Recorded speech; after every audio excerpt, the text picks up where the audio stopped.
record. Thank you. My grandmother used to say we're all in our places with bright sunny faces. We are good to go. Thank you. Very good. Thank you. I would like to go ahead and call this today, June 26th meeting, not 2019 meeting of the Engineering Committee to order. The meeting being duly advertised in accordance with all public notification requirements. Roxana, do you want to lead us through the agenda? Absolutely. Wanda, if you could go ahead and do roll call real quick. I think you've got the list in front of you, and then we'll get started, and we're starting at 9:05. I apologize for the quick delay. Okay, Kathy Ware. Present. Ricky Burside. Here. Robert Campbell. Here. I'm absolutely here, and hopefully fully engaged. I think the first item on our agenda is the applicant interviews, and do we want to go in, you want to go in order of this sheet? That sounds perfect. Totally up to you all. I think we've only got 3 applicants as far as applications themselves.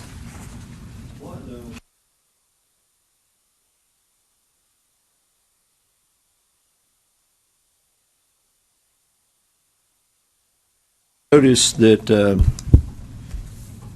Ashy French is not one of the ones that are on here. Maybe we want to talk about that one at a different time, or after we go through all the other ones.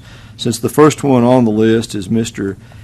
Gessie, Richard Gessie, and I think, Vicki, you had reviewed this originally, disapproved it. I didn't really disapprove it.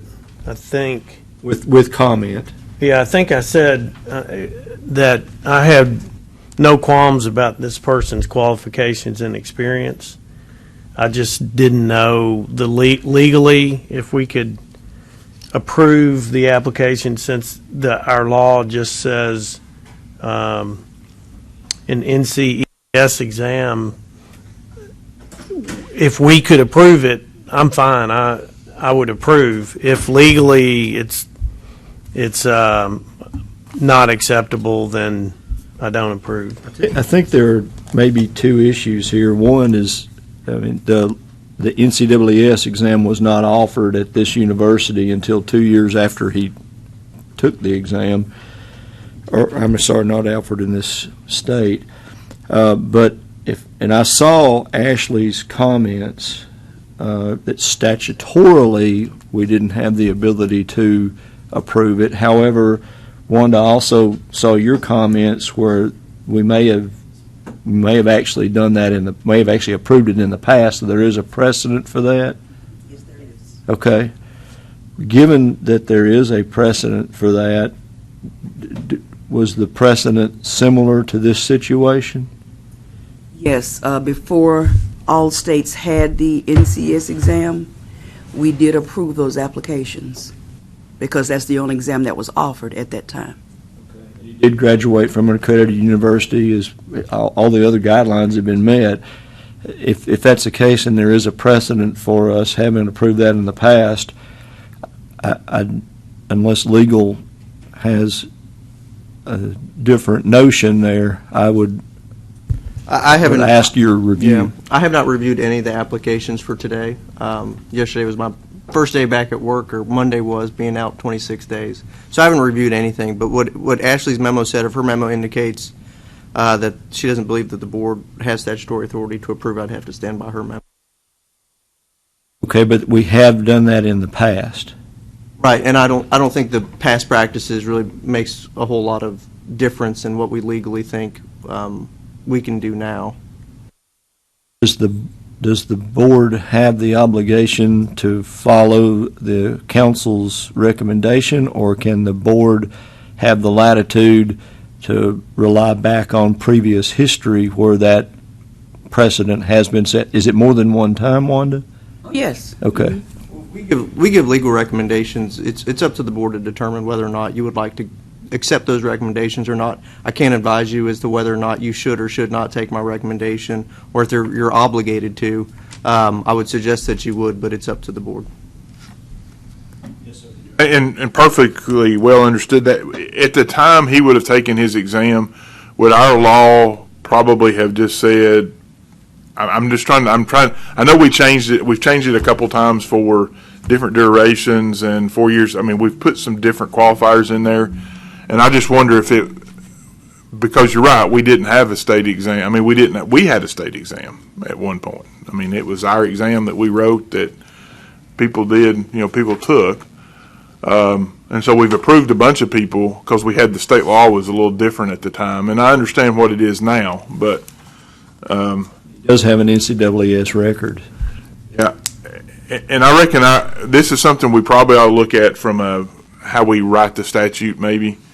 That was Ashley's suggestion, to make it right in the rules when we open these rules to. Yeah, because we've got another situation here that, in my opinion, this person is not a threat to the health, safety, and welfare of the state, of the public, and obviously that's our kind of overriding principle of what we're looking at. But at the same token, part of the reason the rules are there are to make sure that we have some sort of governor on what we do, and we don't open the floodgates because we all feel good that day. I mean, it's and I know there's both sides of that, but I don't want to. No, there's no discipline record, if I remember right. There's none of that, and I'm not sure he would be a harm to what we do. And he's got nearly 40 years of Right. experience in practice, and he's licensed in 5 other states. Yes, sir. And I do need to correct what I said. I did mark the form disapproved and then stated that if we've got the authority to deem a non-NCES exam substantially equivalent, I would approve. So you're right, I did mark it that way. And according to, in his recount, the exam he took at the time was NCAAS parallel. Once they converted to NCAAS, the exam was parallel to what the state provided after NCAAS went into, I guess, protocol for their state. So I can't see why we would deny this person. What does, forgive me, what does it says NCAAS examined, or does it say approved by NCAAS? I'm trying to remember what the statute says. So the statute says a graduate from an engineering curriculum of 4 years or more approved by the board as being a satisfactory standing and with a specific record of 4 years or more professional experience on engineering projects of a grading character. The board that the applicant may be competent practicing engineering and pass an examination prepared by the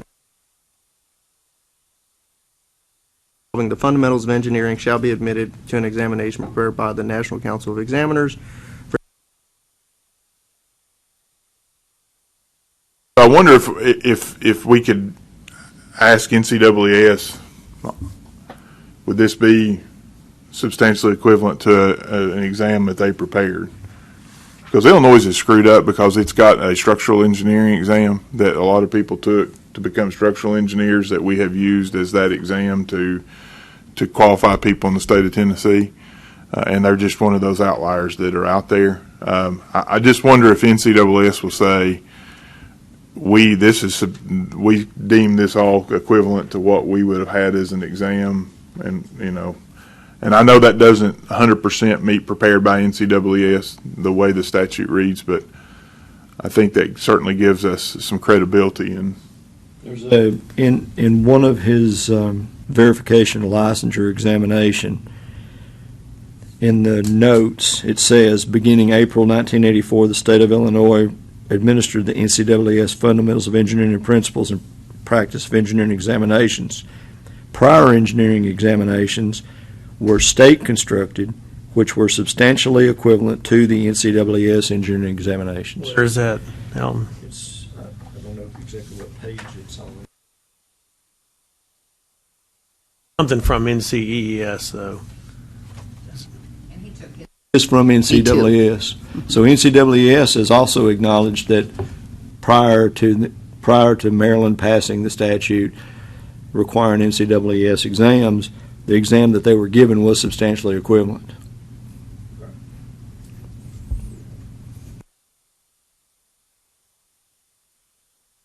Robert, basically, they've already They've already acknowledged, yes. gone on the record to answer affirmatively to what you were suggesting that we asked them anyway.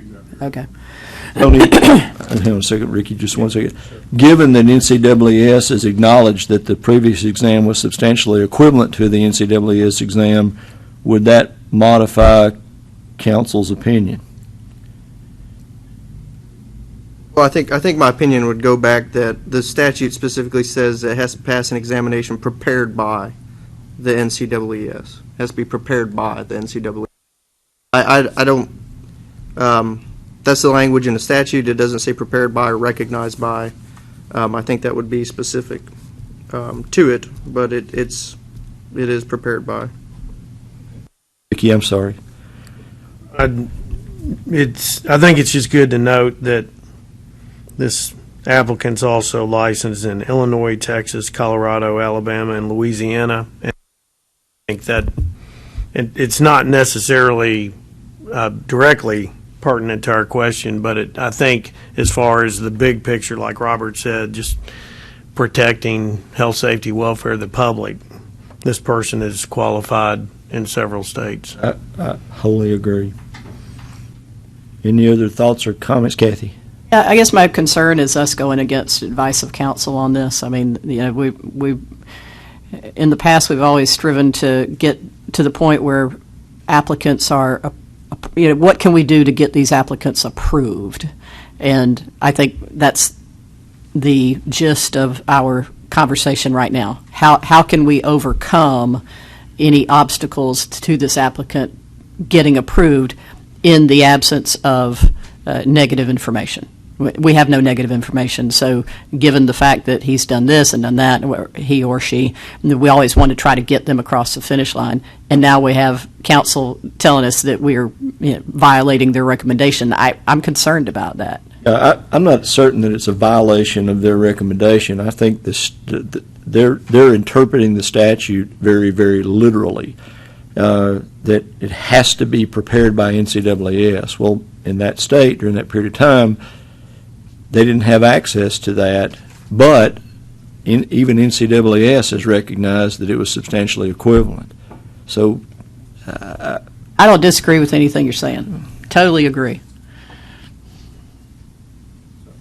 maybe we're trying to ease him to yes by using common sense and reasonable judgment. Well, and I think that's, I'm sorry,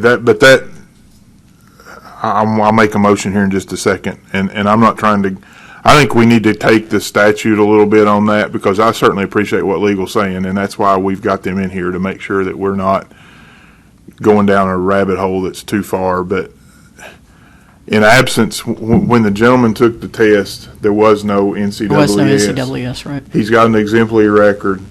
And I know that, you know, the law's the law, the words are the words, but then there's always those things in there that are hard to, that don't fit every situation. And I wish we would put a little bit more flexibility. And I don't know how that comes out in our legislative agenda or whatever, but some more flexibility in our ability to look at these kind of situations, because it's only going to get a little bit more screwed up over time. Because you see a whole lot more non-standard ways to coming to an engineering degree, and I would like for us to look at how we do that with a little bit more flexibility to give, you know, I just think that's, in the future, that's a wise thing. I'm going to make a motion that we approve, and I'm going to make my motion this way. Make a motion that we approve Mr. Gass for his PE license in the state of Tennessee, with the understanding that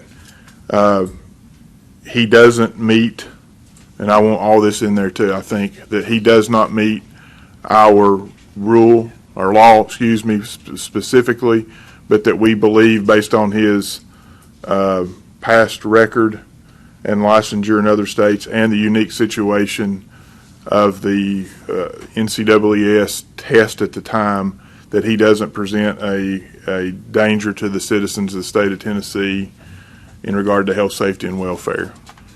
Again, I want it to known that I understand what legals tell me. I got 100% what they're saying, and I'm not disregarding that. This is one of those cases, I think. So, now I may come in.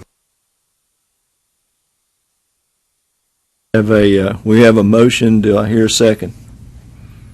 Let's make sure we understand the motion, because Robert had a lot of stuff and he said, I want all this in there. So can we have that repeated back since it's going to be on the record? The good thing to the record is we'll actually re-listen to it and type it out, but the way I have my shortened version is that you are approving Mr. Richard Gessie as his P license, and it's a comedy license application, I believe, because he doesn't quite meet the rule as it's stated, but based on his past record and his unique situation with licensure in other states, he presents no risk to the health and safety of the public. Sort of. Can I add an amendment to that? And that at the time the NCAAS exam was not available in the state that he took the exam. However, NCAAS has determined that the exam that was given is substantially equivalent to the NCAAS exam. Would you accept that amendment? Yeah,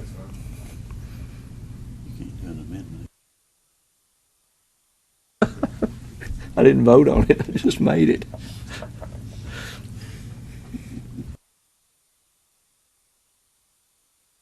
Kathy? Discussion?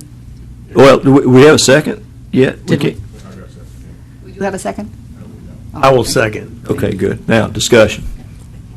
So I guess my question is for Tony to address whether or not the board would be perceived as violating the law based on the motion that has been put forth, should we vote in the affirmative. I think that perception is a very individual thing, so I think it's difficult to determine what the perception. I think that the perception is that from as I'm sitting here is that you all are trying to evaluate to determine that this person appears to have similar qualifications and credentials as someone that the statute requires, but the statute doesn't address the situation that this person's at. So you're trying to basically give the benefit to the applicant here to get them practicing in the state of Tennessee, which I recognize is a great thing. I recognize everything that you say.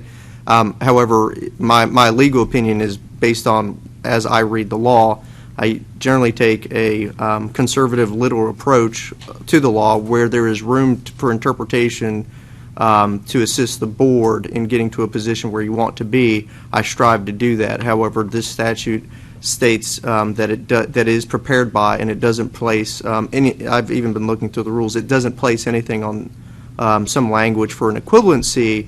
Though you do have some history in the past of having approved these in the past, it appears that it hasn't had any negative consequences on the board, or there's been persons that have had negative consequences because they were licensed. But the question coming to me, I have to answer it as I read the law, and that's kind of where my answer is as it can be. So I don't think that there would be in my opinion, a view of some negative connotation by not taking my recommendation, but is the recommendation that I give. Kathy, does that answer your question? So what was your recommendation that you give? The recommendation was that I stood by what Ashley's previous indication was, is it doesn't appear that within the statute that gives the board discretion to approve this applicant because they have not passed an NCES prepared exam.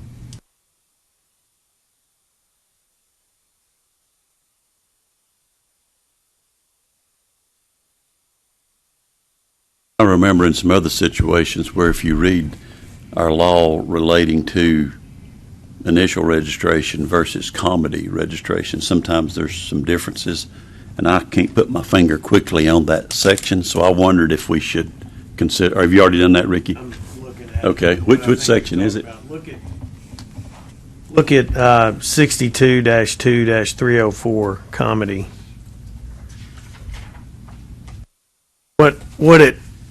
I was going to ask about that. there's an A and a B to that comedy section, and the first, in A, it talks about when somebody applies for comedy for registration as architect, engineer, or interior designer, landscape architect, all of our trades, they need to basically meet the laws and rules of this chapter. The second one, B, looks like it just applies to architects, and it says on applicants to be an architect who don't meet the requirement of the chapter but yet are deemed to be acceptable may be approved for comedy. And it makes me wonder if what we're doing is ought to think about in B, adding the word engineer down there to architect. If we're going to have more and more situations where we need to use our discretion about whether somebody's qualified or not, then it would be in the rule that we can use our discretion. Right now, there may be in there. That was one of the reasons why I marked what I did on there. I did not know if we could use our discretion. If legally that person's license would become all undone in 2 years, that wouldn't be worth approving the applicant. But if we have license to use our discretion, and it's not just for the good of that person, it's the good for the state of Tennessee that qualified engineers are practicing. Anyway, are those the paragraphs you were looking for? I think so. Yeah. I think so. Let me just say, in a broader sense, Ricky, I think that there needs to be some verbiage in our rules or law, whatever is most appropriate, that allows for discretion on judging the equivalency issue, purely the equivalency issue. And I don't think we should get too broad with discretion, because applicants need to be able to know what the rules are. So we don't want people just to feel like they can come in and put something down with regard to references or work experience, et cetera. But with regard to the equivalency issue, that's going to need to be addressed, because the world gets smaller and smaller by the minute. The whole Washington Accord, which is on our list for discussion, is a great example of that, and something that we weren't even really aware of less than a year ago. So understanding equivalency models in the world that is moving very, very quickly is something that we're going to need discretion on. So I'm just affirming that, but I just don't want us to I don't want it to get too broad, because the board changes constantly, and people who are coming before the board need to have consistent interpretation on most issues. But with regard to testing in particular and registration in various states, especially this gentleman, I think if I read it, 1982. That seems like a long time ago, but I know we have registrants who took the exam longer ago than that. So, and this could easily come before the board. Yeah, sure. This could easily come before the board again. So I'm just saying, I think that let's not get too carried away, but we need to address that, and I'm not sure where we stand on pushing forth for changes, rules, laws, et cetera, the next cycle of doing that, but we should capture that as an issue. That's a good point. And the paragraph I referred to that gives architects some discretion there has some guidelines that says, they shall be and actively registered in another state, and they shall be have a certificate issued by an NCARB, and our own version of that kind of paragraph if that's the right place. But yeah, that's a great point.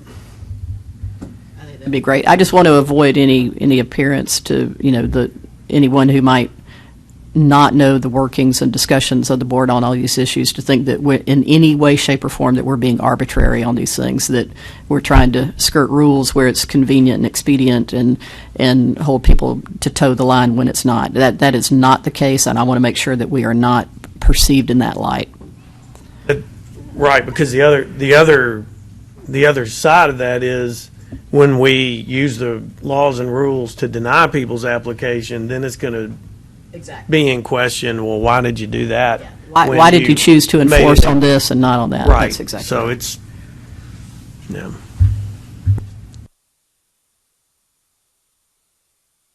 Any additional discussion? We have a motion and a second on the floor. Do we want to do a roll call vote?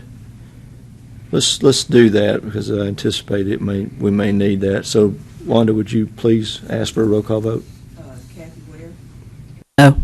Ricky Burnside, Yes. Robert Campbell, Yes. Stephen King. Wait, Can't vote. Oh, that's right. Sorry.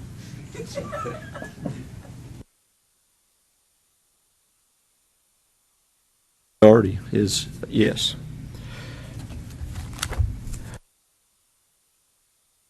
Okay, next on the agenda. Mr. Chair, Yes, I'm sorry. I would just like to say that it's not that I'm opposed to this candidate. I just want that for the record. But I felt that we needed to make sure we had on the record that there was deep discussion on the issue. Thank you. Should we, go ahead. Well, you know what, I'm what you and Ricky both said are exactly right. We don't want to open the floodgates, but the world is getting smaller. And I would like to ask legal or staff or whatever to see how we craft some language that allows us some of that flexibility. Because the other side of this is we've got the master's degree thing that will, I mean, I think we talk about this maybe later on as well, so maybe I'm getting ahead of us, but there are other paths that we may want to consider to licensure. And as much as I don't think engineering technology is one of them, there are some states that allow it with some pretty wide open, I mean, with some pretty, we've got more important things to do than to keep legislatively fighting every special circumstance that comes up. And we need to try to see how we can alternatively, with making sure that we have, whoever said that, the right framework so we don't just open everything up.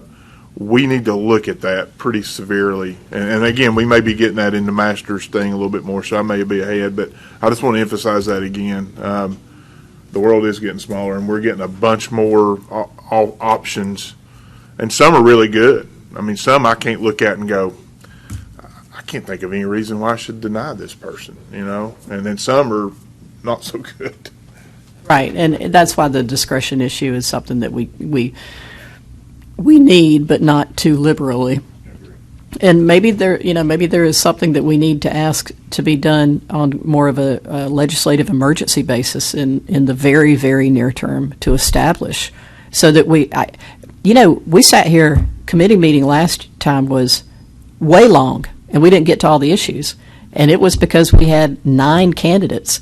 Every single one of them was a small item in their application that, in a lot of cases, if I remember correctly, we had to turn to a counsel and say, can we approve this or not? Do we have leeway or not?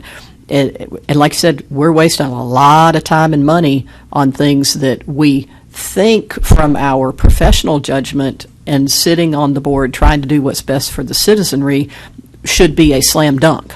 But we're trying to not get caught doing something that's inappropriate. So we're trying to make sure it's absolutely, positively I's dotted, T's crossed, and that's good. But in some cases, we need a little discretion, narrow band of discretion, and maybe we need to ask for that really, really soon so that we can put some of these issues to bed.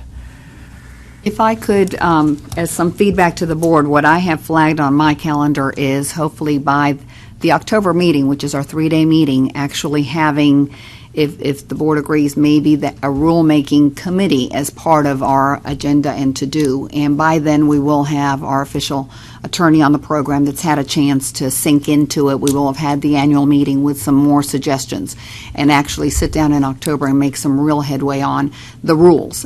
open them at that time, because this isn't the only topic, but make sure we don't miss anything and really address it so we can move forward. The particular statute we just looked at is within the law, where the architects have the leniency and have NCARB as a mandatory record. Right now, as engineering, we don't have the NCWS as a mandatory record. But it's harder, obviously, to touch the law. But if in the rule, which we already know we have several things, including possibly the definitions, I think in October in that meeting, we make that a priority to look at what we need to open and work on. Just one question. Does October give us enough time to do that? Because the legislature reconvenes in January. We're not talking about law. If we do rules, that's within us. So we can move our rules based on the committee and your decision, and maybe open it for public comment if it's going to be controversial. That would be within the rules that we can add this type of flexibility, hopefully.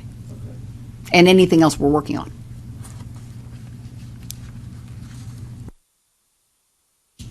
Need that long? I mean, we have an August meeting. Do we need that long to form the committee? Could we do that earlier? If we want to form it for October, we could try to do what we're doing today, which is a full-day session on Wednesday, have a committee that starts and goes through the rules. We'll have an attorney to be able to guide us. I think we meet early in August, and the NCWS annual meeting is the middle of August. So just thinking to make sure we've covered everything. That makes sense. Sure. Yeah. Okay. That sounds great. October it is. All right, next, any other comments? Next on the agenda is Mr. Gamcar, and again, I think both Ricky and Robert reviewed the applicant. There was, on Ricky's there were comments, and on Robert's there were comments. Robert actually signed it in the approval. Ricky deferred to the comments. I would invite either one of you or both of you to give your rationales or recommendations. Ricky? This is, in the big picture, kind of the same topic, where do we have the discretion to do something like make an exception for the chemistry course that's deficient here?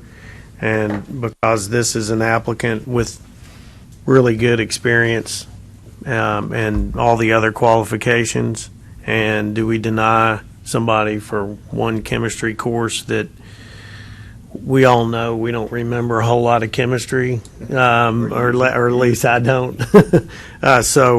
But we know why it's there. We know why all of that education requirement is there. But here is, I would even have, I think, even less of a problem using discretion to approve this applicant than the previous one. So that was, again, my comment was, do we legally, can we use our discretion? Robert? I agree in the overall scheme of things. It's probably goes back to the other. And this is something I've always had a probably confusion with on the board. You know, we bring candidates that we do a substantial equivalence look at their education experience. They don't graduate from an ABET accredited university. They graduate with a bunch of credits, and we do a substantial equivalence evaluation.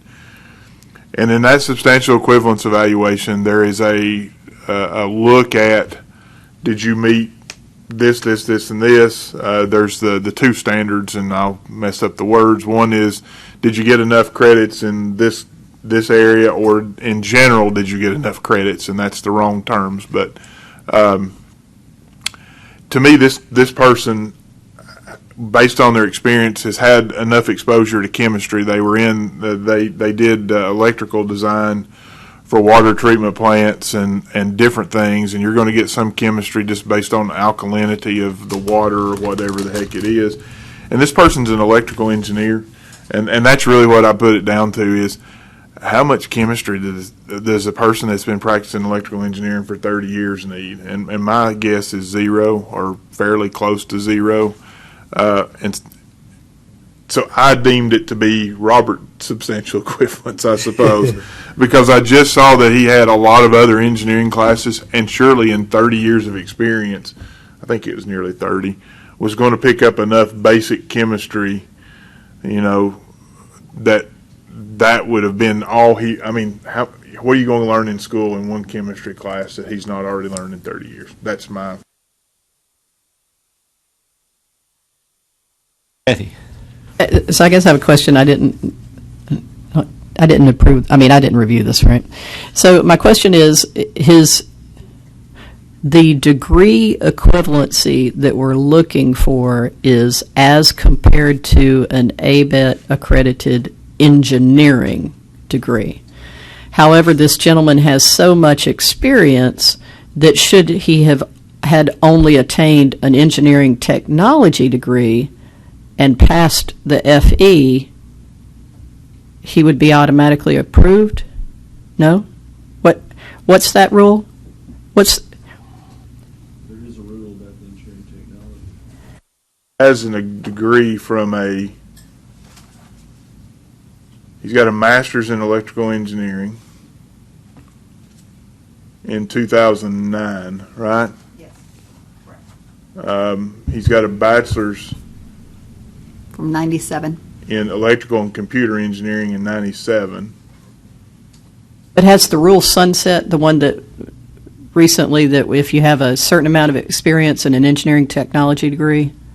We've never had that one. It says an engineering technology program, whether 4 or 2 years in length, is not considered by the board to be an acceptable curriculum.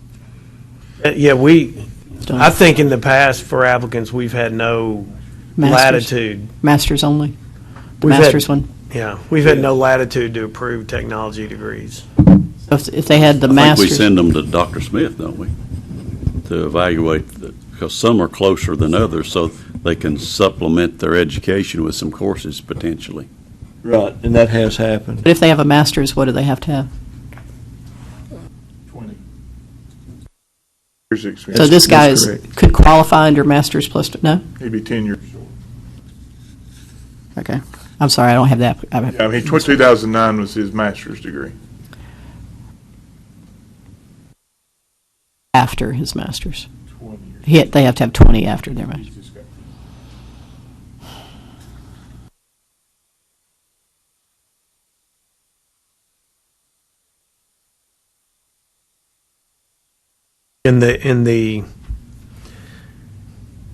He's got an engineering degree, electrical and computing, bachelor of science engineering degree, and the math science. When NCEES did their analysis, you need 32 in math and basic sciences, and he has 32, but the comment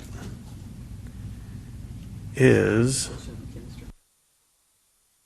program completed does not fulfill the curricular content of NCEES standard. The identified deficiencies are the program did not include a general chemistry course. So it's one chemistry course would have made that equivalent. Although he did have the 32 science and math classes. Correct. 32 hours. He just didn't, maybe his other science class was an extra physics class instead of a chemistry class. Who knows?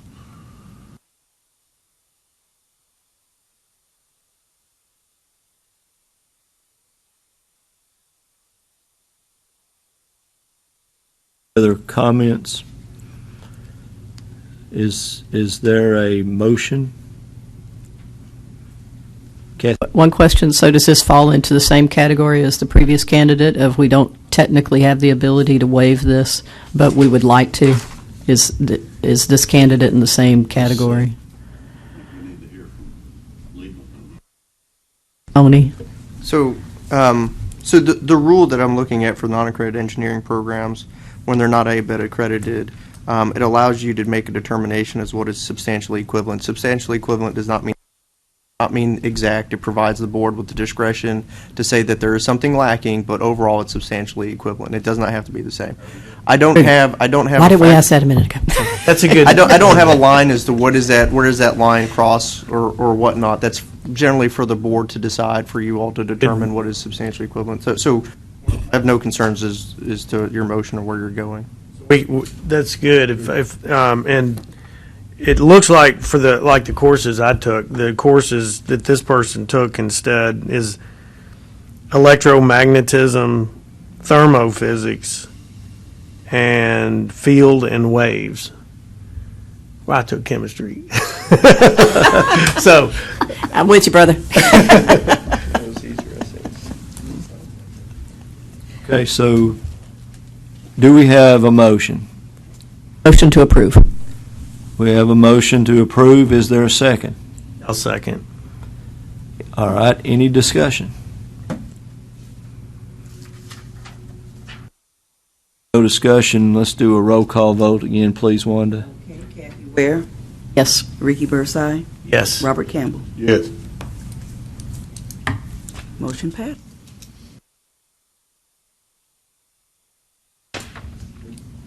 I apologize. The next item on the next candidate for consideration is Mr. Mardashti, and I do not have the information on that one.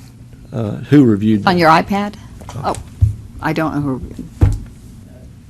I just added that one Ricky's- yesterday afternoon. Ricky says, if legal counsel says we can waive 2 science courses, I approved. If legal counsel says we can't, I don't approve. Robert approved without comment.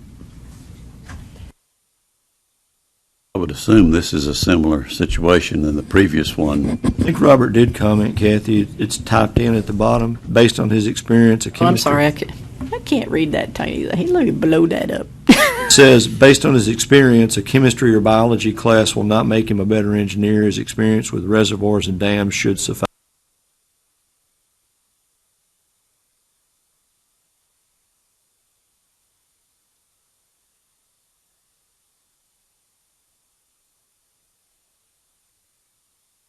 Sir. And then in looking at the NCEES evaluation of this person's degree on math and science, the 32 hours are required, and they list that 36 hours are acceptable. And again, similar, the problem is the NCEES standard requires at least 2 courses must be basic sciences. Courses must be general chemistry, calculus-based physics, or biological. And it looks like instead this person they did have modern physics, they had engineering, geology, numerical analysis. They took 3 physics courses and probability and statistics. It looks like kind of in lieu of chemistry.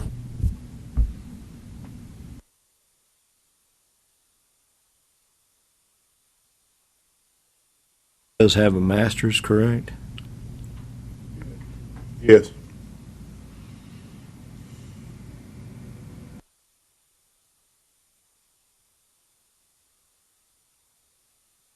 Comments?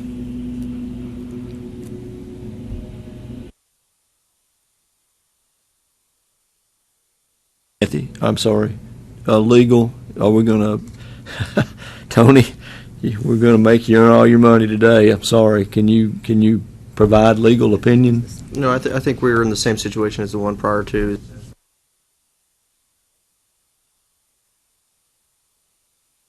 I don't want to be the one who says that it's substantially equivalent, but if you all believe that it's substantially equivalent, then you can, then the rule allows you to approve this app.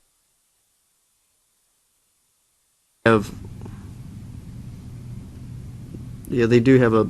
I guess this was July 2013 talk. The memo from July 2013 indicates an ABET program, and I think that's in the rule that talks about the independent qualified person who evaluates that. So has the discretion to approve if you find substantial equivalency. 191 credit hours with a nearly 3.9 grade point average. He's obviously been practiced for 20 years. So. And he's got a master's degree. I And mean, master's. that wasn't, I don't think, used in the evaluation, so surely to goodness there's something in there. That was my basic point. He's been practicing for 20-something years. He's got a master's degree. he's got enough chemistry, biology, or whatever it is that he needs to do his thing. Yeah. In the confines of protecting the public, yeah. I'd like to make a motion that he be approved. We have a motion. Do I hear a second? Second. All right, any discussion? We okay? Okay. Any discussion? Once again, Wanda, please roll call vote. Okay, Kathy Ware, Yes. Ricky Burnside, Yes. Robert Counsel. Yes. Apologize. Who motioned? Kathy And the motioned. second? Robert. Robert Thank second. you, Mr. Robert. Thank you very much. Next on the agenda is, I guess the Ashy French Washington Accord request. We've reviewed this before. But the NCAAS webinar annual meeting motion in attendance. I'm looking down this. Oh, on the agenda, we're still on the very first item, which is reviews. And in the reviews, the next item on that agenda is the Ashy French consideration. And she falls in line with the Washington Accord. So on yeah. your iPads, you do have an email from Ashley that did the review along with Tony regarding the Washington Accord if you want to jump to it. But yes, it's kind of one and the same. Which one is that on the iPad?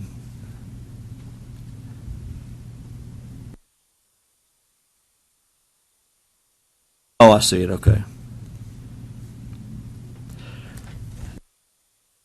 I did read this beforehand, and it did, in essence, say that the Washington Accord was, in fact, applicable here, and that it was ABET equivalent, which is one of the reasons she was denied to begin with. So if now we consider it ABET equivalent, was there any other factor that caused us to deny her? Yes.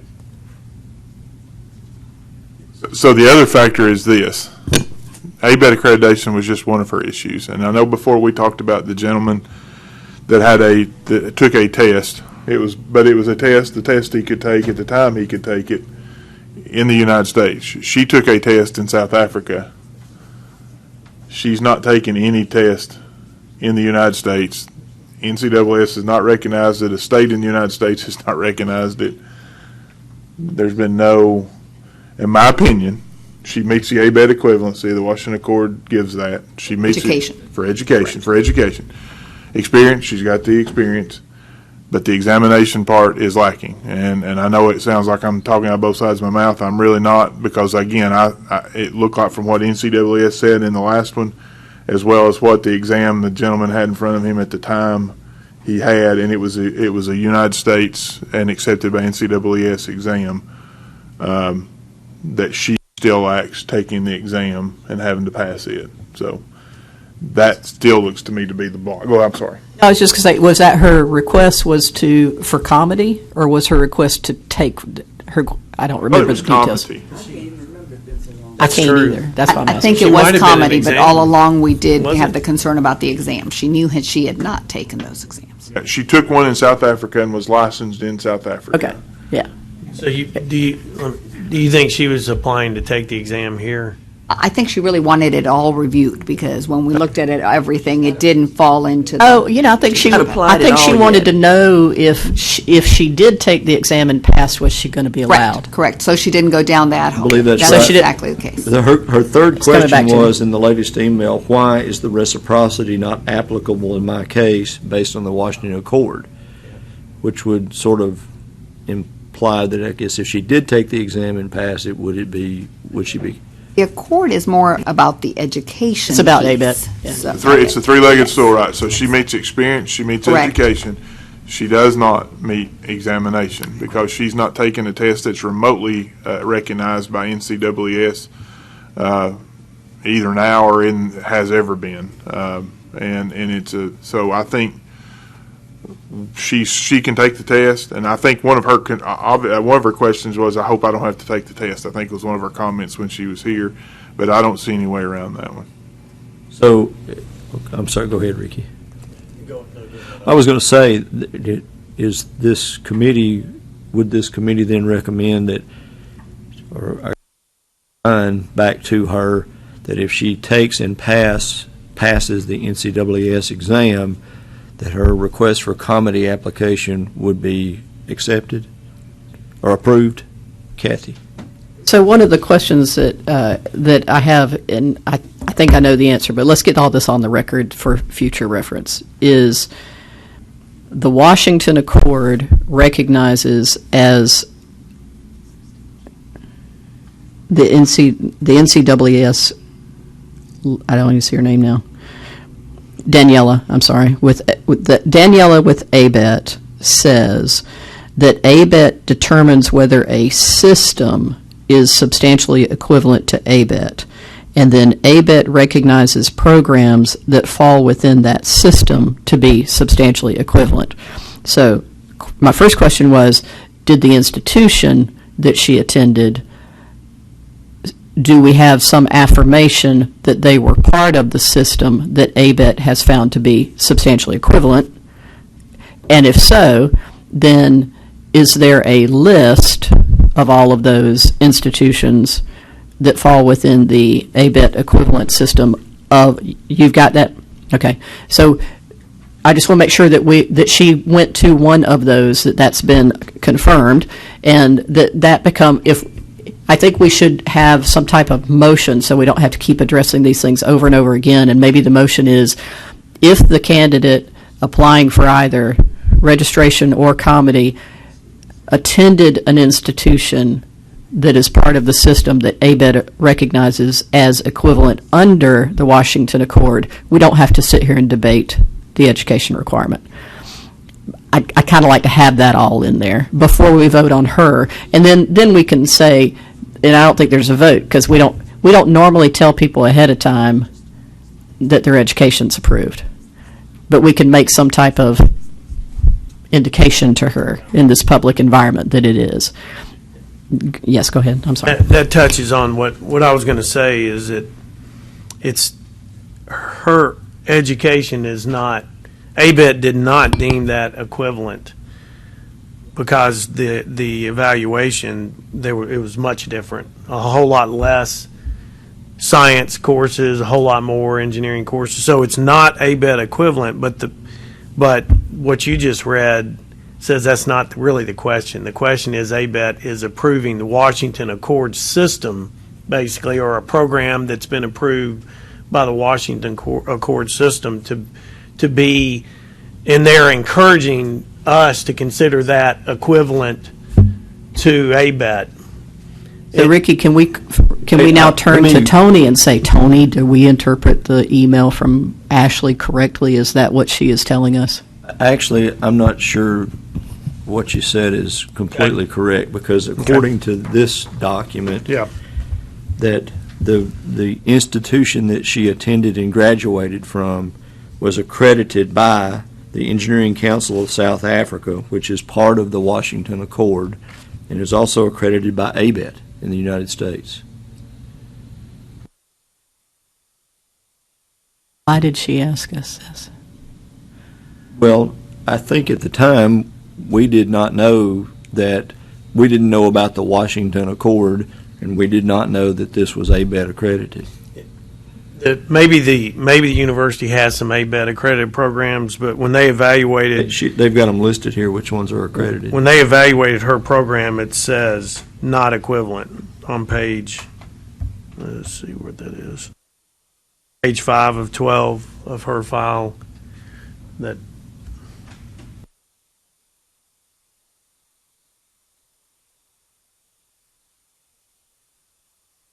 in that same file, it's the Washington Accord.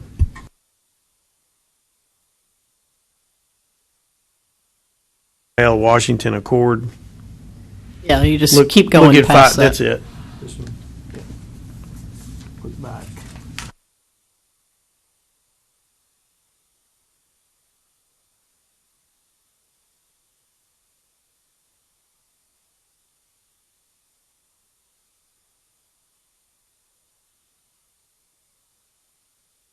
When they evaluate her degree, they say it is not equivalent to an ABET Okay, this is NCAAS that was doing or the evaluation. NCES, Yeah. correct.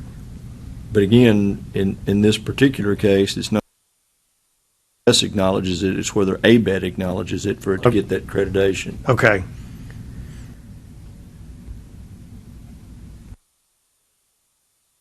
Case, ABET does, because of the Washington Accord, does acknowledge that this university as an accredited university. Right, but doesn't NCES evaluate a program to be either equivalent or not? Isn't that what they're doing? ABET, EAC, equivalent or not? Yeah, is the That's where I'm saying that her degree is not ABET, EAC equivalent, as deemed by NCES. who has authority to make the decision? Is it ABET or is it Well, NCAAS? for the Washington Accord, it's ABET or EAC. The state of Tennessee, who is? State of Tennessee, we say it's an ABET accredited organization. It's what we say. Yes, for education, it's ABET. So it's Washington, we have, ABET is the one that's the final, because I think, again, I go back to whatever the words I'm using wrong. NCAAS uses a numerical standard, whereas ABET uses a program, or something. Programmatic. Something. I'll mess it up before too long. I've already messed it up. I had dinner with my daughter last night, so I'm a lot more liberal now than I was when I got to town.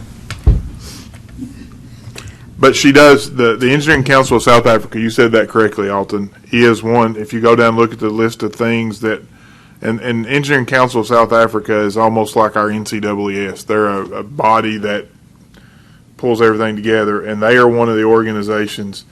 South Africa is represented by this Engineering Council of South Africa, and they are recognized by the Washington Accord, which means that they are, ABET is a signatory to the Washington Accord, and they have recognized that for these countries, those organizations that oversee those education requirements are substantially equivalent to what, so they consider that fine. We still go back to, she meets education requirements via the Washington Accord, and she meets experience requirements. She just needs to take the test. But if she took a non-NCAA, It wasn't just non-NCAAS, it was non in our continental borders. and I guess my point to that is, don't we still require 4 years of, well, I guess she could sit for the PE. If she sits for the PE, we will assume that she's passed the FE and she's had 4 years of progressive experience, and she could come sit for the exam here, an NCAAS exam here, and if she passes it, again, like I said at the very beginning, I guess her question is, if she passes the NCAAS exam, would we grant her licensure by comity? I don't think She's going to have to go to Kentucky, take the test, and apply for comity to the state of Tennessee. Because she's not going to have 4 years post-test experience. Well, that's the FE. She's post-education. She I'm has sorry, you're right, she can take it here, I'm sorry. if she took it here and she passed it, would we grant her licensure by comity? That was the initial question. I think the answer that we've come to is, Why would it be by comedy? Why wouldn't I'm it, sorry. Why wouldn't it just be by it would be a license. just a yeah. license, She wouldn't initial be- license? She's not applying for comity. She's You have to take the fundamentals. She has to have 12 years of postgraduate to waive it. I think She does. hasn't taken fundamentals yet? I don't think so. Okay. Okay. How much experience does she have? Well, she hasn't applied. So I don't know. Right, she's just getting information. Yeah, she hasn't Okay. applied yet. So I think what we're coming around to is, if she has 12 years of experience, that she could apply to take our test and apply for licensure. That we would, because of the Washington Accord, accept her education, which was a big hurdle. And assuming her experience meets requirements. I think that's where we are. Or she could take the FE and the PE if she didn't have 12 years. Assuming her experience is okay. But what we have done, I guess, is come to grips with the fact that the Washington Accord is something we would accept. Because the first time she came, we didn't accept the Washington Accord. Right. We didn't know enough about it. We didn't know right. about Yeah. it. Yeah. And Alton, one thing that I'm seeing is on that sheet talked about the university and the accredited programs. Look at that. That's it. All those programs have that. What I think is a footnote 26 after them. Correct. That And would be- 26 is the Engineering Council of South Africa. Right. None of them have the footnote 33, which is ABET. So I'm taking that to mean those programs are not ABET approved or accredited, But ABET has but that acknowledged- ABET is saying you guys ought to acknowledge this university because it's part of the Washington Accord, acknowledge this program. So I think that's what we're doing. Yes, exactly. Okay. Exactly what we're doing. And then I do notice that she got her bachelor's in civil engineering in September of 2008.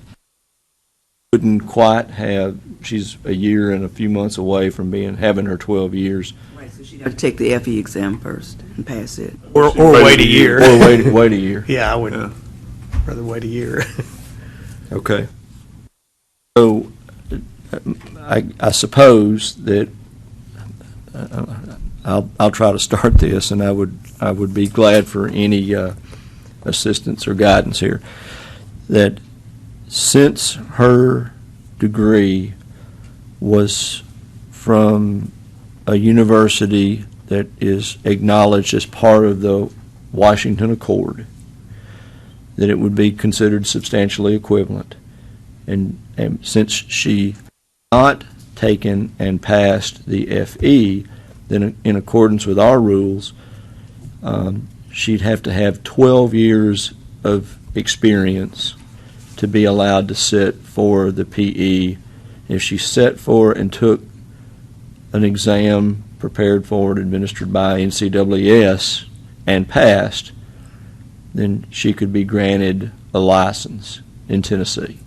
Did I say all that correctly? Any additions? Kathy? I agree with everything you said, and I think that this particular candidate's request of us has brought forth very positive and constructive information and enlightened us as to some things we need to consider. However, I feel that we need to not go down the slippery slope of allowing people to petition the board to give opinions of things when they haven't even made application to sit for an exam or a registration or comedy as a policy. We are overwhelmed with applicants, actual applicants. And again, I agree with everything you said, and I think we need to affirm this for this particular candidate. But I just think we need to be very careful about going so far as to give advice on the record for an applicant. You should do this and you should do that, and then we'll approve this and then we'll approve that. The truth of the matter is, she may come back in.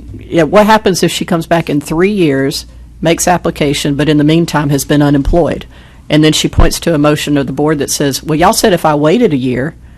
No, I didn't say wait a year. I said if she had 12 years of progressive experience and... But that's not what she would say. So that's just my point. I just want to make sure that we don't get in the business of or suggesting that we will accommodate request for pre-review and approval of people who haven't even yet made application. That's my only concern. But in this case, I totally agree with this candidate and think that she should do as your motion indicates.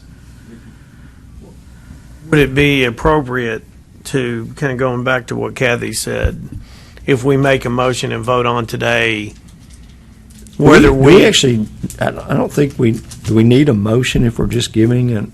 what I was going to say is not about this applicant, but just about the Washington Accord, and do we, in principle, agree to take ABET's urging to, approve Washington Accord as equivalent? If we just make a general vote about that, and then Wanda can talk to Ashley and let her know that our outlook is her education is okay because of the Washington Accord, and so then it would be experience and exam. Later on the agenda, we've got an update on the Washington Accord scheduled to talk about under new business. This is actually it. We're kind of tying it together, but we can review, because I think we've all opened Ashley's email communication, so that was really the update. Okay. Kind of tied. Okay.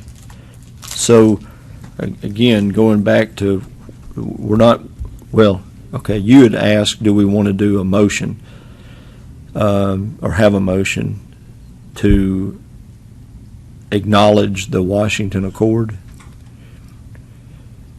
Yes. But Yes. then that really, then separate from that, what I was proposing is addressing or answering her question. Right. So is it the will of the committee to put forth a motion about the Washington Accord? I'll try. Okay. Okay. So I'll make a motion that we recognize the accreditation system, the Washington Accord,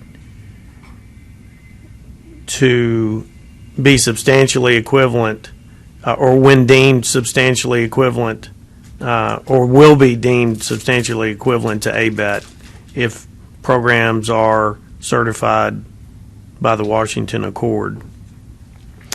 And because ABET encourages us, state boards, to recognize these programs and treat them as they would an ABET accredited program.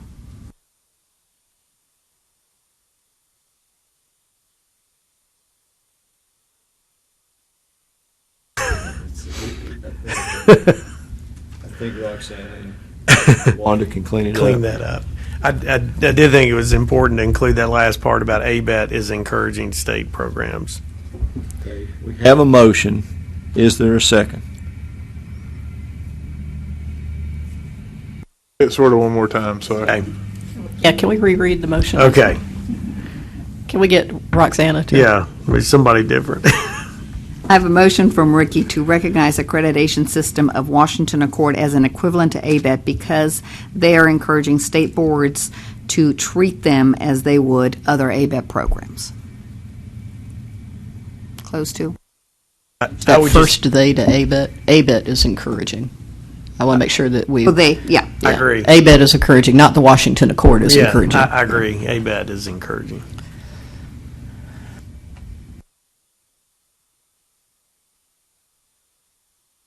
I have a motion. We now have a second. Kathy seconded. Any discussion? No discussion. Roll call vote, please. Kathy Ware. Yes. Ricky Bursey. Yes. Robert Campbell. Yes. In this one, since it's not voting on a candidate, that we actually can vote. Alton Heathcote. Yes. Stephen King. Yes, but I'm confused.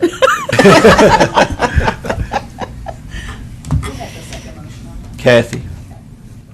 Oh, Kathy, yes. Thank you. So this is not a motion, it's just something, again, for staff to follow up on, and something that should, if NCAAS, this is where I got the information, is at NCAAS meeting, that the Washington Accord, and NCAAS is part of this whole Washington Accord conglomerate. We're on the International Initiatives Board, whatever it happens to be.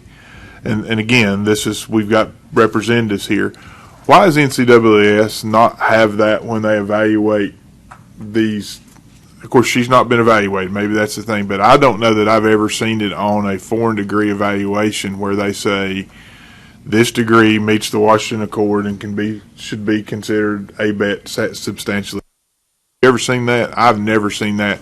And if they're going to make such a push over, which again, I'm not disagreeing with it, but wouldn't they save us a lot of time if they simply put on there, this applicant is from South Africa and meets whatever school in Pretoria and meets the Washington Accord education requirement? And I don't know if we propose that at the annual meeting, Great question. or if it's something to go talk to them about, an email or follow up. It seems like that's a pretty simple ask. And it saves you all some time, saves us some time, and eliminates a lot of confusion. So that's my question.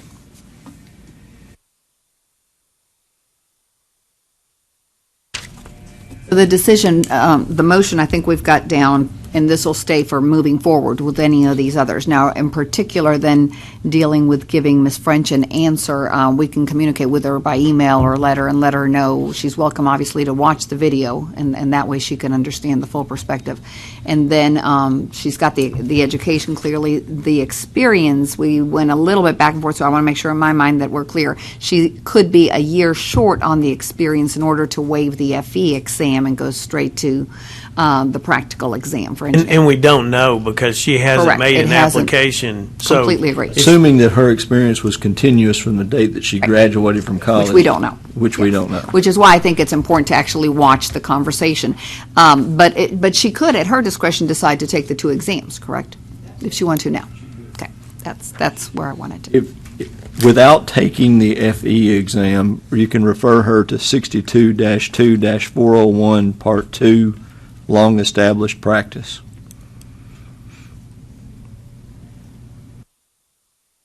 Thank you. And all the information that, okay, good. 1 to 2 reply. Allowing us to throw the ball back in your court. Next on the review agenda is Alex Mays. Roxana, this came in via email, correct? And again, this is another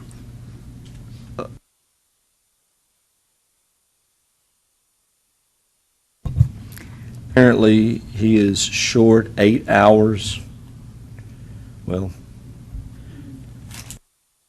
I guess, again, we come back to the same question again. Would the Washington Accord come into effect here?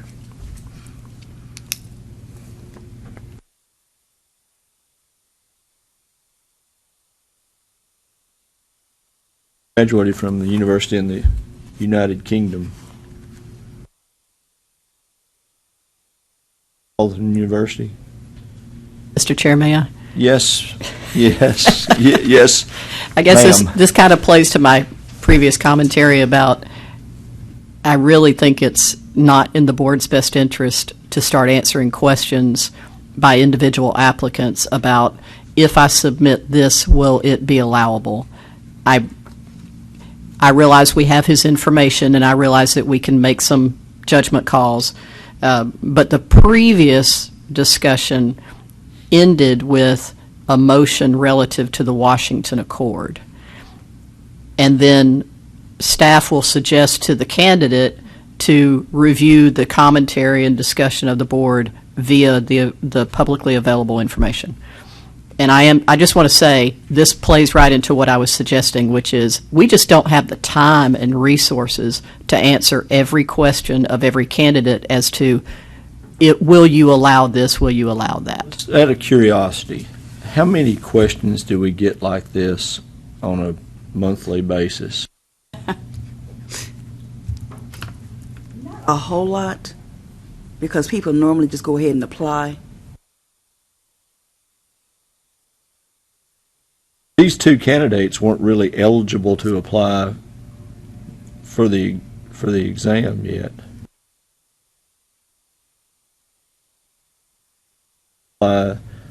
Until she's completed the experience part.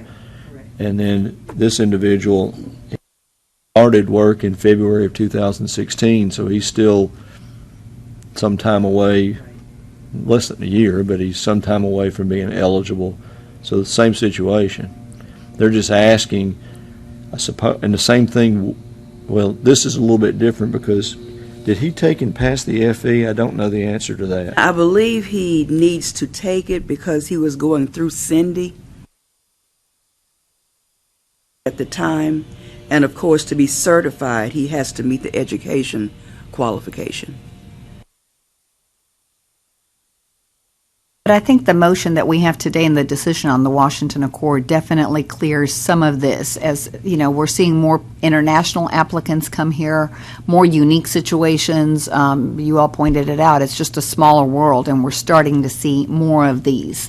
I think we can clearly say you need to complete the application so that we have all your documents, we have your NCEES record, and then we can evaluate.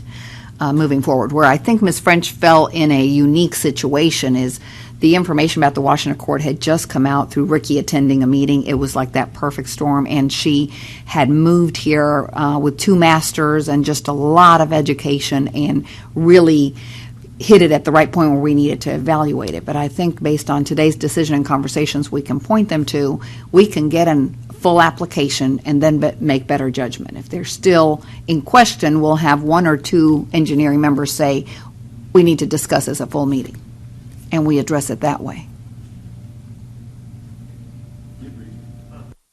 Regarding this question from Mr. Mays, asking one question about papers he wrote, if that's enough to satisfy the general requirements, and I saw your answer. My question is, we've got, and we list in this file on page 3 of 8, that sheet we have of, these are other ways you can fulfill the general. He's got somewhere between 5 education. and 5.5 if you total them up. And he said he's about to take the citizen test, which will give him another 3.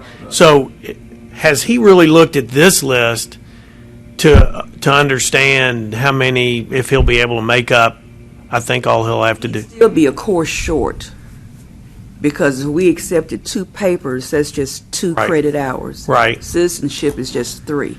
But these other questions down here, is he a member of a engineering organization? Cindy asked him that, and all he could come up with is the papers. I see. So I'm assuming he That is would not. only Well, give it'd be him good to get a half the no. credit. I mean, you know, maybe he might have just said that, just say, hey, is this enough? Right. He ought to look at that list and say, okay, I think I have some of these other things, or either yes or no. And we also have some leeway to approve somebody who's short on the hours by how many? I think it's on Less general. than 3. Less than 3. So We also had 28 electives. Would any of those have applied towards general education? I don't know if he asked. Nobody. I don't think anybody answered that question yet. well, that's a good question.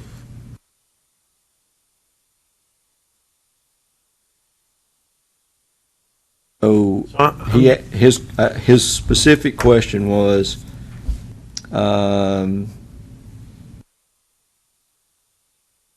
question originally, Wanda, would I be eligible to sit for the exam?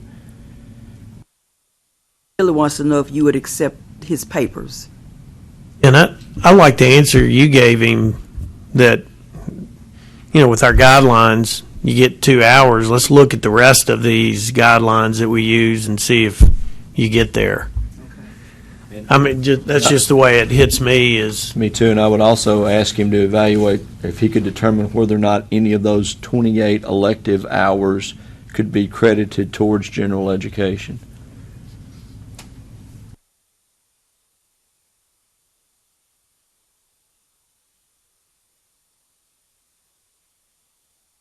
In addition to those other options that you had given him, Wanda. Okay.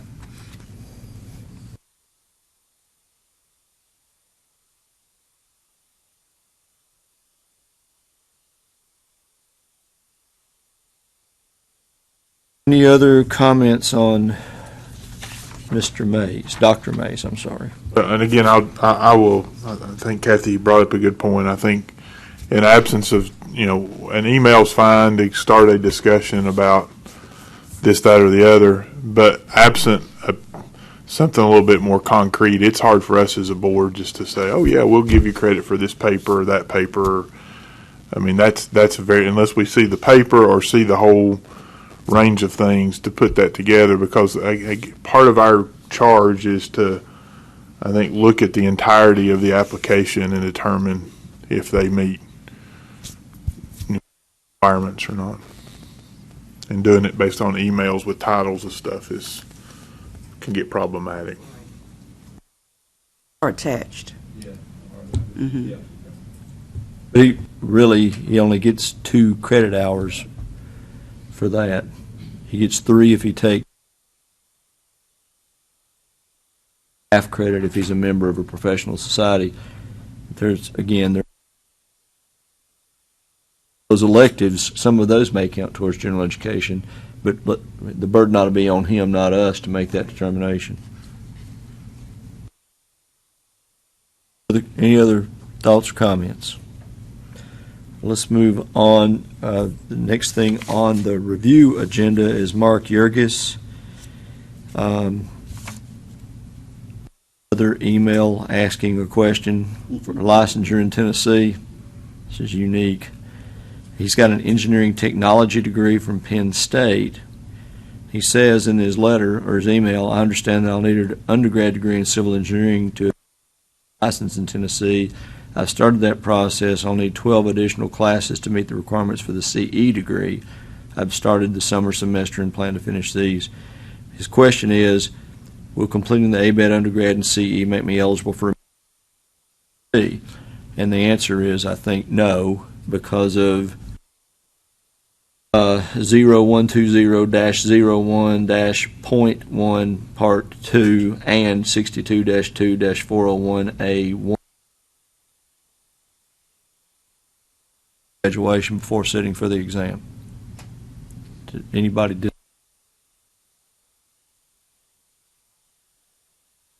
I like the way Wanda worded the answer. I mean, I don't think we can. We may grant him 1 year of experience for his experience prior to degree, so he has at least 3 to get. Yes.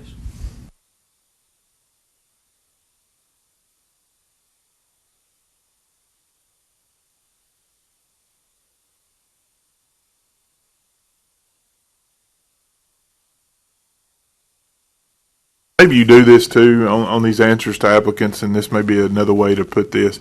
I don't know if you can have kind of like we've got that confidential header on different things. Maybe there needs to be something when you're responding to them. It's just an automatic pop-up that says, this is, the board still has the final. I don't know.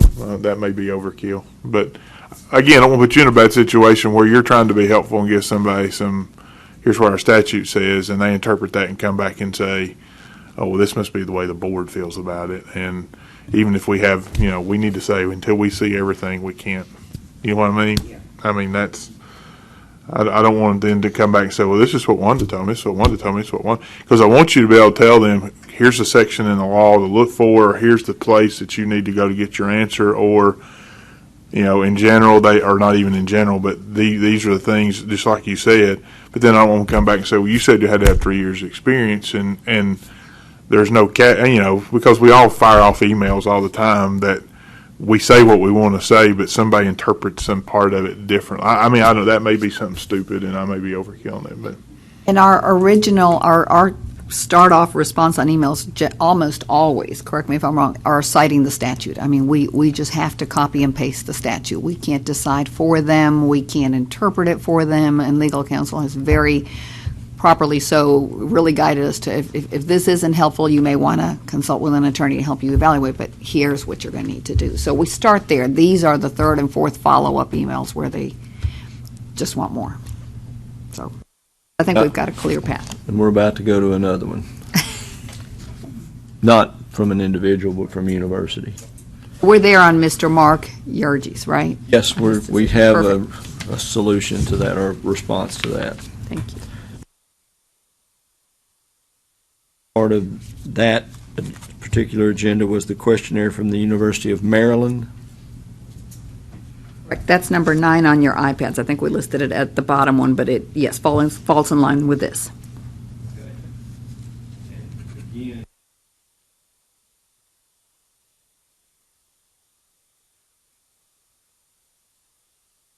Question.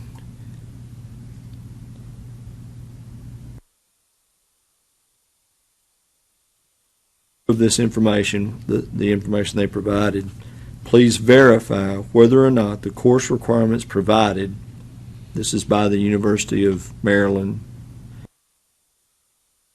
college, a 4-year accredited by Middle States Commission of Higher Education, which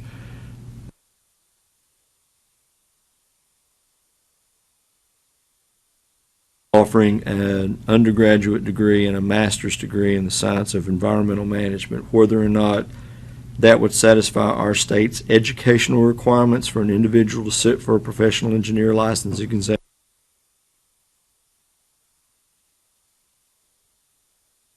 Wouldn't Dr. Smith or somebody from ABET have to look at their curriculum?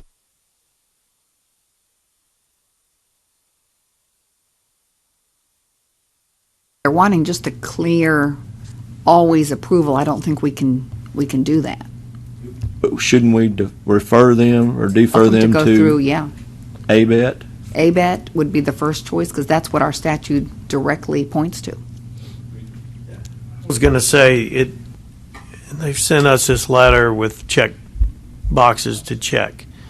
And it seems like we've got laws and rules that are there for everybody to read, that they should be directed to laws and rules. This is an attorney writing this letter. They need to dig in legally to the laws and rules. And they would see, as you say, they would see that we require engineering programs to be ABET accredited. And schools around the country go to a lot of trouble to get ABET accredited. And that's what they do to produce graduates that have acceptable education. So I'm a little confused about the mystery here and all the questions. Their simple way to do research as opposed to We can simply refer them to 0120-01-.1.1A. And also, I mean, we've got a clearinghouse to look at all this, right? We've got NCAAS and we've got ABET. So why don't they go through those two organizations? States should not be in the business of accrediting in programs. I mean, that's why we take an ABET accreditation or an NCAAS equivalency, or I may have said that backwards, but evaluation. I mean, that's why we lean on those two organizations to give us that, because, I mean, if we went in and evaluated every curriculum for every change for every curriculum we'd be here a long time, like a long time. So we just need to, say, we appreciate you reaching out to us and trying to do your due diligence, but if you're wanting to do this, Tennessee's not the only, game in town. You might want to reach out to this national organization that takes care of that. And because they've got staff to do it, they've got the other things to do those evaluations. And they ask about something about nursing. So I don't know why the crap it's on here. I think we just ought to refer them. Say, in order to be considered for licensure in the state of Tennessee, you have to meet this particular rule. The specific question they ask is about whether or not a degree from their university would be accepted for licensure in the state of Tennessee, and the answer is if it complies with the education and experience requirements in our rules, then yes, and we can refer them to that chapter in our rules.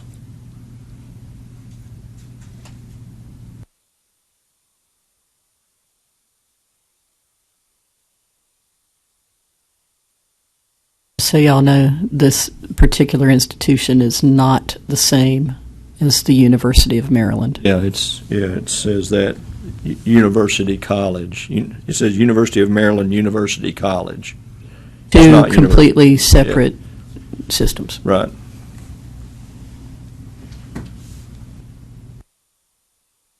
By the way, who is Catherine Patterson?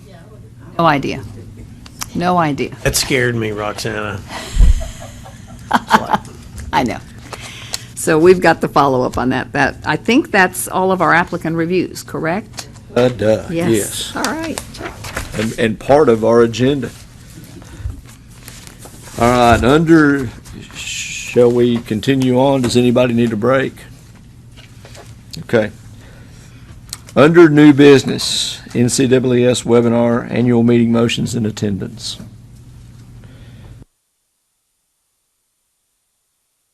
I don't think we've got anything on that specifically to look at, although we have tons of things on our iPads. I don't think this is one of them. The webinar for the NCAAS preparation on the motions for the annual meeting, if we could talk about that for a minute.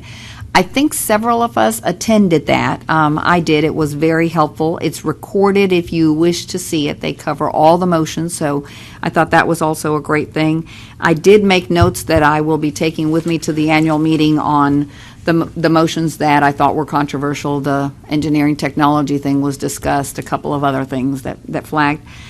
So just wanted to make sure that everyone knew that it's recorded and you can watch it if you didn't have a chance to participate, but I thought that was definitely worth the time. Let's talk about that Yes. just a second. Absolutely. Is everybody aware of what they're doing? The concern is because about half of the states acknowledge engineering technology degrees. On that motion in particular, is that the one you're discussing? Yes. Okay, yes, sir.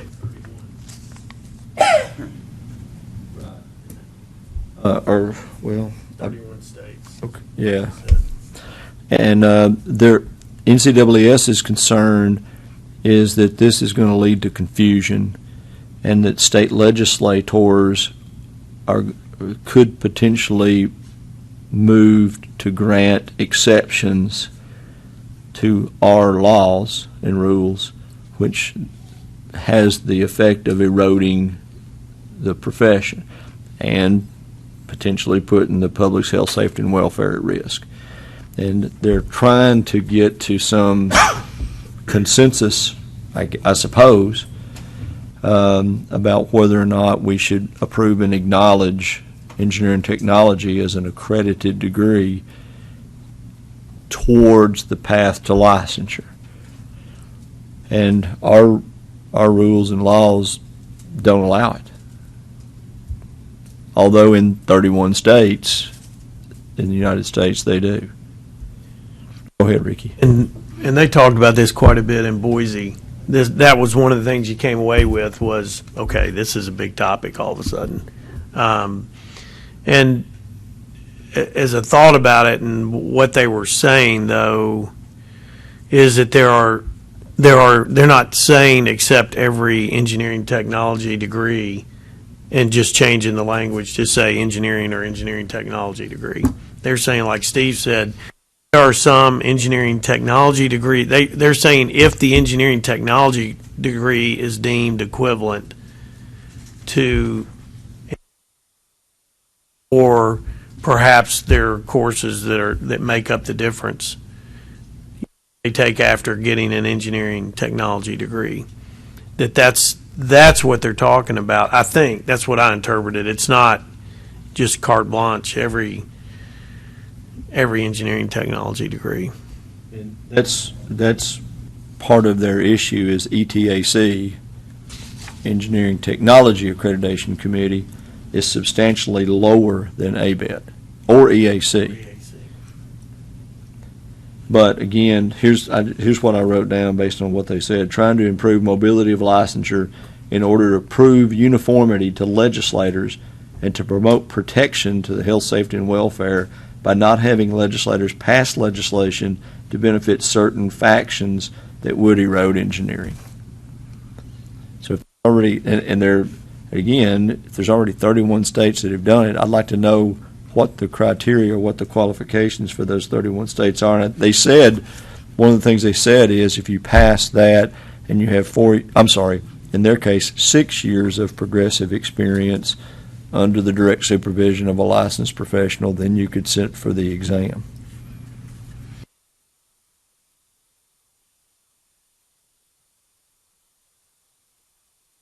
I don't think they were endorsing that. They were just kind of giving us the information that that's generally in those 31 states what seems to be the consensus. I got the feeling they were pushing to have. Well, they want uniformity. Yeah.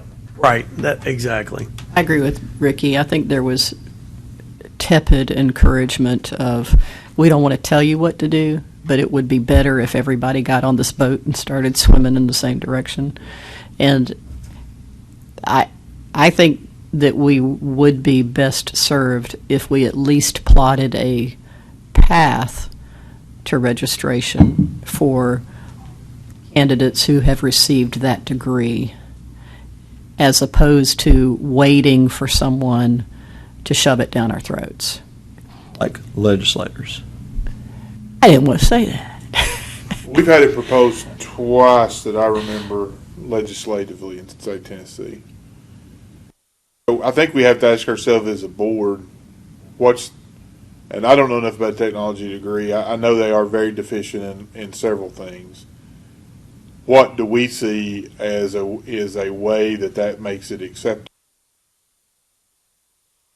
What would you feel comfortable as a practitioner with the person next door to you having a technology degree being able to stamp a set of plans, and what's that criteria? In their case, what this, in order to promote uniformity, proposal was that they require, instead of 4 hours progressive experience under the direct supervision of a licensed professional, 6 years. I said hours, 6 years.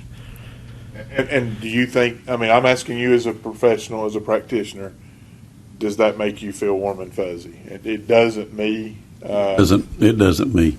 It doesn't me. I mean, I don't know enough about some of the differences there, but I just don't know that gives enough time for depth and breadth of understanding, because I know there are some deficiencies.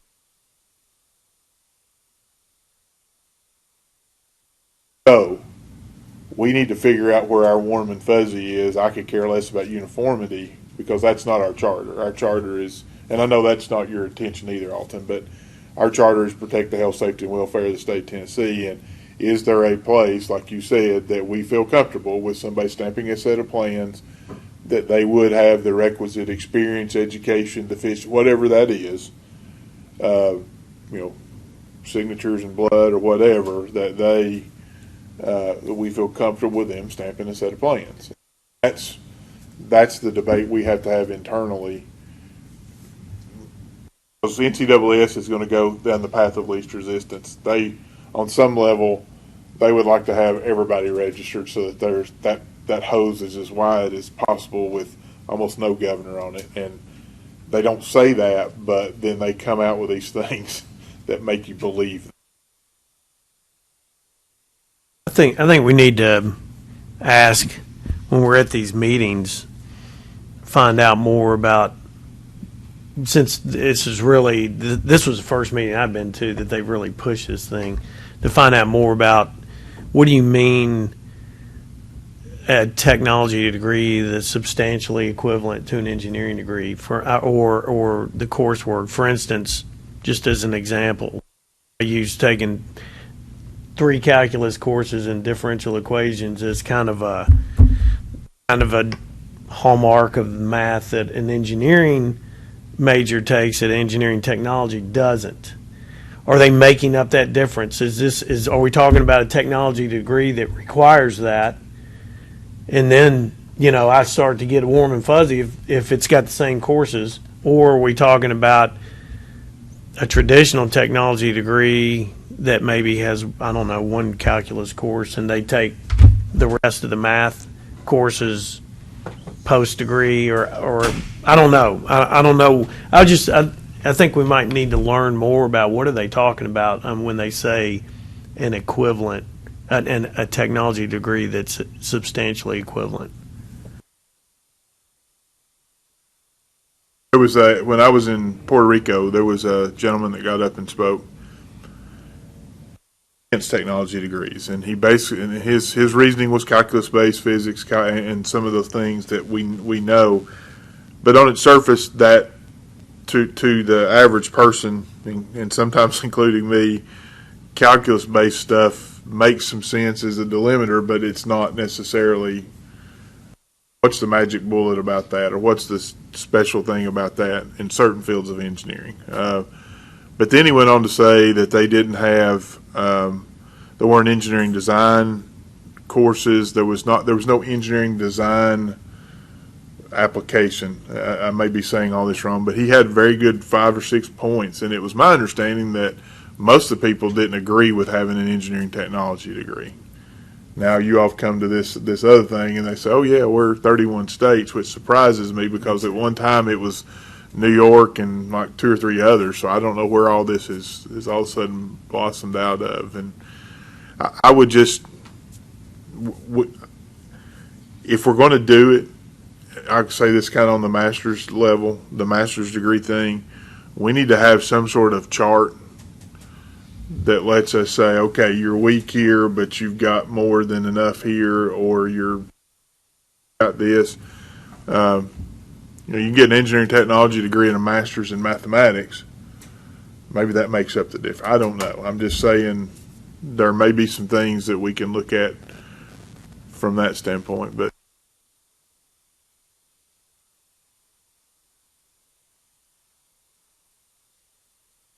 Well, let me first say I think we ought to vote no in D.C. on the 6 years. But I've thought a lot about this through the years, and like you, Robert, I've seen someone that might be registered in Alabama that's got a technology degree petition a legislature to try to get the same thing with a master's degree. It's one individual goes to a legislature and tries to get a loophole created to let them in the door. But like you said, I think the way times have gotten, we need to decide what we can live with and be on the front end of it and go ahead and do it. And here's sort of where I'm thinking. I know several people, and you do too, Robert, that practice in our area that got a technology degree from East Tennessee State years ago. And several of them have went to work for consultants and probably do similar things to people in your office in roadway engineering and site development and so forth, and have gotten to be proficient at it. So I think that that length of experience needs to be much longer than 6 years. But I do think that there's some time there when this individual becomes proficient and is sort of tuned into their area of engineering that they're going to work in, and they are not a threat to the public. So I think that's the challenge, is to find that. But I think it's. Do you have a thought on that? I'm thinking maybe 12, but I'll just throw that out there. But I do think I've always been worried about is that we're going to throw the whole baby out with the bathwater if we're not careful. We're going to have other people dictating. The politicians are going to dictate to us what kind of degree applicants ought to have and what kind of experience. So we need to decide where we think the threat to the public is and go from there. I also think that if we get too detailed in trying to evaluate every program, it's going to get pretty burdensome, and maybe we consider making that up with experience to where we can just say that if you're what does ABET call the technology accreditation? Is that engineering technology instead of EAC, ET? Okay. Instead of EAC. Yeah, just go with that plus whatever number of years experience, progressive experience, like we would any other applicant is. How well do we want to take this on as a potential agenda item for this committee to develop and make a recommendation for changes to allow that under our laws and rules? This would have to be a law change or a rule change. Excuse me. So the technology prohibition is in rule. Rule? It's in rule only. I've been listening to discussion, and I think the discussion, from my perspective, it goes back to the substantial equivalency issue, and I think you all have been discussing that or whatnot. So I think the prohibition in Tennessee is directly addressed by rule, and it's the rule under the non-ABET accredited universities.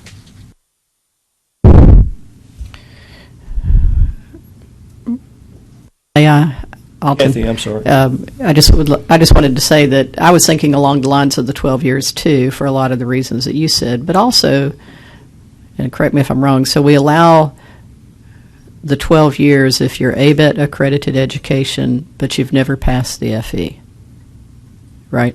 Then they can sit for the PE. And it kind of goes to that issue of they've been practicing long enough to have been under the supervision of a PE, and they've chosen somewhat of a career path and hopefully started to zero in on what they're doing for a living and not just, I mean, honestly, after 4 years experience, a lot of people don't know exactly what they're going to do, and I'm not sure about 6 either, but 12 seems to be, once you're 12 years in, you kind of know what you do for a living if you're in this profession. And then secondly is that it might be, I don't know, but it could be that some of the same people who would not necessarily be able to take and pass 3 semesters of calculus in an ABET engineering degree might be the same people who might struggle with passing the FE exam. And maybe there is a correlation there, even loosely, that allows to accommodate those who don't need to use calculus in their career and therefore didn't necessarily have the talent to get through it all, but still have the wherewithal and the professional exposure and the mentoring over a period of 12 years, like an FE student, or a student who didn't pass the FE, to then be able to become licensed. If, and that's a big if, assuming they can still pass the PE exam. We're not going to do away with that. Even if they have a technology degree, they've still got to pass the PE exam. I'm just for discussion purposes, I'm just saying the 12 years had already put into my mind as well, and I think that there is some loose correlation to the allowing for the discretion of not taking and passing the FE. And if you're a technology grad, unless your technology degree is substantially equivalent to an engineering degree, they just didn't bother to get the ABET accreditation, chances are they probably don't have the educational foundation to pass the FE exam. It's just simply too broad in so many different engineering facets. I wasn't necessarily suggesting that we not require them to take the FE. I'm not saying that either. I'm just saying as a I would think that I'm just saying the 12 the years. other 31 states that are allowing it require the same exams. So I'm saying leave that and just add, instead of 4 years, it's 12. And Steve, I wasn't suggesting that. I was just saying the 12 years was already in my mind too for other reasons. You could certainly make that argument, though. They didn't address the issue of the FE. I don't know whether those 31 states that have passed it or adopted it actually require that the FE be taken and passed. Well, I don't know for sure either, but I think the states that allow the technology degree consider them both degrees the same. So it's the same, whatever their law is about taking the FE,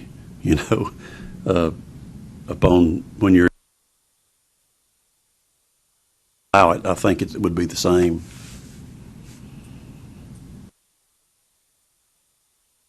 But this is what was being proposed in the changes of the NCAAS model law that would qualify an ET graduate to get a PE license. And just reading it directly from what they said.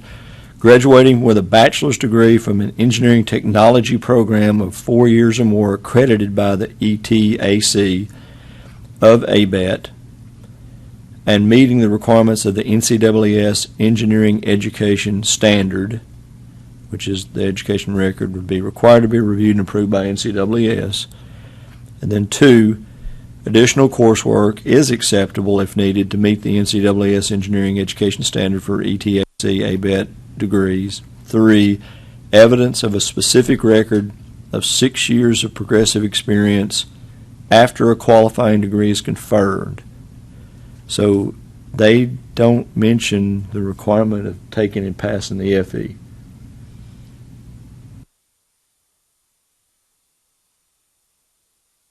That's just the education part of the. Well, they've got education, 4 years from an ETAC accredited, ABET accredited, Right. and then NCAAS reviewing that and determining where there may be deficiencies that have to make it up, and 6 years of professional experience under the direction of a Instead licensed of- professional, then sitting for the PE. So they kind of have skipped the FE. Well, based on what you read, I'm not sure that we don't allow that with 4 years' experience, because that NCES education evaluation, isn't that to determine if it's equivalent to ABET? I think the key is ABET accredits both engineering degrees and engineering technology degrees, and he said Acknowledging they're not the same. ETAC. He said ETAC ABET approved. But he said that it has to be evaluated by the NCAAS education something. to be Education standard to be for ETAC. ETAC. Oh, okay. So I don't think we know Yeah, I don't know what that is. What does that look like? What does an ETAC accredited program look like compared to an EAC accredited program? So I don't think we can I wonder, Chris, go too do far you know without knowing the difference. between the two?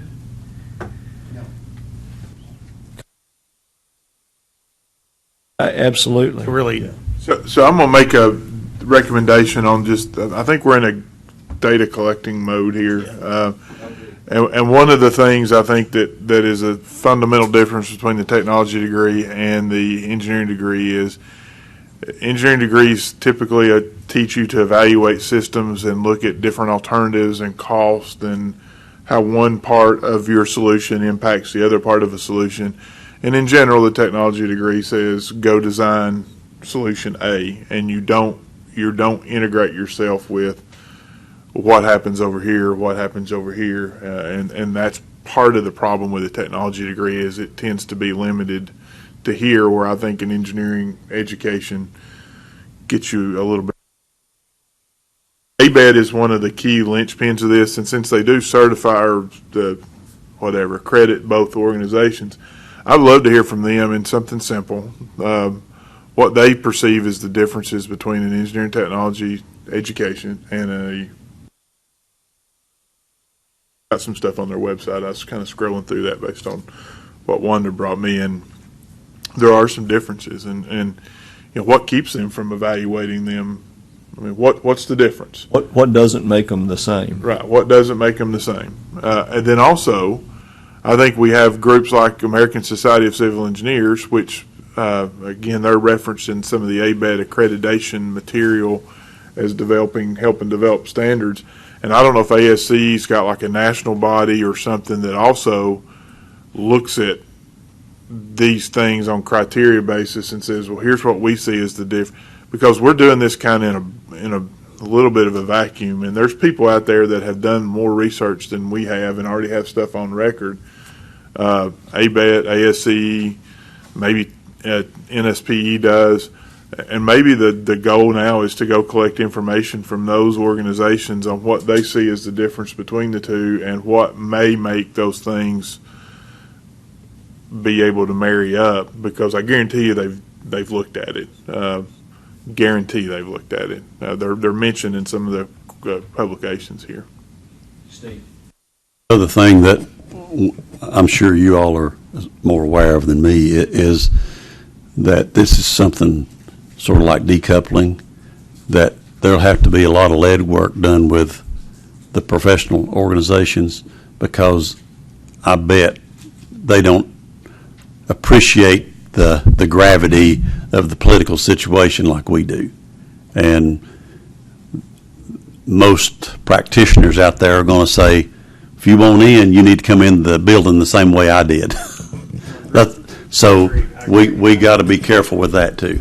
And I mean, recognizing we're not here to be the watchdog for our industry. We're here for the health, safety, welfare of people, but we have to recognize the industry is going to be more upset about this than decoupling. Yes. Because this is a bigger deal than Yes. decoupling. And it's just a part of the process. You know, we don't want to launch out there suggesting this without doing a little homework first and getting if that's what we decide to do. Is there a direction that the committee wants to take with this, or do we want to defer this to a committee organization to get them to do some level of research?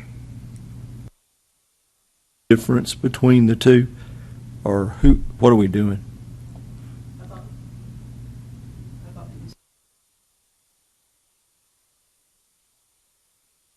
Do you have a? Yeah, I mean, I think we targeting- need to. There needs to be an inquiry to the American Society of Civil Engineers, NSPE. ASHRAE's mentioned this, but I mean, there's different technology programs for different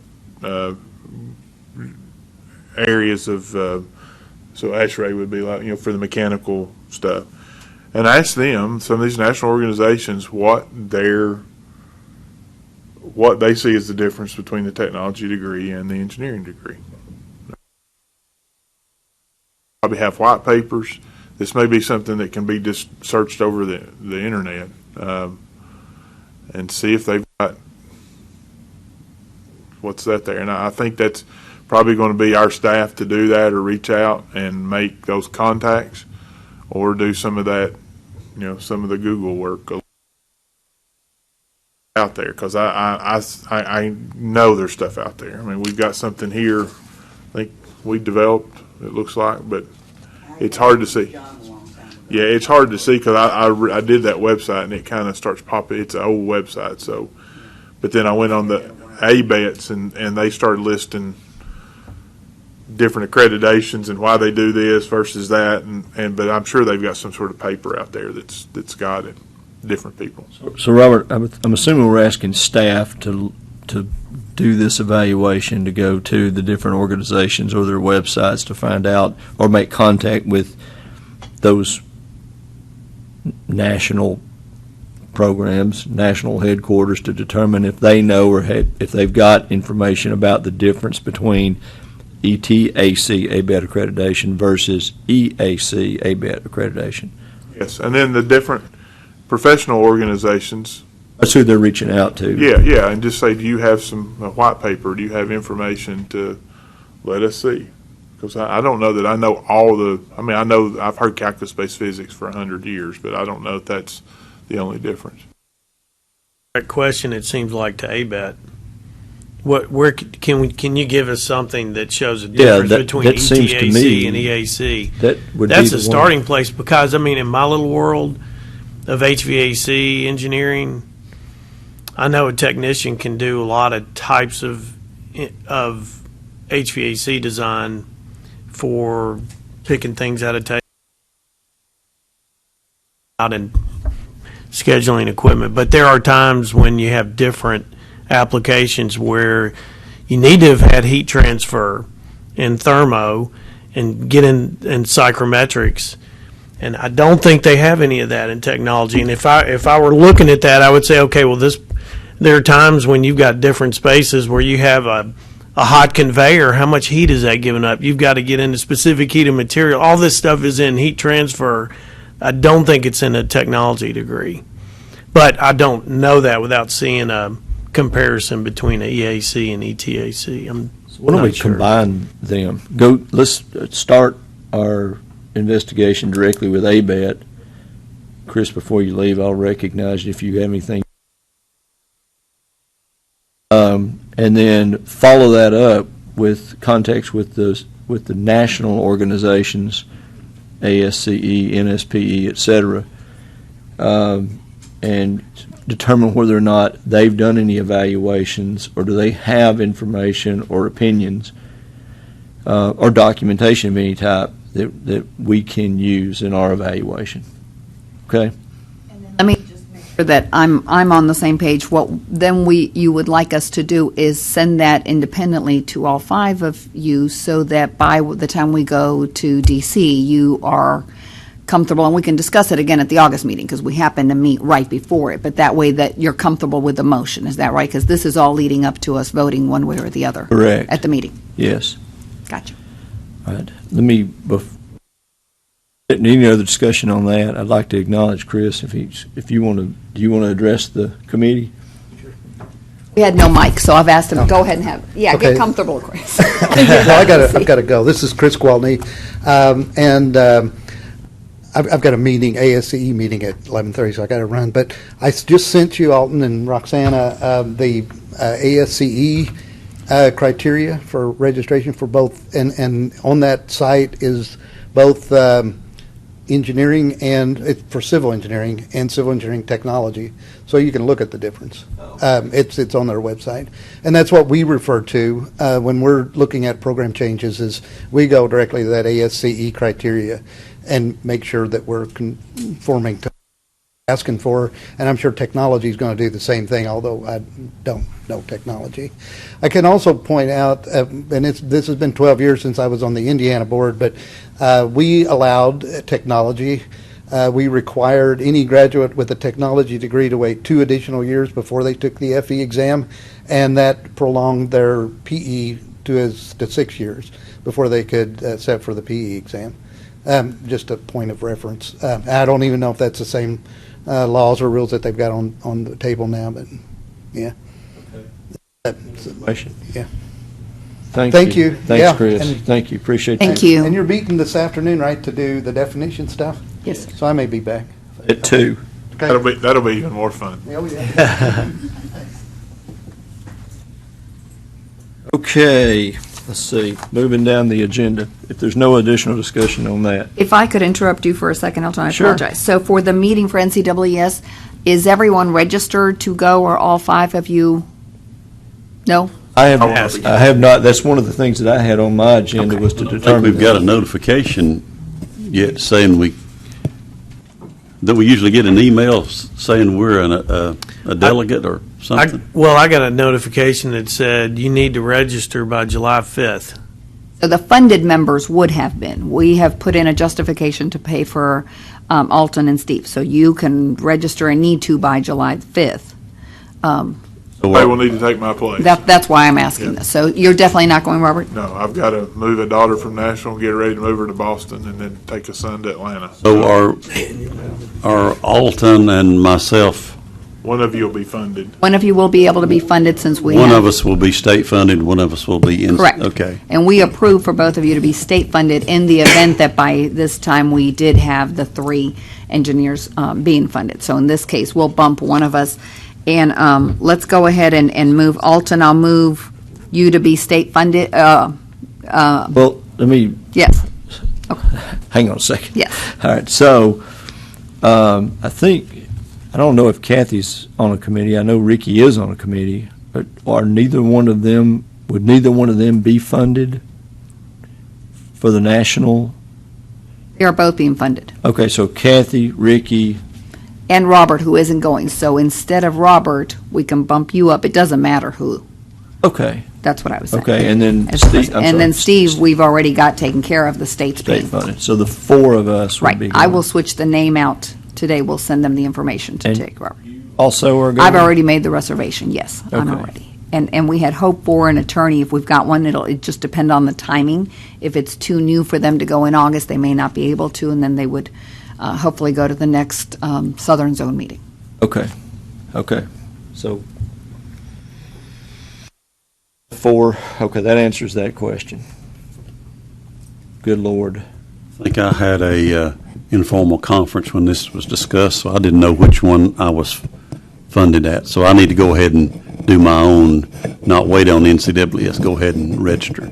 Yes, and the justification we did was on, average normal airfare and the per diems and all those things. And I think, because I checked not too long ago, the hotel may still have the rooms available, but when I called yesterday, I was even able to get a cheaper rate. So it just depends. When you call the hotel directly, you connect with a reservation agent, and it was much less than what the booking rate was. So no concerns there, because sometimes I've had that happen at the NCAAS, where the hotel's sold out, and then you're going 3 blocks over, and that's very inconvenient. So I wouldn't delay it, but yeah, you Okay. definitely can. All right, thank you.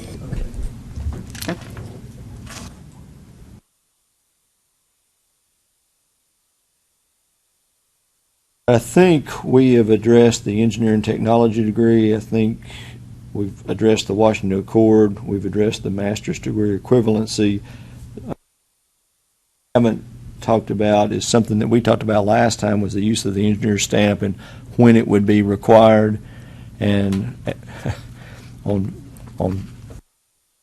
what.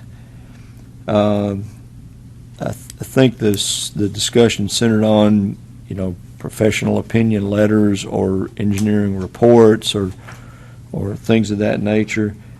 What, and again, I should have done this, I didn't in advance. I did sort of look at what the rules require.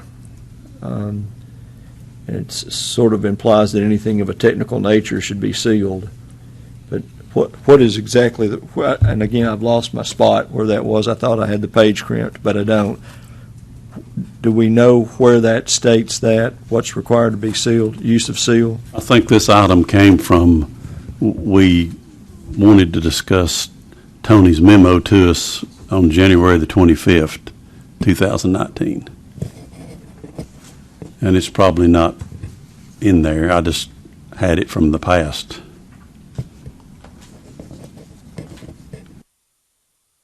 I think we got this before the February meeting, but it wasn't on the agenda, so we've never discussed it.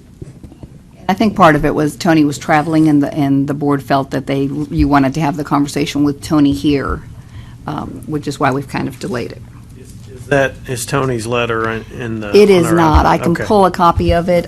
He's got the statute and then the recommendation here. And I think we did have the conversation, but we didn't all agree on that, on when it was really needed. We had a conversation about a discussion. And I can say, Alton, that, I mean, it's treated in the rules, but it's also, there's language also in the statute about it. Where is it in the rules? That's what In the rules, it is, That's what he deals with in his memo, and I don't know if I've got it handy. I can email it to everybody, but you need to either have a copy of it or as he discusses it. that's the statute. I remember what it was. It was the person that if you didn't have to have an engineering stamp, whether you used it or not. Yep. And I'll be back. I can actually just bring us all 5 copies, so we've got it, taking advantage of Tony being here. That way we can come close. Was that a good time to take a short break? You good? What? 5 minutes? Okay. What? 5 minutes, we'll be back. Are you okay with Feeding the stereotypes, with Smithy. the break? Be officially back on the record.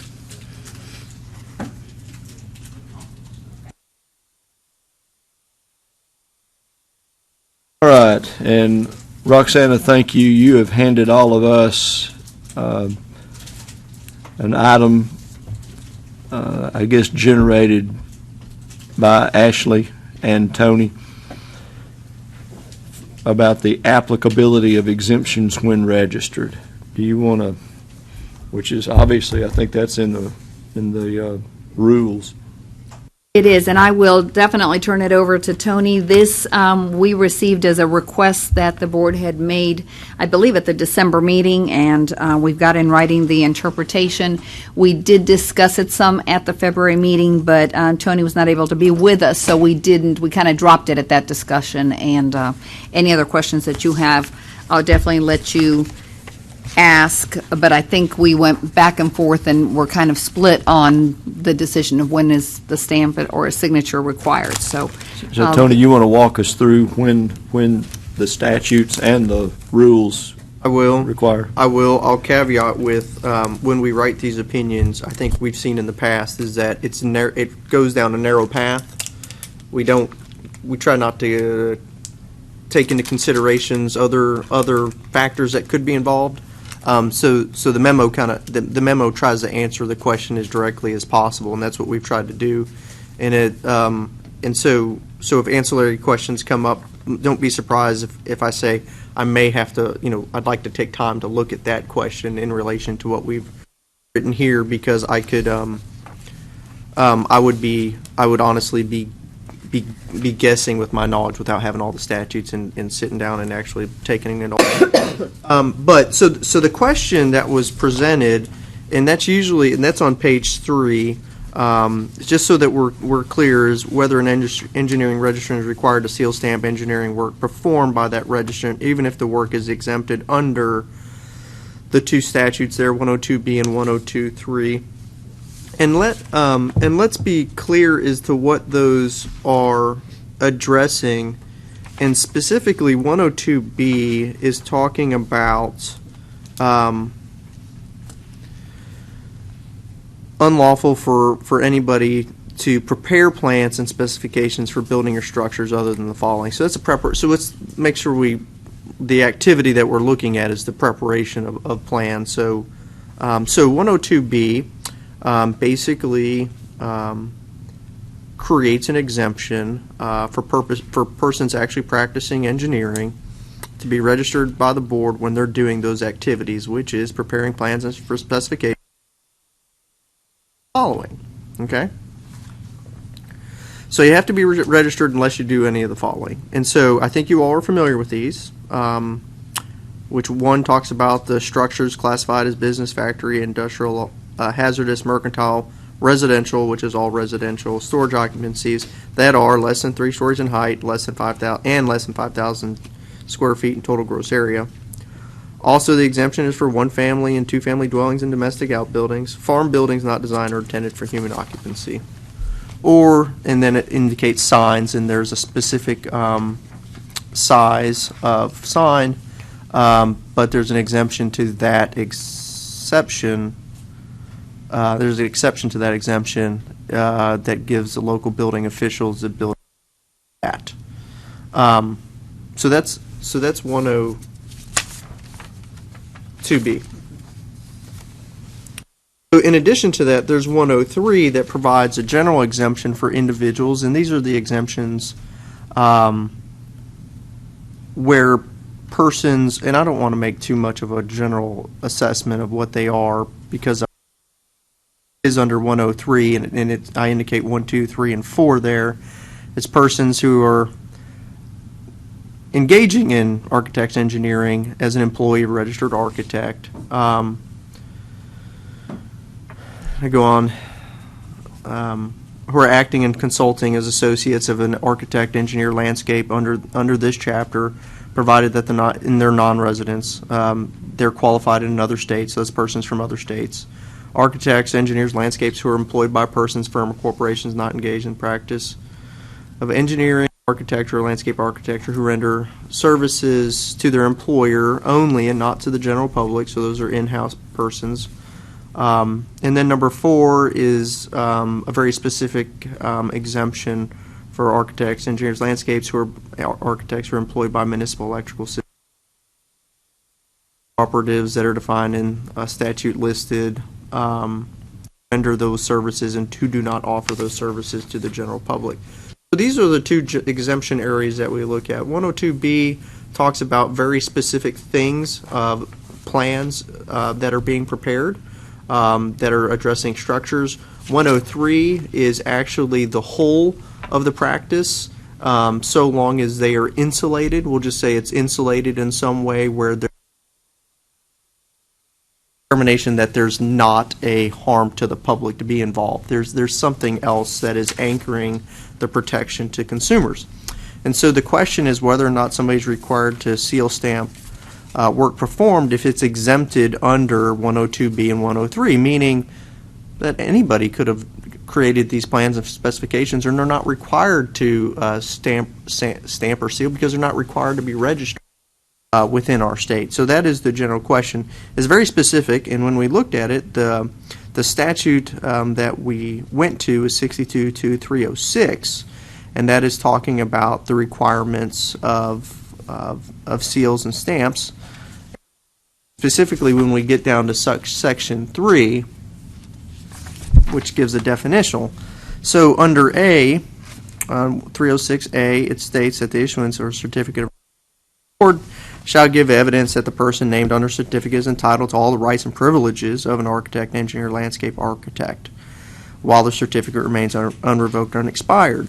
And when we get down to 306B, that's an operative requirement for these persons who are registered, and it states that each registered architect, engineer, landscape architect shall obtain and keep a seal of the design authorized by the board, bearing their name, registration number, and the words registered architect, registered engineer, registered landscape architect, and the word state of Tennessee, and we're familiar with that. And that the registrant shall stamp each of the registrant's seals on all original sheets of any bound sets of plans and final sheet of any specification reports prepared by the registrant or under the registrant's responsible charge. There's then goes to a prohibition that no architect, engineer, landscape architect shall affix their seal or stamp to any document that has not been prepared by them or under the responsibility. It states that the plan, specifications, and reports issued by the registrant shall be stamped with the seal during the life of the registrant's certificate, but is unlawful for anyone to stamp or seal any document with the seal after the certificate of the registrant named on the seal has expired or been revoked. Very straightforward. C, I think, is the important area that we go to, which for a reason in the statute, it specifically defines what is a registered architect, registered engineer, registered landscape architect. And note that at the beginning it says, as used in this section, which it means it only applies to section 306. It's very specific. Under the use of the stamps and seals, it states that a registered architect, engineer, and landscape architect means only those registered architects, registered engineers, registered landscape architects who are required by this chapter to be registered in the state. And the chapter goes back to all of 62-2. That is the whole of the chapter. So in going back to that, you look in all of chapter 62-2 where somebody's not required to be registered, and that gets back to our discussion at 102B and 103. So this section, our final analysis is that everyone who is a registered engineer, architect, or landscape architect is required under the rule operative 306B to seal and stamp those items on everything, and it lists the original worksheets and whatnot. We have a rule that goes into more detail about that, but this is just the statute that makes a requirement. However, within this section, it's basically saying, but those that are required to do it are only these people that are defined, and only those that are required to be registered by this chapter. And so, our analysis is that under statutory construction and interpretation of laws, you have to give meaning to each area of the law. Each word has to have meaning. So. There, under C, it is basically recognizing registered architects, engineers, and landscape architects in the state of Tennessee, and that all of them are required to stamp and seal as required by this section. However, it's carving out only those who are required by the chapter to actually be registered. It doesn't state the exemptions, but it makes it very clear those who are required to be registered. And so our analysis is that it does not apply to those persons who are not required to be registered, and persons who are not required to be registered are in 102B, and 103, and 102B is specific to the preparations of plans and specifications, which we saw earlier.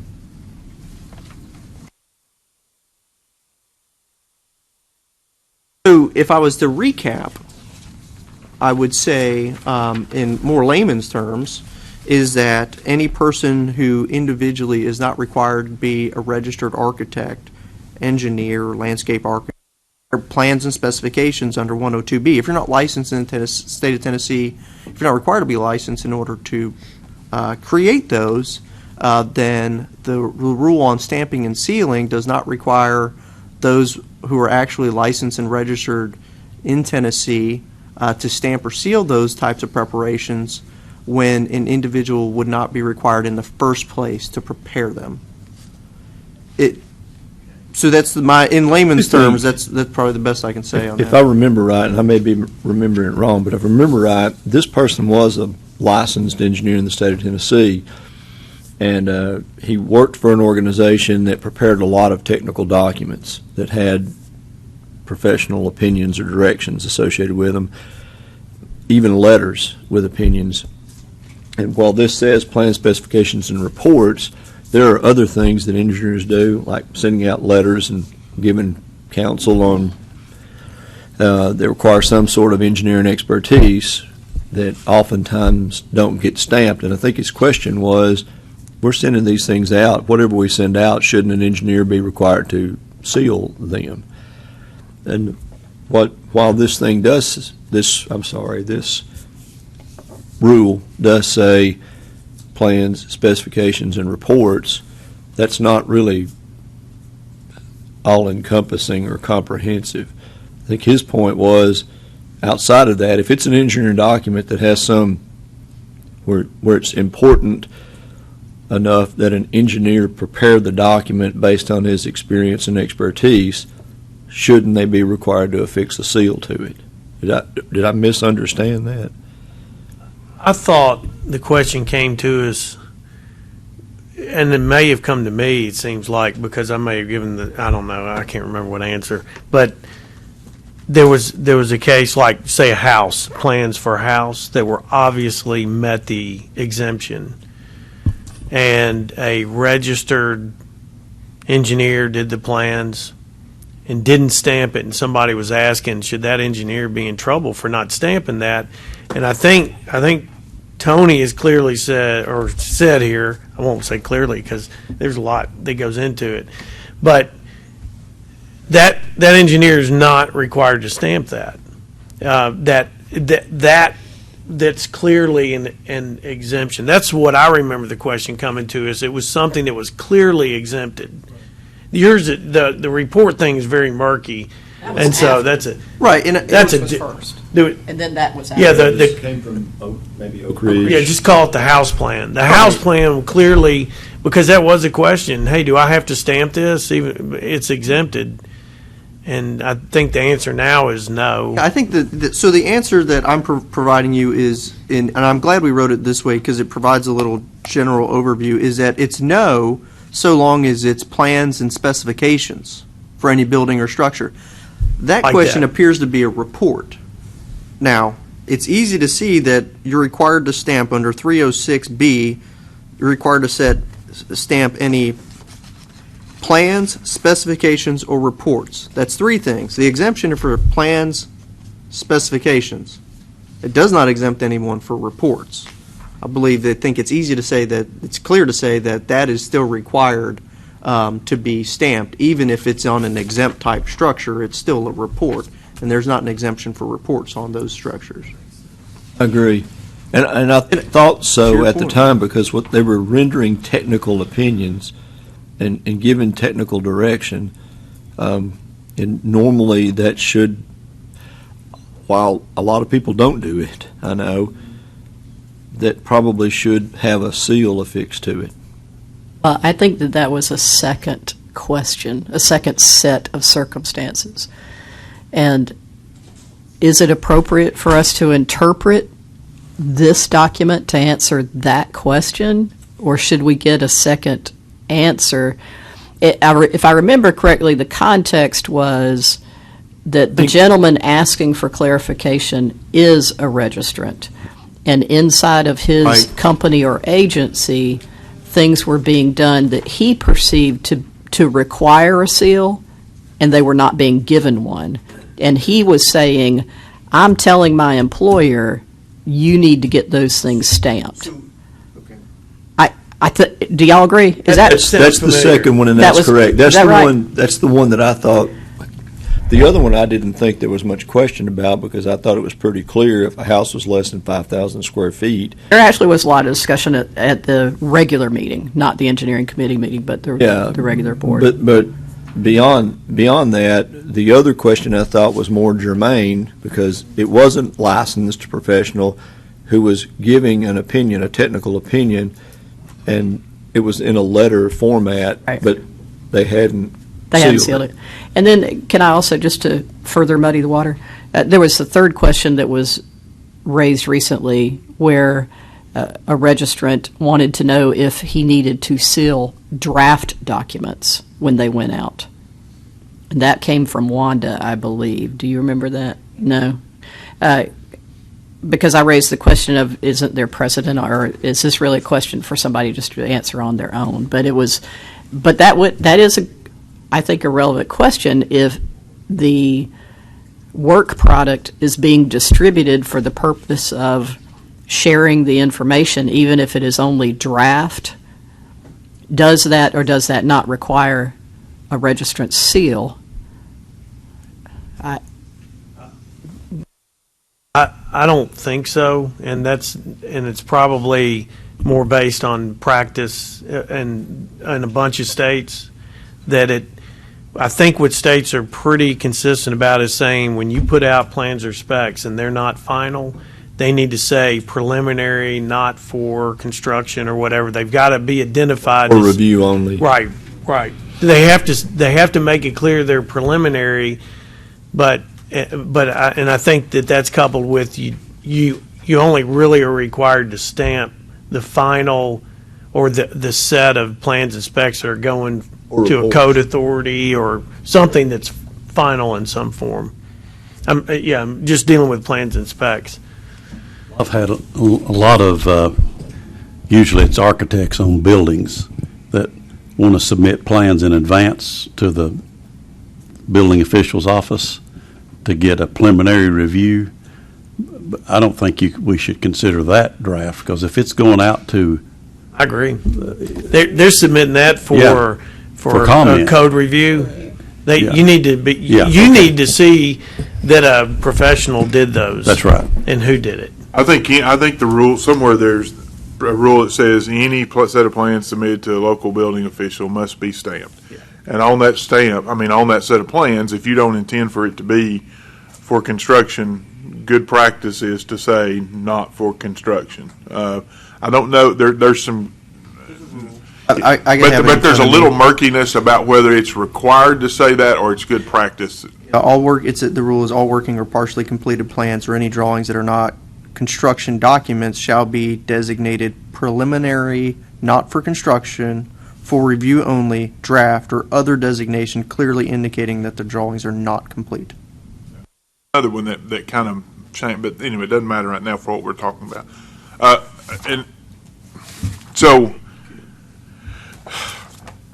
the question comes up, I understand why the exemption's in here for the house, and I understand why we've got those, because obviously not everything requires an engineer. But if you're an engineer and you do a house that's 3 stories, why wouldn't you stamp it? Here's the question is not that I'm trying to churn, but if you're an engineer, you're a professional, and you're saying, your word is your bond, your work is good because of what that's why you do what you do to get a seal, then why would you not stamp it? And why would Actually, most of the time you're being paid because you are a licensed well, and that's professional. what I'm saying. So are we giving the public some sort of little bit of we're going to be engineers sometimes, but we're not going to be engineers other times, kind of thing, the way this is worded. If you'll pay me $100, I'll be a real engineer, but if you don't pay me, if you pay me $150, I'll be a really, really good engineer. I mean, that's, you see what I'm saying? I mean, we're almost saying, I only going to use my stamp if it's really, but then why do we have engineers that sign off on foundations and sign off on building trusses and stuff and all these kind of things, even in a 3-story house? I mean, why do we have the need for engineers to do all these things if all of a sudden their expertise is? I think we're muddying. And Tony, you've done this the way the rule is, and I appreciate that. But I'm looking at it from a out on the street perspective. I think it's just a very imperfect way that we had, or whoever wrote that statute, it's just an imperfect way to say these don't really need to be stamped, because typically contractors design the houses, so there's not a good reason why an engineer if an engineer happens to do the design on a 3-story house, there's not a great reason other than this is just kind of imperfect. It gets really complicated if you try to go into. It's probably just a simpler way to apply this exemption, I think. Well, I mean, the simple way to say it is come in and say, if you're an engineer and you design anything, you need to stamp it. Tony, the information that you just read, to me, sounds pretty easy. the information that what part of either the rules or the statutes was that in? Where the things that were exempted that you didn't have what to is put your seal on? exempted is in this. So it's the statute. If you go to page 1, if you have that document that Roxanne out, it's the memo has on page 1. Its statute is 62.2.102B. And we are looking at 62.103. And we parsed out the specific areas we need to, or else the memo gets long just with copies of statutes. Well, let me throw out a hypothetical to kind of. I remember it's coming back, but it's kind of fuzzy. I remember, like I said, in the actual board meeting, there was more discussion about it.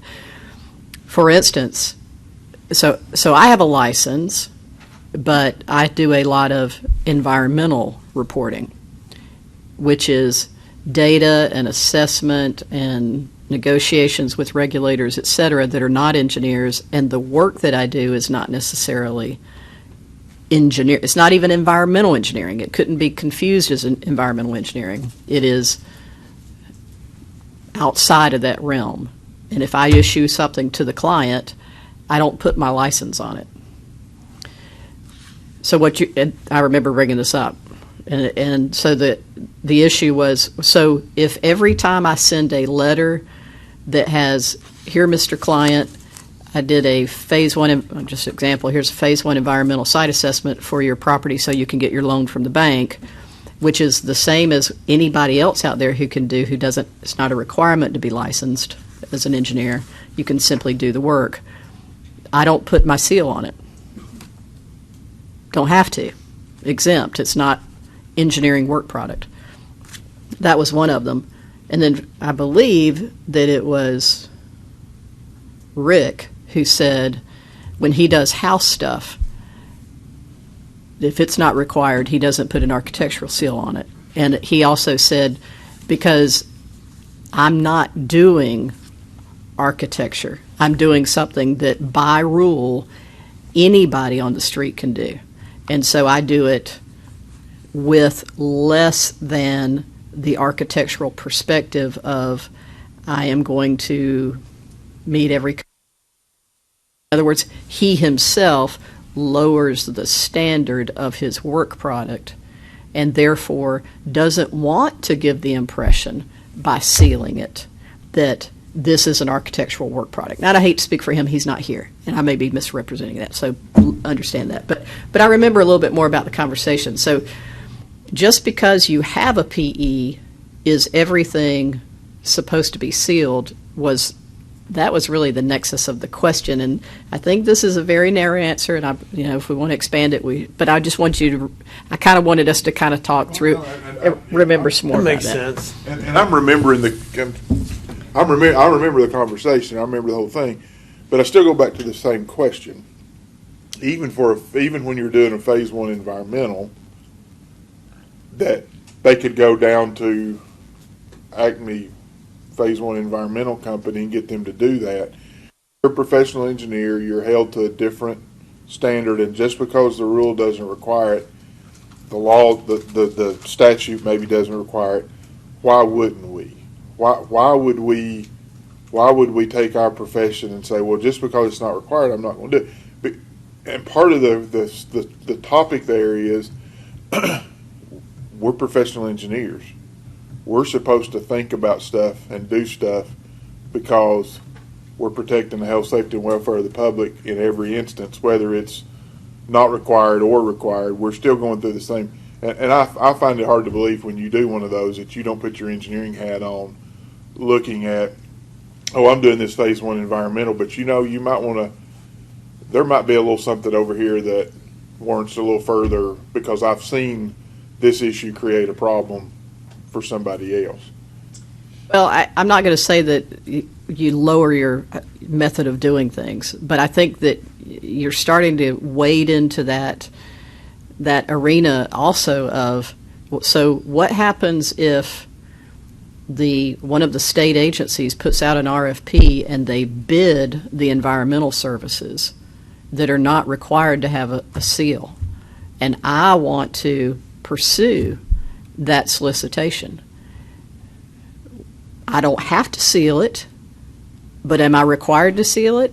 And if I am, then now am I in violation of the QBS because I'm a PE 24/7, 365, and I'm not allowed to bid services that I would provide, even though those services aren't required to be sealed?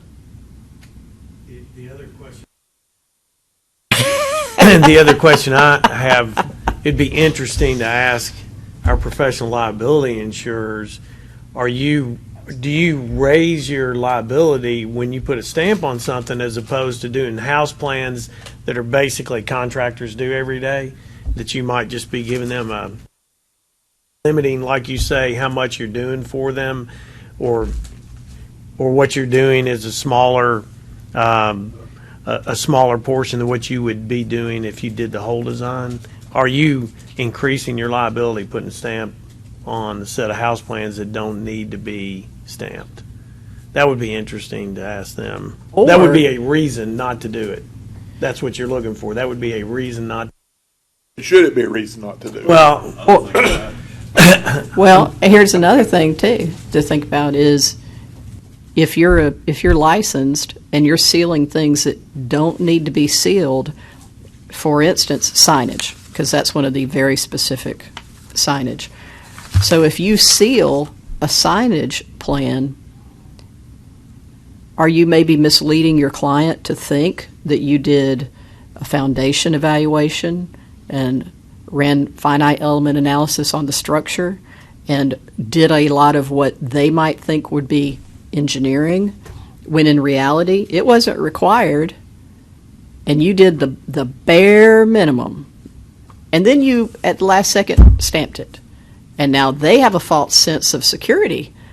I don't know. I just think there's a lot of gray area in my mind. And let me say one thing. I think the reason they're coming to you, unless you signage is a thing, since it's away from what we typically do, I think the reason they're coming to you to do that signage plan is because they know you're an engineer and they expect you to get it done. Coming to you because you are an engineer and they know you know what a signage plan is, and they know you've got professional judgment and all that to know what's required and what's not required. And again, so it comes back to your question, am I an engineer 365? And I would say yes, because part of being an engineer is saying, I know I need this, but I don't need this. I know I need this part of the code, but not that part of the code, and I am an engineer. And my question still is, I understand all the practical reasons that we're talking about, but are we also giving the public the same misconception on the other side, because they're coming to you as an engineer saying to design this sign for me, expecting you to do those things, and you go, I don't have to because I'm exempt. Well, why did I come to you in the first place? Why didn't I go down here to Acme and have them do it? That's just, and maybe it's business relationships, and maybe it's all kinds of stuff, but I just wonder if we're not giving them the wrong impression on the other side of that too. Just a question. I think it probably just depends on the situation. If somebody came to me and said, I want you to do a drawing of this house, just do me a schematic, because a contractor, I know how to size a ductwork and size a unit and everything, but just show me how you would zone it, and I got, $300 or $400 to pay or whatever. I think I'm helping them, getting them what my little input is, but I don't want to stamp it and say I'm totally responsible for everything, and I doubt they have $10,000 to pay me to be responsible for everything. But I'm helping the public by giving them a little bit of input on zoning and layout.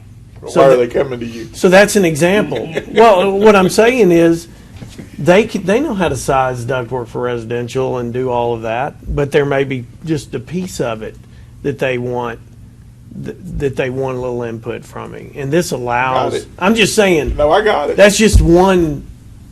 So you stamp it and say, I just gave input on the zones. That's all I did. I mean, I'm just saying, the reason they came to you because they know you know what you're doing, and the reason you know what you're doing is because you're a professional engineer. Yeah. Yeah, but one of the things he mentioned earlier is the professional liability insurance issue. That is really probably one of the things that drives it as much as anything if you're talking about at the commercial level, at the big revenue piece, because standard of care is defined by what would a equally qualified engineer in your geographic locale be reasonably expected to do, and that's the standard that you're held to. So if you put your seal on it, then you're saying the work product that I have delivered from a liability standpoint is equivalent to what you could expect from Ricky or Robert or Steve or anybody else.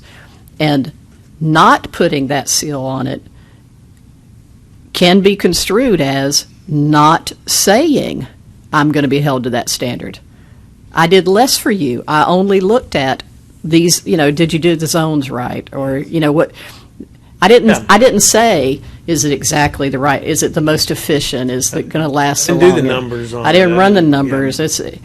Yeah. That's from a liability standpoint. Now, that's different from codes and health, safety, and welfare of the public and a lot of things, but that is a driver.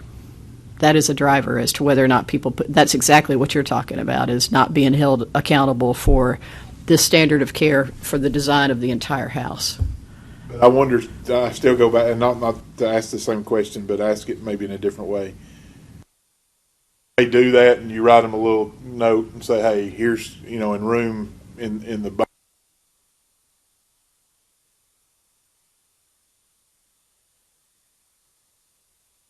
They take that letter, it's got your name on it, not your seal, not your sign, or take it, and the building official goes, yeah, Ricky, man, he does all kinds of HVAC. He knows what he's doing, so this must. I think to Tony's point, we would have to stamp that because that's a report. It's But only plans and specs. But a report's a letter, Specs and may just be a reports. letter. No, I'm saying the exemption is only for plans and specs. It's not, there's no exemption written for a report. Well, what if you just print out their house plan on your company's border, right? And you just took a red pen and print, said here, here, here, and here, and they looked and said, oh yeah, they do good work. That must mean he's got it all figured out. I think we need to be very, very careful, because I think we're giving the public an impression that an engineer's doing something, hiding behind, well, but we're going to kind of not do everything. And I understand liability is an issue, but then we're still going to get sued for it regardless. I would worry about making professionals stamp things that are exempted. I just would worry about what all could come up. And Tony, when I said it was a complicated answer, I didn't mean your answer was complicated. I think your answer is very clear in here, what your conclusion.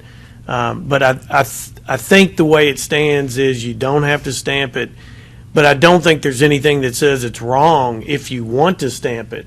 If you have been hired to go in and do, I do a 3-story house and you want to stamp it, I don't think there's anything in our laws that says you cannot stamp it. So it's up to the discretion of the professional whether they need to stamp that house plan or not. That kind of makes sense to me. We don't have definitions for what plans, specifications, or reports are. I think we should the professional to interpret that for themselves and determine whether or not their seal needs to be affixed to it. So, yes, on the house plan that you looked at, that's exempted under the rules. But on the question the individual asked about at Oak Ridge, where somebody's writing a letter, but it contains technical data and information, could you consider that a report? If it expresses an opinion or gives some guidance, then, again, we don't define what a report is. So it would be left to their discretion to determine, I think, whether or not they need a seal affixed to it. If it required the opinion of an engineer based on his expertise and experience, I would think the answer in my organization would be yes, we'd put a seal on it, but it's up to the discretion of the organization they're doing it for or the individual, because we don't have a clear definition of what a report is, and nor should we. I'm sorry, Steve. Well, I've got a bunch of stuff to say, but let me boil it down. I always Let me do the learn simple- from you, so I Let can't me wait. do the simple things first. I think if a report draws an engineering conclusion, it needs to be stamped. That's pretty simple, I think. Then, What about a letter? a letter could be a report. I've investigated several letters that were reports on this board. But I'll get into that in just a minute. As far as 62.2103, those exemptions, I see those a little bit different than on the first page where you're talking about structures. Those are, you've got the electric co-op exemption where the legislature voted to exempt a whole section of And telephone, too. engineering practice, but it's exempted. Then C is the industrial exemption.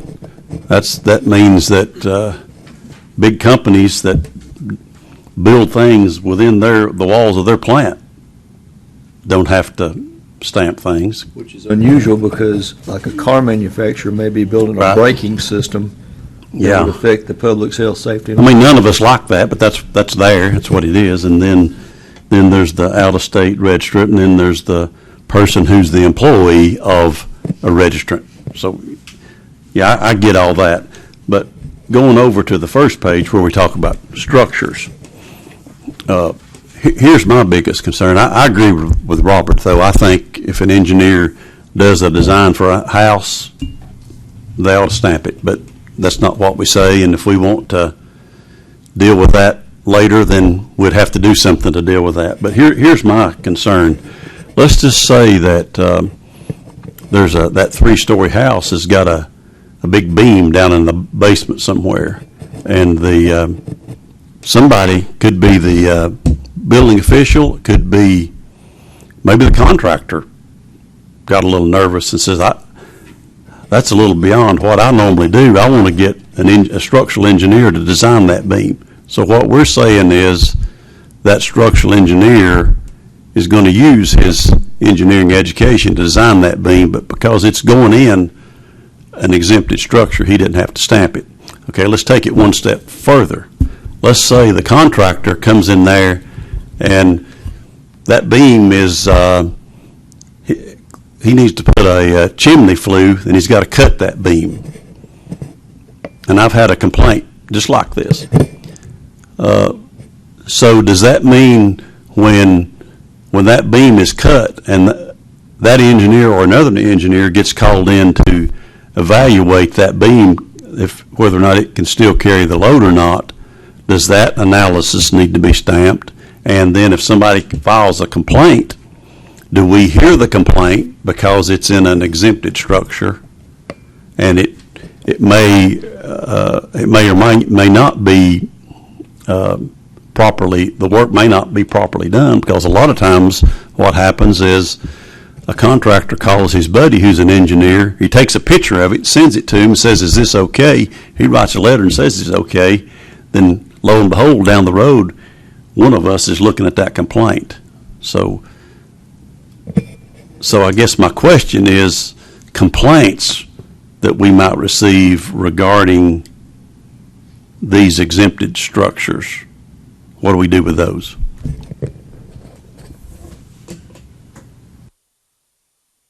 I'm not going to answer your question, but I'm going to sort of answer it. I mean, I've always been under the impression if it's got engineering principles, we ought to stamp it.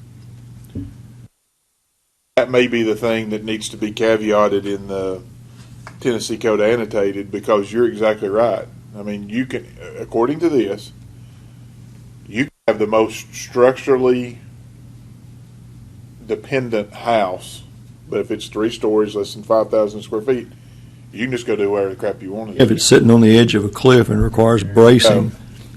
I don't know. Now, maybe the building code, maybe there's some way that the building code official, but not according to this. According to this, there is no caveat that says if a building code official wants to require this, they can. I mean, I know there's got some latitude on that side of it, but I think some of this needs to say, okay, this is all because we think these things in general don't require any engineering. However, if any of these things require engineered systems, engineering judgment, however you put that, then an engineer needs to be kind of broad brush the exemption, but you just pointed out 2 examples that happen every day that could put the public at risk. And so the way this is worded gives people the feeling that it's just carte blanche. I don't think it's as simple as that. So if that house is exempted, but we get a complaint and we determine, well, first of all, do we even accept the complaint on an exempted structure? And if we do accept the complaint, can we deal with the registrant if we think he wasn't qualified to do the work or it was improperly done? Could we penalize the registrant? That's a legal question, I think. Yeah. You may want to, hey, Tony, legal question here. I heard. I Gave him a little preamble before, yeah. so he understands where I'm coming from, I think. So number one, I think the conversation where the conversation is going is trying to look at all avenues, like we're going to fix all of this right now and figure out what it is, because whatever I tell you is kind of on the record and it's on a recording. Now, the memo that I gave you all is only for you, and nobody can use it for anything. Nobody in the public can use my memo to say anything about how the law works or whatnot. That's what the memo says. It's only for y'all. I think the question goes to if a registrant, someone we know is a registrant, actually does the plans or specifications, I believe. That's the 2. The plans are an exempted activity. Could they be held if that, I'm assuming we're talking about incompetent work or misconduct, could they be held underneath the board's disciplinary statutes for that? I will just call it misconduct. That's a good question. I'm not sure right now. I've been frantically trying to read the rules under misconduct and under incompetence to determine whether or not there's clarification. I don't have a lot of clarification right now. I think that's something that I'd have to get back to you all on.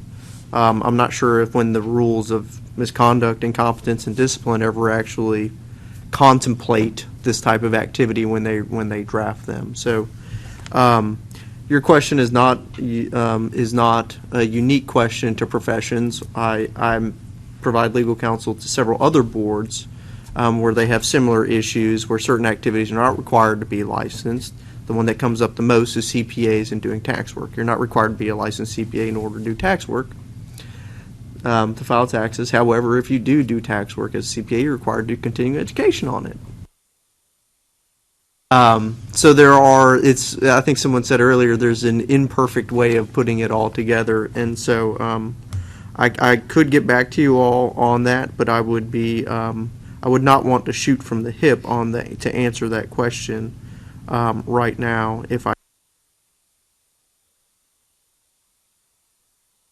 I think in general, there are almost too many scenarios, almost an infinite number of scenarios where an engineer would be hired to do something that may be exempted, but the reason they were hired is because the owner's understanding and maybe even the professional held himself out and said, look, the reason you want to use me is because I have a license, whether he seals a drawing or not. The implication is he was hired specifically for that purpose, that he had a license, professional license.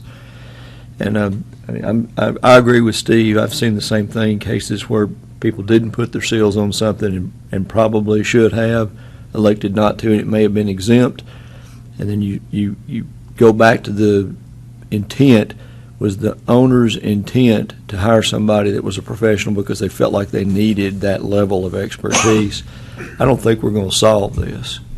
No, and I agree with you. I don't think we're going to solve it, but we do need to probably gel around some sort of idea here, because why do we even need to hear the complaint if it's not going to be, if we can't adjudicate? Well, and I would just use my same example again, is that if you're and this is not unique to where my personal history in providing these services, but if you go around anywhere in Tennessee and speak with environmental consultants who happen to also be registered engineers, the standard of the industry is that they do not seal documents that they self-define as not reaching the definition of requiring a signature and a seal. So there's a large practice out there doing this. And if you wanted to bring them before the board, if someone filed a complaint against an environmental professional for not sealing a document, I think there would be a very, very big discussion as to whether or not that person was regulated by this board, because that wasn't a covered practice by the Board of Engineers and Architects. So maybe it goes back to the whole definition thing, I don't know. But there is a large swath of the profession that would sit here and affirm for you that they are regularly issuing reports, drawings, well boring locations, soil sample results, et cetera, phase one assessments, all kinds of environmental stuff that they don't perceive to be covered by the regulations that are applicable to signing and sealing documents. Are those people preparing those documents licensed professionals? Yes. Did the owner come to them because they held professional licensure and therefore had some level of expertise? Can't answer that question. I think we know the answer, though. No, I don't think we know the answer to that. I mean, because they're competing with people who don't have license. That's what I'm saying is, for instance, there's a lot of geologists who practice exactly the same profession, subsurface environmental investigations, putting holes in the ground, testing the groundwater, testing the soil, comparing it against TCLs, et cetera, and providing a response to the owner with regard to whether or not he has this much potential liability or this much potential liability associated with various contaminants. And The licensed professionals that are performing those services? I'm telling you, there's geologists that do it, there's people with environmental science degrees that do it, and there are PEs that do it. And so your presumption that an owner or a regulatory agency is hiring that particular company because they're a PE, that's not necessarily true. There's plenty of places that they can go to get that same service. If you are a PE and you're providing that service in some level of detail that would potentially have effect on the health, safety, and welfare of the public, your exact example, you're drilling holes in the ground and you're determining whether or not some toxic contaminant level is past the threshold, that definitively has an effect on the public's health, safety, and welfare and on regulatory compliance requirements. If you're a PE, why wouldn't you stamp that? Because you're competing with people who don't have to. If you're already hired, so Doesn't matter. You don't want to be held to the standard of what a licensed professional would do. You want to be held to the same standard as what the geologist might do, or the environmental scientist, or the non-degreed person who just says, like an environmental technology graduate, I've been doing this for 25 years. I don't need anybody to give me a license. I know what I'm doing. That's who they're competing. I mean, they're competing at a very, very broad level. It is not limited to PE licensees. no, but in that instance, you're already hired to do the job. Right. So if you're hired to do the job and you're a licensed professional and you're preparing a document that uses your expertise and your experience in making a determination and recommendation, why wouldn't that licensed professional seal that drawing? Because it wouldn't make any difference. Because he's not required to. So, but again, regardless, just because his competition doesn't do it, He's not required to. I mean, again, it's just, do you have to or not? I is mean, it a report? if I did a structural evaluation, which I'm not qualified to do, but if I did structural engineering, I know that is required to be signed and sealed. I would, if I was legitimately qualified to do so and gave it as a work product, I'd sign and seal it. But this other stuff isn't. It just is not perceived to be. Is it a report? Yeah, I think so, yeah. There's lots of reports out there. Specifications and reports. Or if you're a licensed professional, they're required to be sealed.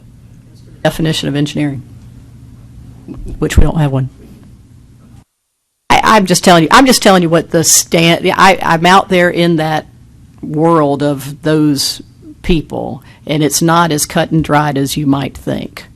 It just isn't. You can bring in numerous environmental professionals, both licensed and non-licensed, and they would, I think, maybe I'm wrong.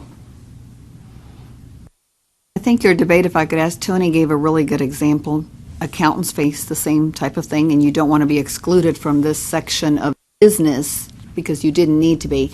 Appraisers, and I have that program, have the same dilemma. You don't have to do appraisals for certain bank valuations, and therefore you're competing with people who aren't appraisers. So the dilemma isn't only to engineers right now. I think other fields are feeling that exact example. If I have to sign it and put my license information where it's not required, and I'm not saying one's right or wrong, but they're faced with, then I could lose out on the contract or not be able to, and I'm actually the qualified person in many cases. I am qualified to do that very much so. So it faces a lot of industries, I think, that are in that same situation. So let me ask another question. This is going to totally screw everything up, and I'm not mean to, but if we've got an application in front of us that has somebody who claims on their engineering experience that they drilled a bunch of holes and took water samples and they designed some 3-story houses and a lot of stuff that was less than 5,000 square feet, and all that kind of stuff, is their engineering experience? Should we just say, no, we don't get it? I don't think so, but I think you're drawing a parallel that would be the same as an industry professional who comes and says, hey, I work for MTEMC and I'm not required to sign and seal anything, but my supervisor's a PE and everything we do is in accordance with blah, blah, blah, blah, blah. I mean, I'm just, I think it's kind of one of those things where it either is engineering or it's not, and if you're using a lot of that, I understand you got to do some of that, it's not all your job, But if that's the predominance of what you're doing that doesn't require stamp or seal in whatever field you're in, then how do you count that as engineering experience, for somebody that's trying to get an application? Well, I'm saying across the board, not in your field necessarily. I'm saying across the board. and let me just say, I don't ever do any of that anymore. I'm not actually practicing in that field anymore. But if the board feels that they are going to start holding registrants accountable for potential violations of the signature and seal requirements in our statute, then we need an FAQ on that, and it needs to be posted, and that's kind of consistent with what I've said before about QBS, is if there's things that are truly newsworthy to registrants that we are aware of, people practicing things different from what we're sitting here discussing as being potential violations, then that needs to be communicated in a very formal way via the website, via the FAQ, via newsletter, via pronouncement, whatever. And I'm not here to defend it or say it's right or wrong. I'm just telling you these are the things that are going on. And it sounds to me like there's a strong opinion that those people would be held accountable to the requirements of the signature and seal statute.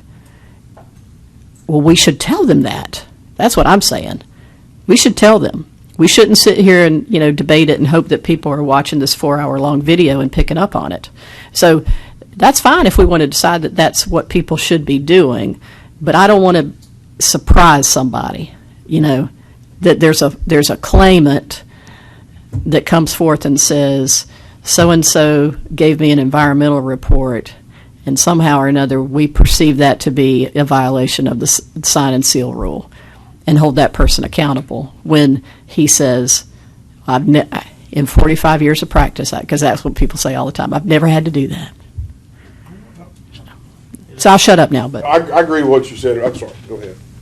I think that even if we didn't change anything about the way we look at the exempt work, the reports aren't exempt, and I don't know if 50% of the reports are ever stamped or whether it's. But in my world, in the engineers that I work with, when I got on this board and I started telling people, we're supposed to stamp reports, nobody stamped reports or letters, and I don't think it was just if that happened in my neck of the woods, I think that's probably pretty common that reports aren't stamped, or letters that draw conclusions or give recommendations. I think a lot of times aren't stamped, and I think would take, whether it used to be the old newsletter that came out or FAQs or whatever. I will tell you, in our office, every report that goes out is stamped. Now, letters giving professional opinions, that's not always the case. Yeah. And But a letter is not necessarily a report, or it could be construed as a report. Frank Waxter told me that every change order document, an AIA change order document, that they stamp those. And I will promise you there's a bunch of people that don't stamp those change order have sub-consultant and everything on there. I think there's a lot of those not being stamped. Well, let me kind of, I don't know if this is going to wrap it up, because I think we've all had great topics but I think, as things tend to do, you start out with engineering, very few over the years, civil, mechanical. You had kind of the, geotechnical, you had kind of the 4 or 5, and there weren't all these permutations of things, right? You didn't have a phase 1 environmental that you did 50 years ago. You didn't have a stormwater pollution plan that you did. You didn't have this. You didn't have that. And I'm sure there's the same things in the HVAC world, mechanical. Have all these things, which they've kind of spawned a whole group of stuff. And I think it would be worth our while on some level, and maybe the definitions kind of help address that, but kind of go reset some of our profession over time, because we need to understand if there are pieces of those things that happen that can impact the health, safety, and welfare of the public. Just because that's the way the industry's gotten accustomed to doing that, we may be injecting something into the psyche of the profession that long term is harmful to the profession, harmful to the public. And we just need to kind of think about those things a little bit to see if, have we moved too far off the center, or are we where we need to be? And I think this discussion is helpful to let us at least acknowledge that there's some things out there that need to happen, or that we need to look at. And we're not going to solve it today. We may not solve it in the next couple of years. But you always kind of need to the definition may help that. You always kind of need to prune the branches, right, to get the tree to grow right. And sometimes I think our branches have grown out so much that letting maybe some things go that shouldn't go, and we may be concerned about stuff that doesn't make any difference. And I would like us to talk about it a little bit more, and kind of look to see. As a level one environmental, I understand, digging a thing to see if the well's right or your water levels may not make any difference, right? It may not. It may just be something simple. Maybe an engineering component to that really needs to be understood, that a licensed professional needs to be involved in, but the industry's just got used to doing it this way. And just because it's used to doing it this way, I mean, it happens in all of our business. We're used to doing this. Okay, when everybody gets accustomed to that, doesn't make it necessarily, doesn't protect the health, safety, and welfare. And that's. Go ahead, Ricky. If we can, let's make this the last comment, because we got two other items here to discuss and only about 30 minutes to do it in. Okay. Great discussion. And I think that the other thing that we could look at is we've got 49 other states out there that grapple with the same problems, and it just would be another piece of data to know these are some specific questions about the requirement to stamp exempted work by a professional or not. That's a specific question that we could find out, are we kind of out of bounds on the rest of the states or most of them like us. Not saying that it's just another piece of data that would be good to know. And as far as the one thought, and Tony's looking into the law about whether there could be a complaint on a professional on something that's exempted work. It seems to me, and I think he's right, not to give an answer without studying, but it seems to me we get complaints on activity that's not tied necessarily to stamping anything.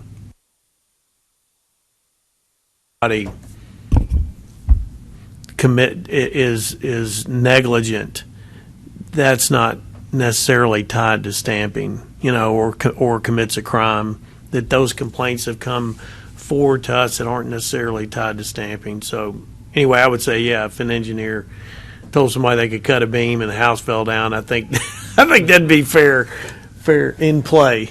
So, but that's not the legal opinion. Okay. Okay. Any other comments? There being none, let's move on. The next thing on the agenda is the reapplication time frame. I think, Robert, you brought this up. It's very, very appropriate. The time frame required for somebody to reapply and us not being able to move through that as quickly as we probably should. I think you had some discussion on that last time. No, yeah, it's a little different than that. So what happens is you've got people that reapply, and they take their license out of active into inactive to avoid paying privilege tax, and then they just go back. I'm saying this correctly, right? And then they'll come back like 2 or 3 months later. Anymore. Right. So it may not That's make. gone away, fortunately. But I mean, Yes.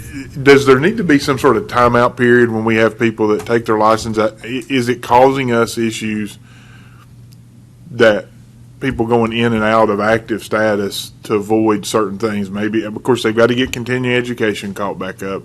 But it was really because of the professional privilege thing.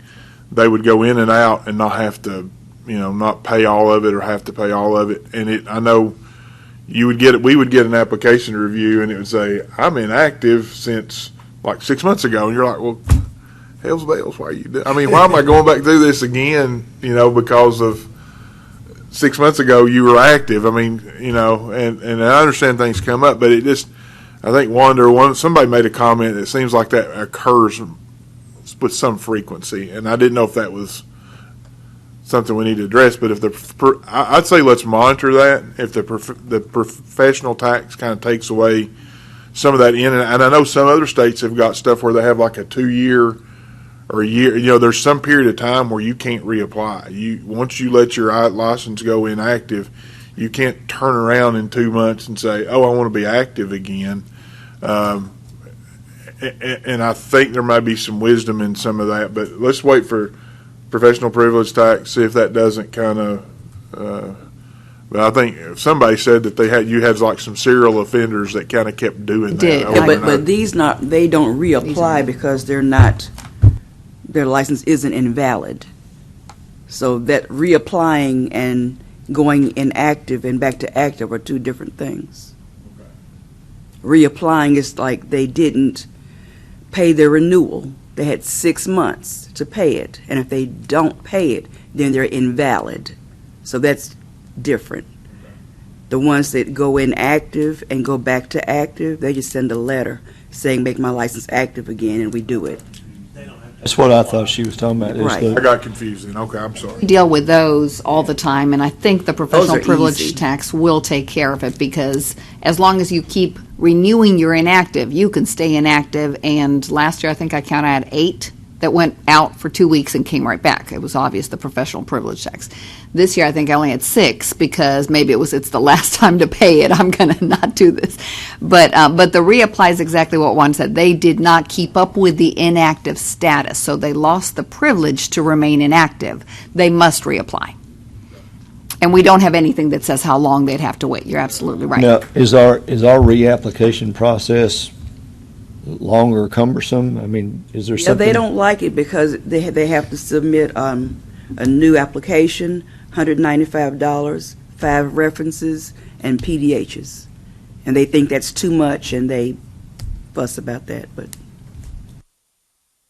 I understand. I mean, I know some people move periodically, and one of the last things they think about is, oh gosh, I need to tell the licensing board where I went, and maybe they don't get their forwarding mail. There's usually often, I should say, there's a reasonable excuse why they didn't renew in a they'll timely say, "I manner. didn't get my renewal in the Sure. mail," or something. But And in But those, we can't waive the requirements to reapply. I mean, they're very set in stone, and we do see more and more of these. Someone else in my office handled that, right? And now I don't have that person anymore, so, and I'm in my 70s, whatever, not to pick on the age, but that is one of those issues, and we get it in architecture as well. They are very, very upset, because after having practiced in 30 to 40 years, you mean I have to do all these pieces.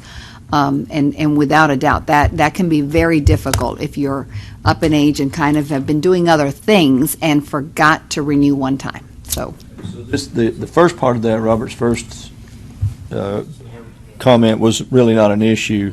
The second component of that is maybe an issue, but the rules are in place and we don't need to change them. no leniency. I don't know about don't need to change, but the reality is if you fail to keep up with your inactive status by continuing to pay the renewal, which is really, that's all it's about, because you're not having to keep up with CE. If you come back, you'd have to get current. In that case, whether it missed you because of the mail, you had a secretary and they no longer are there, you moved and forgot to tell us, it is in many cases an oversight of under a year that they missed this and then realized it, or even worse, someone let them know, Robert, you're not active. I just looked you up. It is a very difficult situation for them. The whole reapplication, in some cases, they don't have the NCEES record. They've got to go out and get it for the first time. The references, and we have no leniency. And I think that was, so I got confused, but the time frame thing kind of threw me off a little bit too. And this is really not reapply. It's on comity and other things. That's what I thought you were talking about. Yeah, the reapply time frame, so maybe the heading has got me thrown off. So one of the things that was asked, and I understand it, if you're licensed in another jurisdiction and you're asking for comity in the state, why do we need a transcript? I'm asking questions, okay? I don't know the answer. But that's just an extra step somebody has to go through. They've got to go to call their university, do whatever. Then you got to wait for it to get there, however long it takes for that university to process. But that's something that we could probably take off as a burden on something. If you're, Don't we have to know what kind of degree they have? I mean, you could be licensed in Alabama with a technology degree. That's what I was getting ready to say. But and, you they, couldn't- and they could not put technology on the application. Okay. They could Well, just maybe put that's the- civil maybe- engineering. Okay. But in actuality, it's technology. Okay, well, maybe, I'm just asking some of these That questions. would be the Yeah. reason. Okay, Right. well, somebody that's doing comity, that has, and again, just going through some of the things, that has multiple years of experience, why do we need 5 references, for instance? Couldn't we do with 3? Professional work references, could we? Those are questions that we need to start, I think, looking into a little bit more, and I don't have all the questions, and definitely don't, obviously, from what you all have told me, don't have any of the answers. But there are some things that might make that process simpler and easier, less stuff you all have to kind of collect to get here and get there. And I noticed, for instance, people that own their own firms or they're working for themselves a lot, and we're asking them for 5 references, and they can't have. And I think about my situation. I could get 5 references, but why? I mean, I've been doing this for a while, and who's going to? I just had to do that recently. Yeah, but and why? It's hard. I know. I'll tell you, it's hard to go get, like, some of the folks that actually were my original bosses aren't with us anymore. That's what I'm saying. I mean, you got people, especially as you get a little older in your career, that they don't have, who's my direct supervisor? Right? I mean, stuff like that, my mom, she's my something else, but that's why I was mowing her yard yesterday before I came down here. But anyway, those are type things that we need to ask ourselves about. Can we simplify some of this for people that don't fit in that little box, maybe? And I think that's our point too. It helps us as a profession when we get these inquiries from our legislators or whoever else, and we need to make this as simple as possible rather than just making everybody boom boom. And I don't know all the answers yet, but I think there's some things whether we need to get a little group together to kind of look at our processes and say, is this important or is it not important? Is this really important or is that not important? Since Roxana and Wanda handle all of that, and they probably have better ideas about that than any of us, why don't we get them to review that and come back with a recommendation of things that they can do to help shorten that cycle? Just information that you don't need. I don't know if, I use transcripts because, when I get a transcript, here's what I do. I go, yeah, it looks good. I don't, unless there's a co-op thing I'm looking at, or unless there's just something just extremely goofy. I know you all look at every class on the transcript. He goes so fast. I wondered what the secret was. Now, I think that, so the references are in the rule. We would actually have to, if in October we're going to do a rule committee and look at it, and we're serious about that you could drop to 3. The architects have the same requirement, and in theirs, they have to have 3 architects, not just anybody. Yes. I think, just a thought. I've got no problem with 5 references because I think we're trying to kind of cast a net to find out whether we're dealing with a lightweight or not, somebody who's a danger.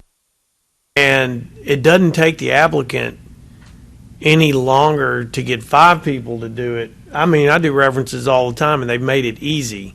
The way, our form is easy. It's just the thing that may be tough is making it have to be a supervisor. And, maybe we need to lighten up on that to say it needs to be 5 people who are familiar with your work, are familiar with that sort of thing. But I would just say we need to be a little cautious on trying to make it really an easy, quick process if it kind of means some people. I'm just asking the question, and I don't know that again. Yeah. I'm not. but if we can make it a little bit where we have to Yeah. go through some of the grind and they have to unnecessarily. I agree with you about the transcript. If it's a, if it's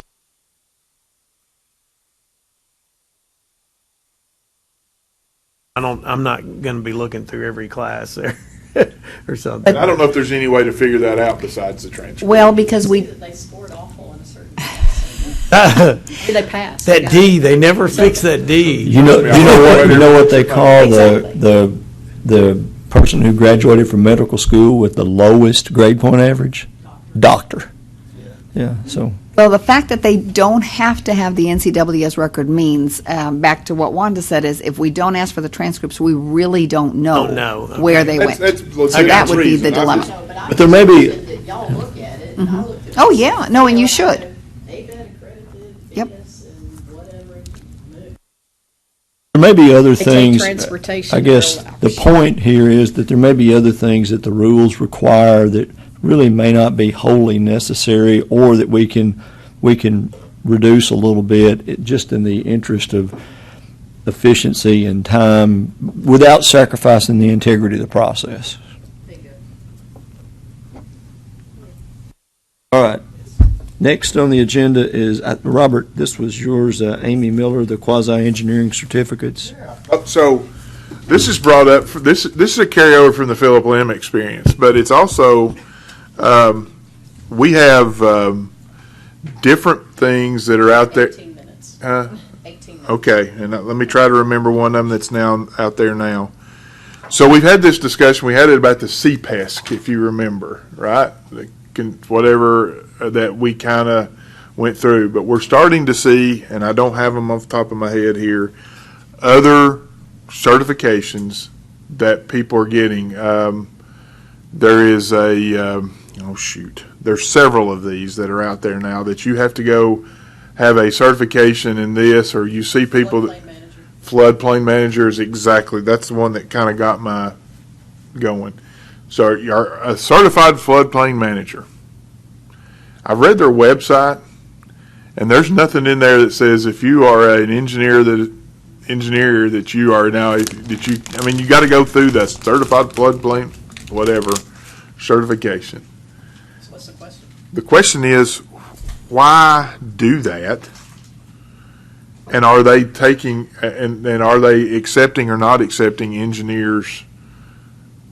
Non-engineers. No, they can. But why would an engineer have to go do that if they've been doing floodplain analysis for years? And there is a certain group of people that see that as you have to have that qualification to be able to submit your plans to certain entities to get your approvals done in certain ways. And that to me doesn't make any sense. So but we're starting to see more and more. Philip brought up one, the electrical something or another several years ago, and there's an association of them, and they're doing lighting and controls and everything, and yeah, something like that. And so a lot of these groups are providing their own certification for engineered systems or engineering design, and it just doesn't make. Are we worried about that? And do we need to take some sort of affirmative steps towards that? I got into that debate with home inspectors, people that go out and do home evaluations when there's a transaction going on. And this was when John Tidwell was still in the state legislature, and he asked me to come down and visit with the director of this organization. And he wanted to know why engineers wouldn't just automatically be home inspectors. He said, "Oh well, you don't carry this liability insurance that we have to have if we're wrong." I said, "Yeah, but you may not be proficient in evaluation of structures or mechanical processes." I said, "Any engineer that would put his stamp on something or sign a certification that you've inspected this and it meets whatever code requirements are or qualification requirements are, would have that expertise. He would have achieved that, or he wouldn't provide that service." And there were 3 or 4 or 5 things that they kept throwing out and over and over and over, and every single time an engineer would have that. And finally said, well, look, there's too much competition out there anyway. You engineers don't need to be worried about this. That's exactly right. That's what the bottom line is. And that's my concern. I mean, we've got a certified floodplain coordinator that we're holding out to do, but then they go, well, we've got to have an engineer do all the hydraulics and hydrology. But then at what point do they decide that they've got some nice little program that FEMA's put out that all they've got to do is put in this and this and this and this and this, and it spits out an answer at the end. And because they're a certified floodplain coordinator, now they can start determining floodways and flood elevations and boom, boom, boom, boom. I mean, we can go down the list of stuff, and all of a sudden, downtown Nashville floods. I mean, so I just, those things seem to me to be, and this floodplain, I'm glad you reminded me, because that was the one that kind of started me down this path again, but we've had this periodically. So I reckon my question is, should we care? Do we care? Is it something we need to look at more intently? Do we have a legal standing to say cease and desist because you're doing real engineering work? I mean, it kind of goes back to our discussion earlier about is it engineering or not engineering? Do we stamp it? Do we don't stamp it? I'm concerned. Well, this isn't necessarily an answer, but this is something that we did a few years ago when some of y'all might remember when soil scientists wanted to be registered. They wanted to have a title, and via ACEC at the time, I agreed to be the liaison to that group of people who were trying to get legislation passed that defined what is a soil scientist. So I met with all of them, and the net result that finally went to the legislature and got approved was the ability for them to call themselves that, and that was defined. However, also in the legislation it says nothing in this legislature is to be construed as to indicate that an engineer is not also qualified to do soil science work or something to that. So if you want to say you are one, because it's some very narrow spectrum of qualifications that you hold that is, from our perspective, from the engineering industry perspective, the regulatory industry, that is part of engineering, that's fine. You can do that, but you cannot you can't define that narrow spectrum and exclude engineers from being part of it without. And so it had to be, and it was not an easy negotiation with them. But eventually it got passed because it was in the best interest of the public.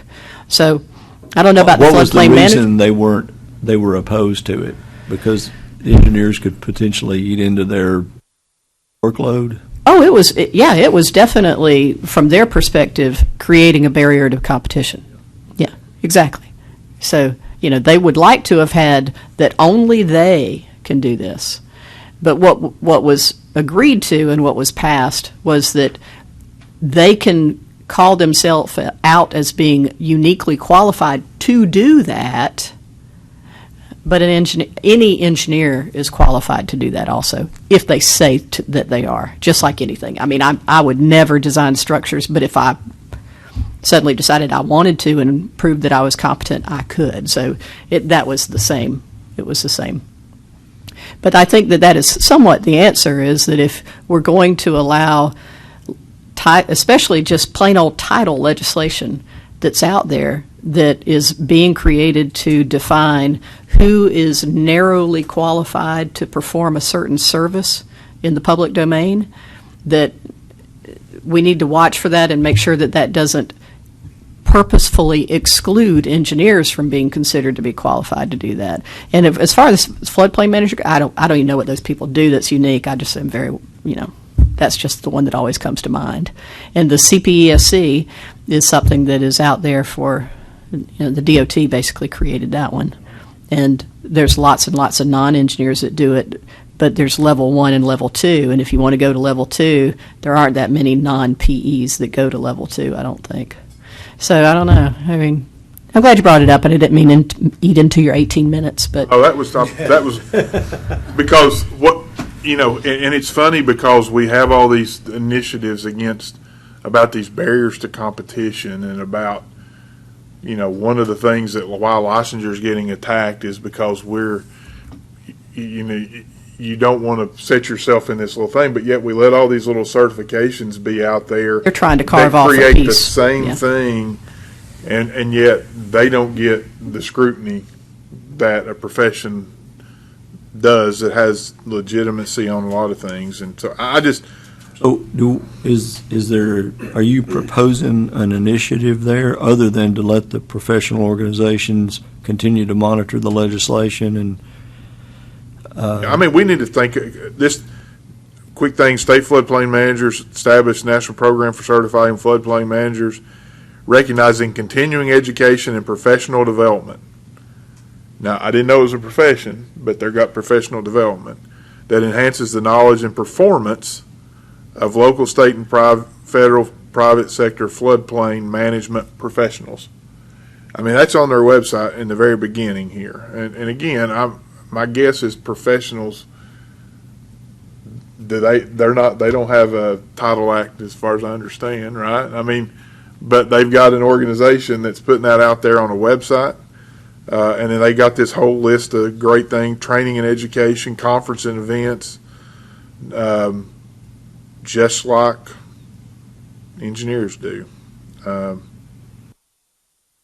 Exam preparation, program fees, brochure, disclaimer of liability.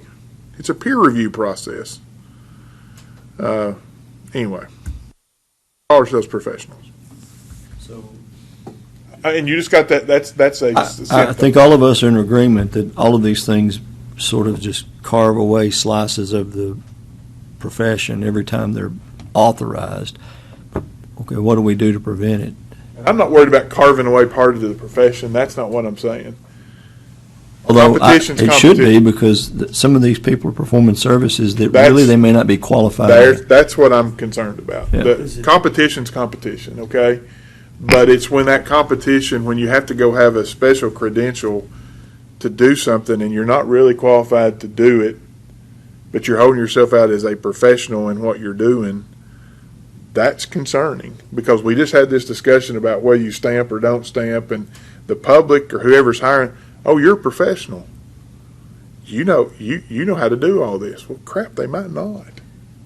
Does that end up having to be a complaint for unlicensed activity that goes process to?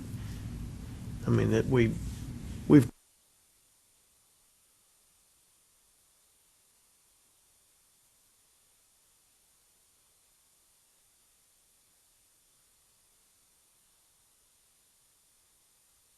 AB, we strongly recommend anyone using the professional services listed individual firm contact that individual firm directly and request credentials, references, blah, blah, blah.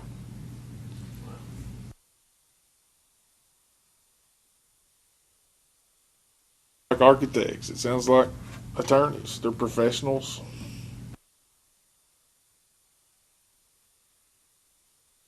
Recommendation for action. I don't know. Something we need to talk about more, or do we want to have a little subcommittee appointed to determine how we want to treat this or address it?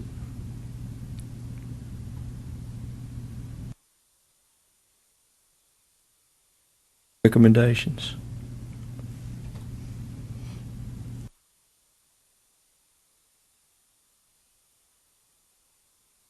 I don't think we've ever required that certification, although I was looking down the list, and David McGinley has went through he's on engineering staff, and he's our FEMA contact, and he's went through it because he's listed as being certified.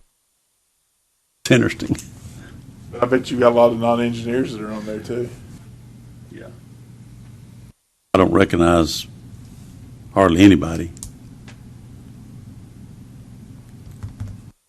While we're thinking about this, two other things real quickly. One, next month, I think Roxana's going to send information out about the fire sprinkler system. The State Fire Marshal's Office has contacted us with a request for It's on your iPad, so if we have a minute, I wanted us to at least touch on it. I'm hopeful that either in August, or if the board thinks that we need more time, address it in October. Thank you, Alton. It is number 6 on your list of items. Philip Cameron is with the Fire Marshal's office, and now we actually reside on the same floor, so we had an opportunity to meet each other and chat. He was kind enough to also send me the sprinkler document that was prepared, I think, in 2006 by his board, and it was wonderful to see. I mean, very thorough, a great job. It's something that to this day they hand out. And so along those lines, they are tasked with looking at alarm systems and designs, and want to make sure to include the board, kind of get the guidance to discuss this on when it is that the board believes engineers would have to be included in this process or exempt from it. And so he would like some time.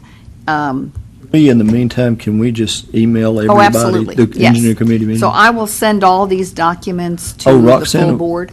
Well, Yes. I would say we probably want to also send this to the architects, since Okay. they engage fire sprinkler system experts also, Okay. obviously.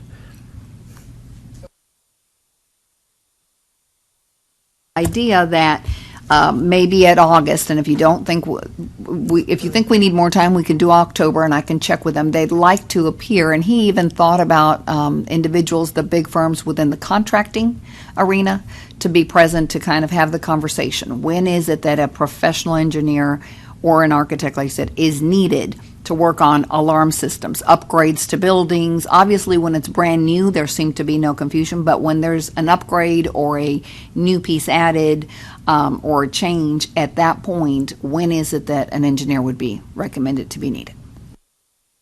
Clarify, this really isn't about sprinkler systems, it's really about fire It's all fire alarm alarms. systems. He used which the is- example of what the board had worked on when Had the done with the sprinkler. sprinkler system. Exactly. And And I I- don't know that they expect something that Yeah. big. Well, I know that ACEC of Tennessee has a group that has looked at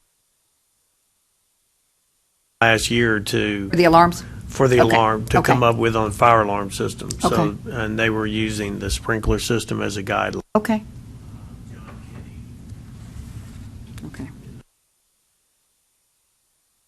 So do you think, obviously today, well, not today, maybe either today or tomorrow, I'll send this entire document to all our architects and engineers. Do you think it's worth asking Philip to come at the August meeting to have the conversations, or do we want to first send me some stuff to go back and forth with him? I know when he mentioned the contracting companies that do most of these upgrades and things to alarms, including them as well, and they could just come and sit in. I just didn't know.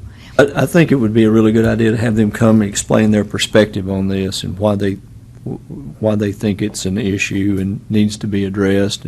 The contractors would be welcome to. I don't, if we can, let's probably tell them if they could limit it to 15 minutes.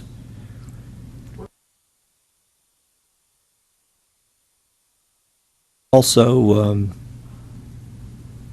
we may want to invite the architects to be part of that meeting if they want to sit in and listen to that. So we can do it towards the end of our meeting. That way they don't have to be here through the whole. All you said's fine. I don't understand jack squat about fire alarms. Okay, and I think if we had, you mentioned John Kinney, but maybe if we had some people that from the engineering side that understood that interaction a little bit better, because I know what, I would like to hear from the engineer's perspective too that do that kind of work. Because you talk about him having contractors there. And see, that wouldn't be, they would be coming from a different perspective than the engineering. So I don't know if we can reach out to John Kennedy, if he'd be able to participate. I can also ask Philip Cameron, who he deals with that are in the engineering field. If we don't have the expertise to hear more on it, do we need something as elaborate as the sprinkler document that was created in '06, and that would be a whole process. In this case, their concern, I don't think they always use PEs for the new alarm systems when it's brand new. It's those buildings that are being updated or renovated or need changes. They even have square footage requirements and regulations on that. If you read through this document, it's a really very detailed document, and sort of like our laws and rules. There are people that are fire protection engineers that do that daily, and I don't know if maybe reach out to Casey and see if any of the members of ACC or whoever do that more free. I know John does that some, but I think he's also got other people in his office that do. And our company does fire alarm design. Yeah. And it's very much like the sprinkler issue, in that the industry just kind of devolved into just the plan saying provide a sprinkler system. And it created all kinds of problems for building owners. And so that's why that standard of care said you need to at least show this much. Well, right now you could still say provide a fire alarm system to meet code. And there's not really a lot of detail about how much do I need to show. That's not good enough, but what is good enough? And it could differ from every code official. So I'll talk to Casey for sure, and then try to, or maybe, Ricky, you can put me in contact with John Kennedy to see if someone else that can update you all as an engineer, and then we can take that work product and keep going. That sounds perfect. One very last thing is that it will come up, I think, at tomorrow's meeting about how the QBS information is posted on the website. Right now, I think it's in two different locations. You have to drill down into consumer resources and then into the consumer's guide for design, to the design profession. There's a very short section on that, like 2 paragraphs. And then under the news and information tab, there's a QBS section, a guide to procuring professional services. But that's such an important element. I brought this up to Roxana, that I think maybe we want to make it a more prominent feature on our website somewhere, where we can even have maybe its own individual tab for. Well, on your document for tomorrow, Alton, it is on page 30 of the whole meeting item. And what I did is simply take snippets of our website so you could see where it lives. And we also followed up with all of the different groups that participated in putting the template guideline together. And 2 have already responded, and it is posted. They have posted the final guideline, whereas we have the working products all the way to the final one. And they're on page 30, 31, and 32 as well. So you can see who's responded, that they have, in fact, posted it for their consumers to view as well. All I have on the agenda. Does anybody have anything else before we adjourn? Seeing none, motion to adjourn. All in getting up and leaving. Saying aye. Aye. Thank you. Just a reminder, the definition committee will start at 2, so I will lock up this room so we can take We're coming back into here, in right? here, yes. We're going to sit out there, right?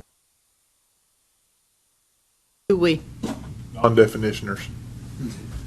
We can sit out and listen, just they can't say anything. Of course you can listen. I don't know that you can't say anything. I mean, I might say something.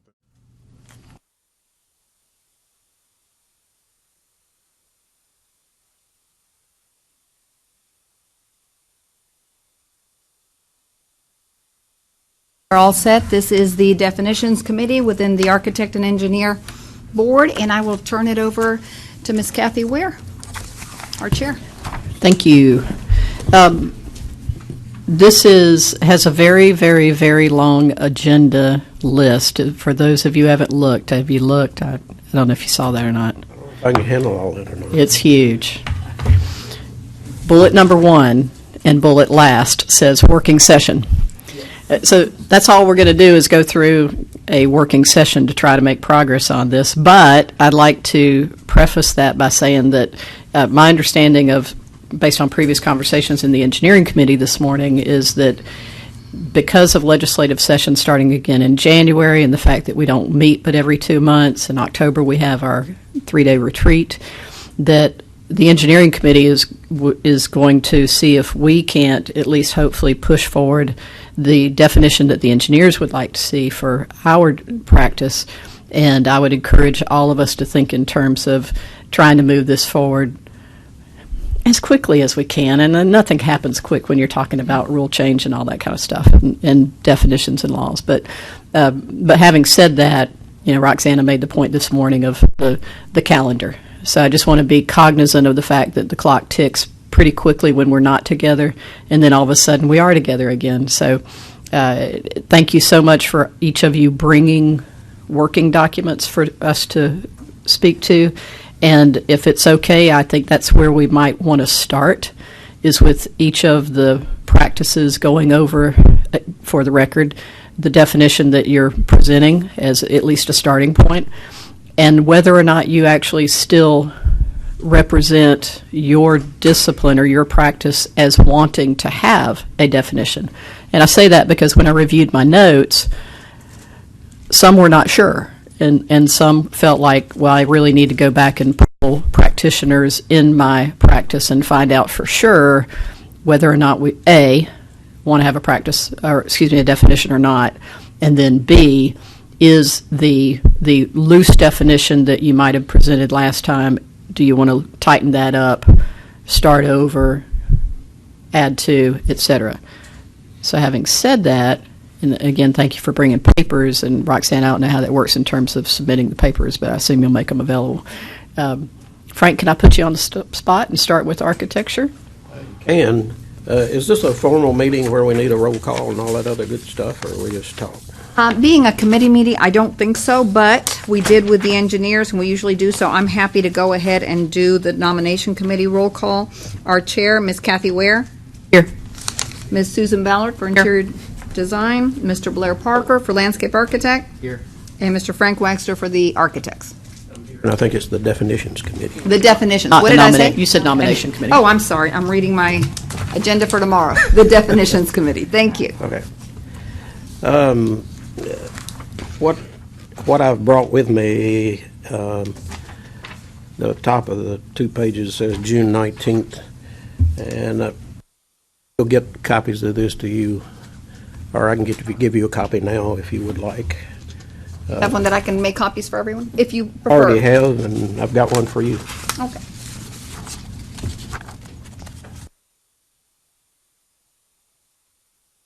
Already done that. Oh, you have. All right. Thank you. There's two things, and my presentation here is going to be short and maybe go against what you were saying timing-wise. The second page of these, what I gave you, has not changed, and that came from the AI Tennessee. And we've looked at this before. This, where it says practice of architecture, this is what they accept. And for the AI Tennessee, it also, if you read right now, the NCARB's version of practice of architecture, exactly what this says.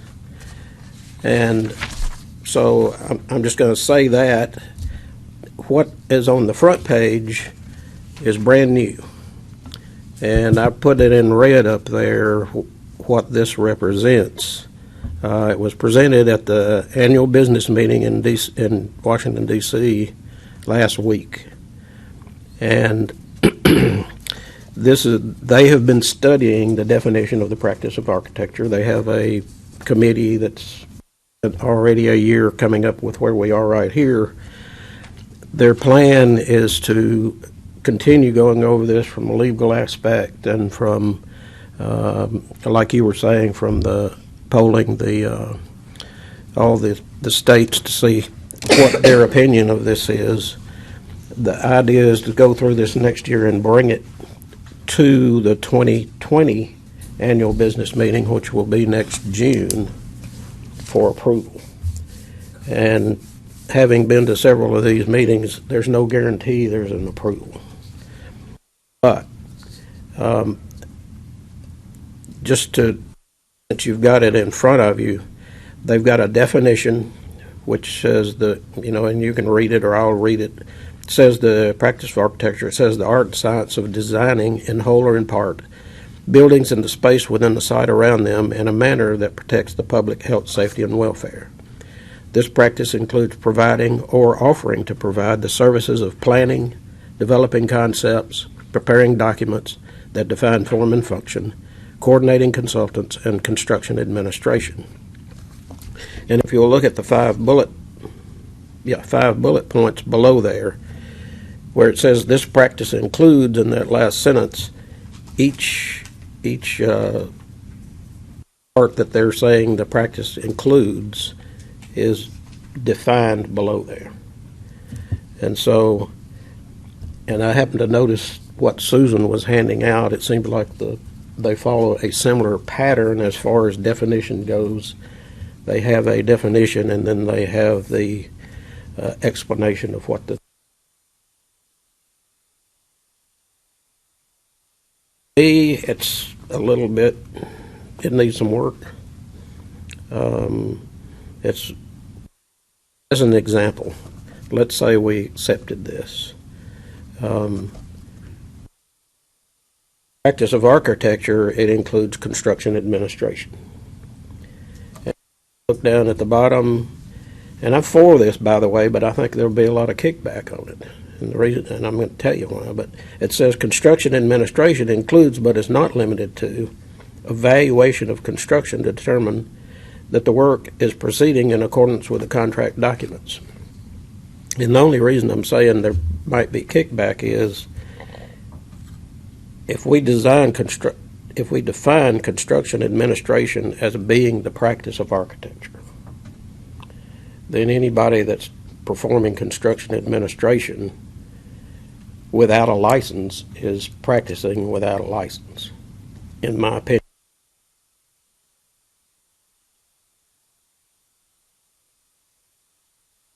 I totally understand what you're saying, because we've had somewhat similar conversations on the engineering committee relative to this morning, the inclusion of certain practices that are very, very narrowly defined. And I'm going to use the example we talked about this morning, floodplain manager, certified floodplain manager, and that a certified floodplain manager, if you want to get certified in that, you don't necessarily have to be an engineer. But engineers in general feel that they can do a lot of the things that a certified floodplain manager does. The overlap of services that are provided by architects and engineers is, I think, commonly accepted. There are things that each profession does. And I think that will be part of the discussion that we all come to as to, for instance, if architects say they provide construction administration, can engineers also say we provide construction administration, and both be right and not exclude one from the other? So I appreciate what you're saying, and I don't think it's lost on any of us that that's up for discussion. We'll have to figure those things out. But I don't think that you're saying that, are you saying that only architects can do contract administration if you followed this definition?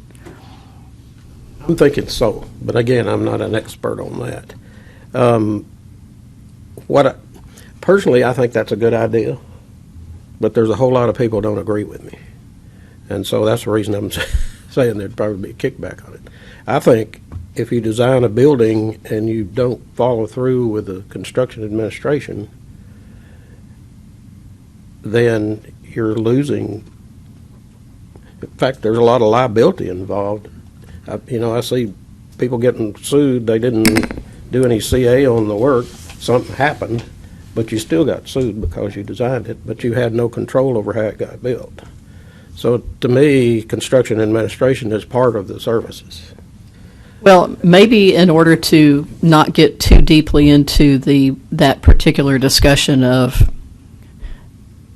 who can be excluded from providing certain things, let's move forward with just trying to understand each other's position of what your practice includes, without regard to trying to say and excludes other professions. Because I think if we try to get into that right now, we'll be here all day long and we won't get anything done. Right, and I think that could be worked out. Let's say if we follow through with that, I think, somehow or other that it needs to be done by a registered professional.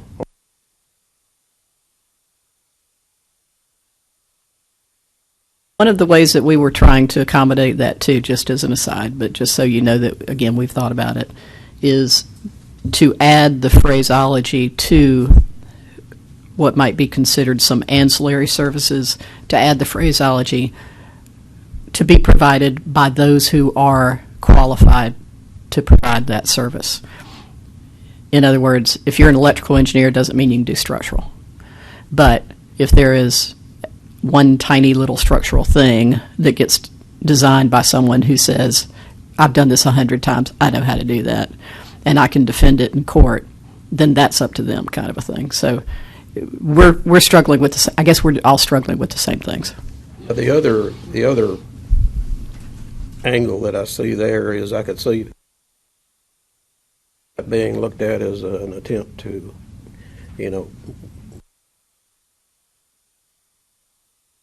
We don't want to. That's what. Not. Yeah, we're not. All of us agree we're not here for that. But anyway, thank you for going through this. And does anybody have any questions on? Since the two, he's got two different things here: one AIA and one NCARB. Yes. I just wanted to make a comment that, and I agree with Frank, that if you're going to do the construction documents, that you need to be able to monitor what's going on at a job site. My thought was that there might be a phrase added to it based on your contract with that particular project, and then that way it's geared to what you're working on with them, and it doesn't cross over into what engineering's doing or, where my responsibilities or Blair's or anybody else's in any other professions. And that was just that within the contract documents based on that particular project that you are under contract with, so. I know some states, Alabama in particular, have some wording about construction administration, but they kind of weaken it. I'm going to use the word weaken. Don't do that, then you're required to notify the local building authority. In a way, as a protection to the owner or to the public in this case. Unreviewed at all, and to let the building authority know that somebody in responsible charge isn't looking at it. And there's 49 different versions. So. Anyway, that's about all I've got. Well, I appreciate it, and again, just remembering that we're trying to limit the rule change or the law change to reflect only the definition of the practice, not the requirement of the practice being conducted or restricting whether or not a agency, client, entity, whatever, has to do anything. That's way beyond what we're trying to accomplish, I think. Claire, can I move to you? Absolutely. And if I may just continue on the architectural definition that Frank just read to us. When I look at these 5 bullet points, if you will, those could all fit landscape architecture as well for the service architects. Now let's shift over to landscape architecture. Just to mention that the Tennessee ASLA has done a really good job of looking around. First of all, do the Tennessee landscape architects who are members of ASLA, do they really want to define landscape architecture? Do they like our law as it is? I think currently they like our law just as it is, and would love with the maybe push from me describing the inability of the state to be able to discipline people at times when it might be necessary. That's pretty good incentive, because I think we all as design professionals know others that may be out there that are providing some questionable practices. So with that, I think that Tennessee ASLA is on board with defining.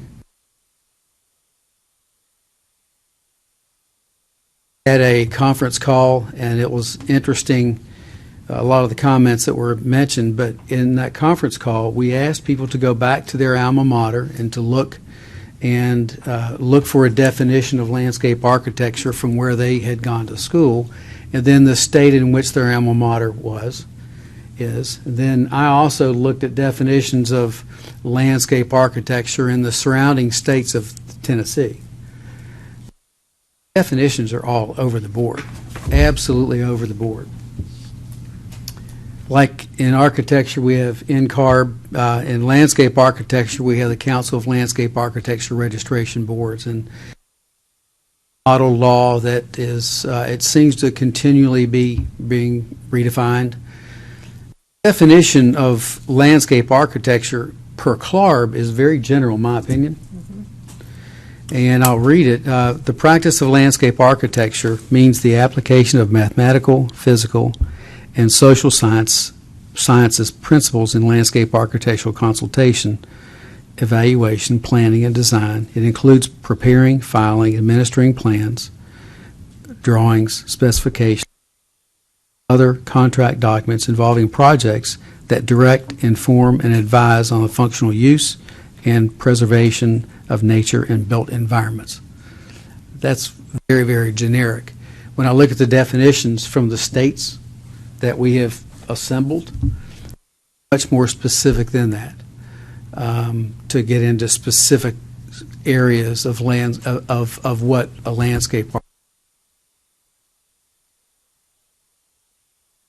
And I do not come to the committee with an absolute definition of something that either I like or Tennessee ASLA likes necessarily. And frankly, looking at the definitions, just briefly going over the architectural definition and then the definitions, the Florida definition, the Florida engineering definition is sort of intriguing as well. What I think is a group, if we are going to define all of us, then we either need to pay attention to what our ARB organizations say, our licensing entity, up with our own, but I don't know that we need to be so independently different amongst ourselves. Frank, when I read the NCARB proposed definition, I find those an interesting start. If at the top paragraph was a little more specific to landscape architecture, I think that would, just in general, not be a bad way to handle this. Look back at the Florida definition, the engineering definition, and I just breezed through this quickly. I like some of the specificity in this as well. So where I'm going with my discussion is we don't really have a definition planned, and there's not one in particular that we believe we need to move forward on. Concern I hear from Tennessee landscape architects is just make sure that we don't take services away from our side. And certainly no one has that intent to do that. And I'll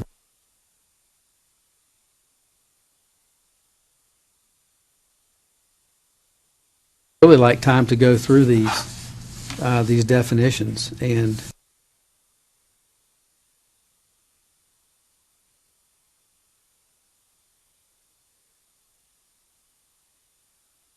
where you're going with this. Go right ahead. Okay. So when we had our last conference call, I had sent you all the abbreviated definition of interior design.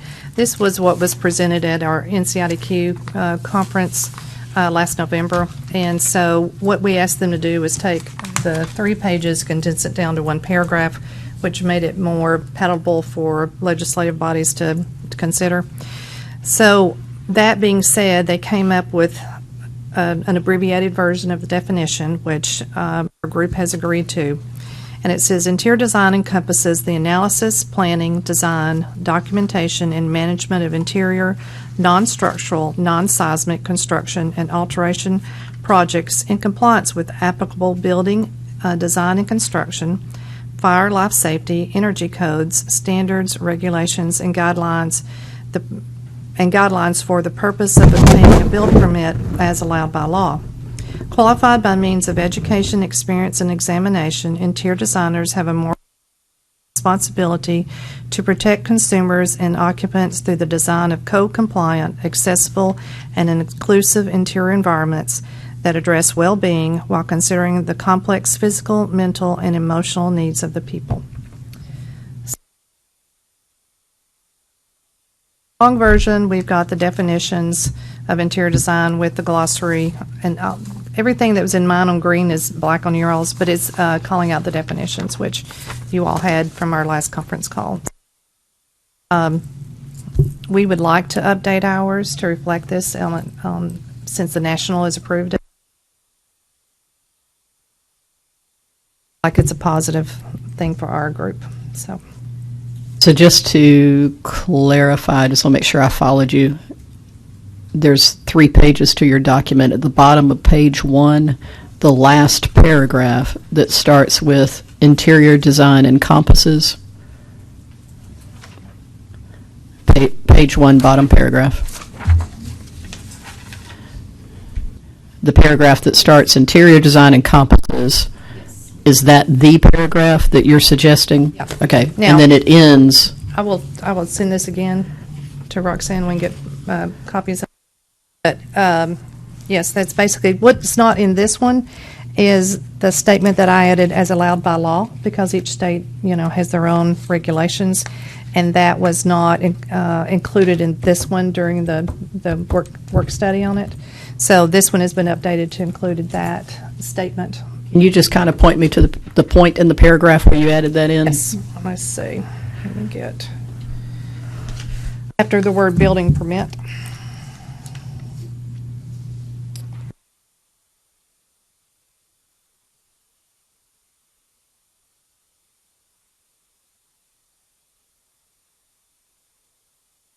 Have the word building permit. All right. So, Roxanne, I'm going to send this to you. Oh, okay.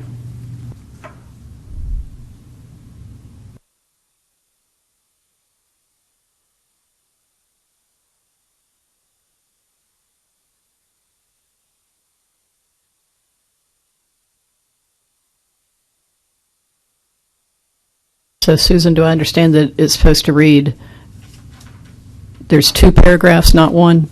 Actually, it's 1 on the revised one, and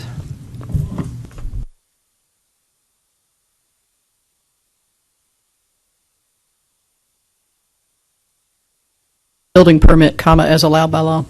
Okay, so just combining those 2 paragraphs into 1 is really the only change? Okay.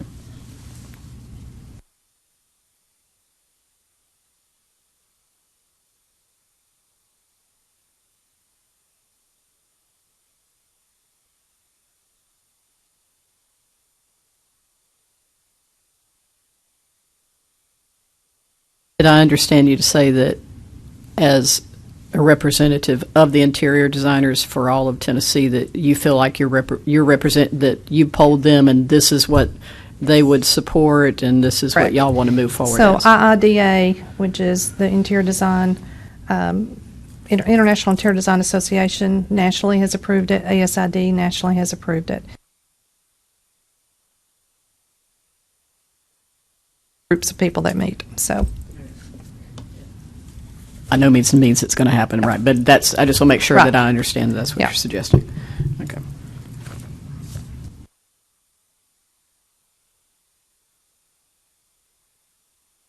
All righty. So I guess a question I've got, Susan. Okay. Above the definitions, it says interior design includes the scope of services, which may include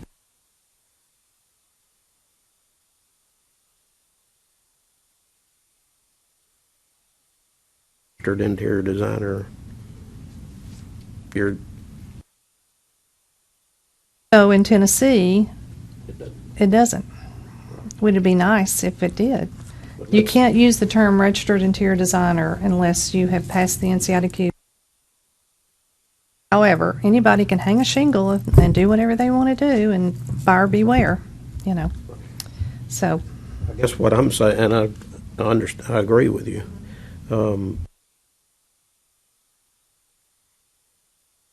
For instance, Georgia, you have to have Very, you have to have a very- license, and you can stamp drawings, and you can,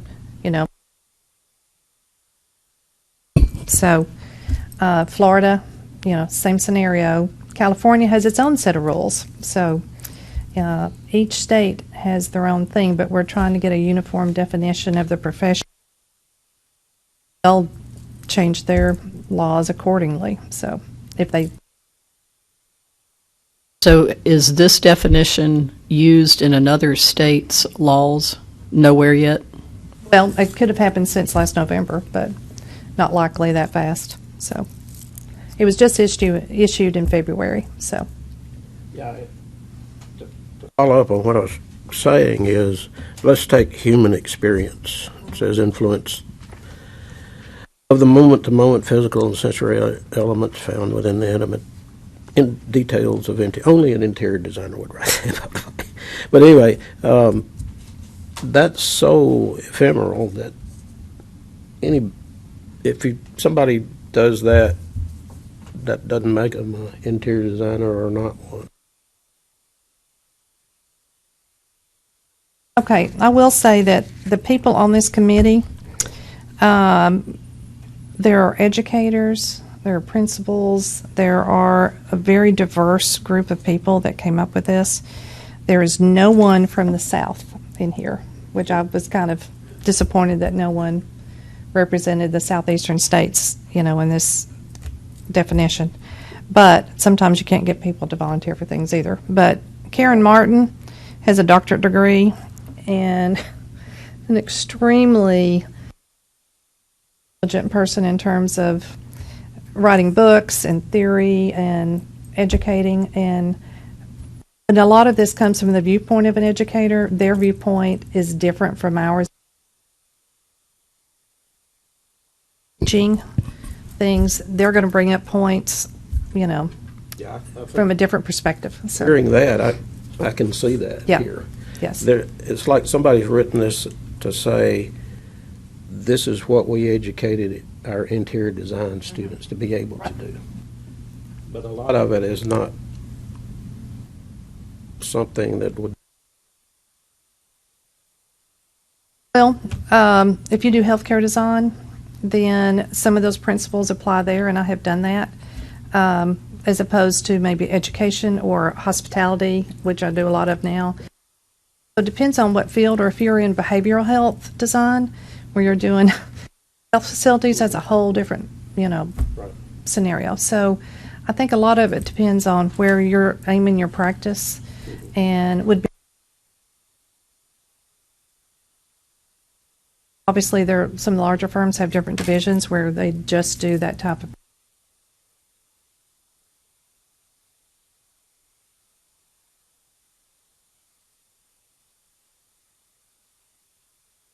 That I went to school with, she does nothing but luxury buses for the wealthy people.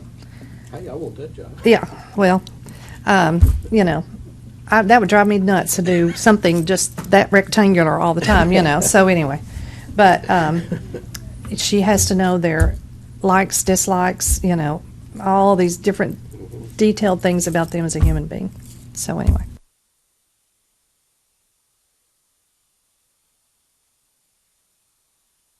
My own edification, I don't know the answers to this. When you talk about she has to know a lot of those soft skills of how to help people be happy with their design when they're done. Y'all do life safety stuff too, and fire stuff too, yeah. And so it's. So for instance, the smoke rating and smoke development of materials that we use within a space, I never specify anything that's not class 1. Then I don't have to worry about, where we are. But you get in some situations where you may have a decorator who doesn't know that there's such a thing, and they are going to do a hotel because they can make it really pretty. If they're not putting the right materials in there, the smoke development, if there is a fire, can kill the people before they can even get to the door. Those are the types of things that separate those of us who have gone to school, gotten education, passed the exam, did our CEUs, stayed current. And that's why we really need to have more regulation to let those of us who've gone through this effort be the ones that can do nursing homes, dormitories, hotels, restaurants. I mean, we've all heard about the MGM fire. Most of the people that died from the smoke. They didn't die from the fire. And not having the right kind of homes on your seating does make a difference. So. Yeah, and I guess, just looking through the list here, there are a couple of things I would agree might be part of the definition, and one is selections and materiality, and the other is non-structural and non-seismic construction. If you look at what the NCARB has, there's no, even though these are goals to attain, there's no mention of sustainability or resilience and I'm not totally sold on this, but it's more directly, this is what this person does. But think about, we're really more of a subset of what you all do, if you think about it. So to me, our definition can be more specific in, what most manufacturers now are using recycled content in their building or design material. I'm not saying it's not. Yeah, I'm a not good saying thing it's to bad do. either. It's But- just not 100% HSW. You don't think sustainability isn't health, safety, and welfare? Not necessarily. I'm going to disagree all day long on that one, Frank. Because if we're not protecting our environment, how does that help our welfare? Okay? Good point. All right. No, you don't. To be But why wouldn't you? HSW. Why I would think it's you a not want goal. to I think design it's something you need to do. to help the environment? Okay? Which we do. I'm not Okay. saying that, but I'm just saying. There's actually people who design landfills, and they want you to throw as much crap away as possible. And separate it out. I want to save my oceans. Now you're talking to an engineer. They design sewers. Well, like I said, I am not at all qualified to understand the nuances between what is interior design and what is architecture. I really would encourage all of us to be succinct and precise with our word choice and try to recognize that this is hopefully a very good beginning to defining things, but in years into the future, we will all be gone from the board and others will be deciding modifications and improvements to what we have done. So we don't have to look at this as getting it perfect. Of course, we want to do a great job. Everyone does. We all want to give it our best shot. But probably starting out of the gate using fewer words is better than using a lot of words because my certainly historical lessons are that laws and rules get longer and longer and longer and longer and longer over time. They rarely do we have an amendment to eliminate a sentence in the rule or the law. So, but you guys, whatever conversations we need to have and try to get through this to where what you said earlier I think was really helpful is that what you do is a subset of what architecture is, and hopefully we can get there to where you feel comfortable that your profession is recognized and acknowledged for what you bring to the table, and architects feel that it doesn't impede or restrict that they also are qualified to do certain things that maybe Well, they're you're a real qualified to do it. specialist in. They're qualified to do what we do. It's just we're more specialized, and we're 99% of my projects I'm working with an architect on. And so, to me, we're as much as part of them as, you all are to them and you all are to them, so. Yeah, we're all kind of interconnected. I mean, we all got to figure out a way to make this work. So, all righty. Well, thank you for all of that. And then, Roxanne, it would be really useful if we got the 2 paragraphs that she's referring to I've sent you an email. distilled down to that 1 paragraph, and that we've added in the as allowed by law in the right place. So, And we had at our last meeting. okay. So if we can just recirculate that again with all of this, that would be helpful. Right, so the last one is engineers, and I gave you a 3-page handout. The top page is definitions. Well, let me give you the source for this, is the NSPE website that brought together a compilation of all of the states' definitions of engineering for the entire U.S. and territories, et cetera. So every state was represented in the document, and I felt like we're better at plagiarism than we are at creation on some of these things, and so I'm going to plagiarize some as we go. First page that you have is the Florida definition, which as a group, and I'm not speaking for all of the engineers, but you can look out in the audience and see my friends. Raise your hands, gentlemen. There we go. Y'all agree you're her friend? Yes. Close personal friends. There we go. Much closer to her friend than we are your friend. That tells me a lot right there. So the first page is I'm just drawing your attention to Florida's definition. So Florida's definition was something that we liked. By no means is this verbatim what we're going to use, but we liked it. And then page 2 is Tennessee. As you can see, it proclaims that we have a definition, although it's not really a definition. It just says what a person is that offers engineering does. And then the state of Texas, which, being a big state, used more than one full page. So we're going to take pieces and parts from Florida and Texas and try to piece together something that we like. And, of course, then we'll wordsmith it also. But a few of the things that I tried to capture were the uniqueness of education and experience, as well as conformity to health, safety, and welfare of the public. So those are kind of the things I was trying to grab in doing that. And as you said, Frank, there's 50 states, and so there's at least 50 definitions. In our case, plenty of definitions for territories and whatnot. So that's where we're coming from. We do not have anything that is as concise as what each of the three of you have put together yet. But then again, we have 20,000 people who are going to weigh in on this. But I hope to have something that we then distribute to the professional societies and whatnot and can present at a future date. This is what we're thinking we would like. Questions or comments?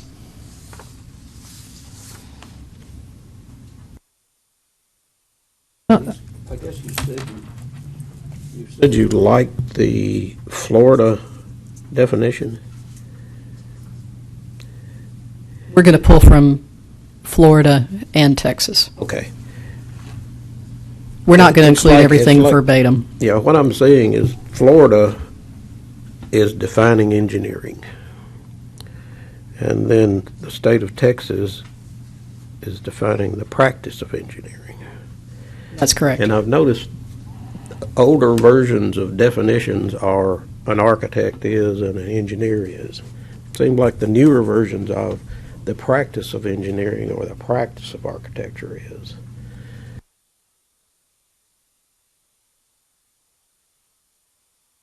Full ramification of what all that means is, but apparently that's the way people want to Well, actually, I go think defining things. is- I think for our purposes, TCA, our code, defines an engineer, an architect, an interior designer, a landscape architect by virtue of who can call themselves that. So that's why we say it's a title law. If you have this, this, this, and this, then you can be referred to in public as a fill in the blank. So I'm not intending to change any of that with regard to what constitutes, quote, an engineer. So we are looking at the practice of engineering is the definition of that we're trying to get to. Okay. Now, I am going to disappoint you greatly. Robert wants to speak. I don't do it. You said you did. No, I said I'd be back there and be quiet. That require a vote? Might want to speak? Okay, okay.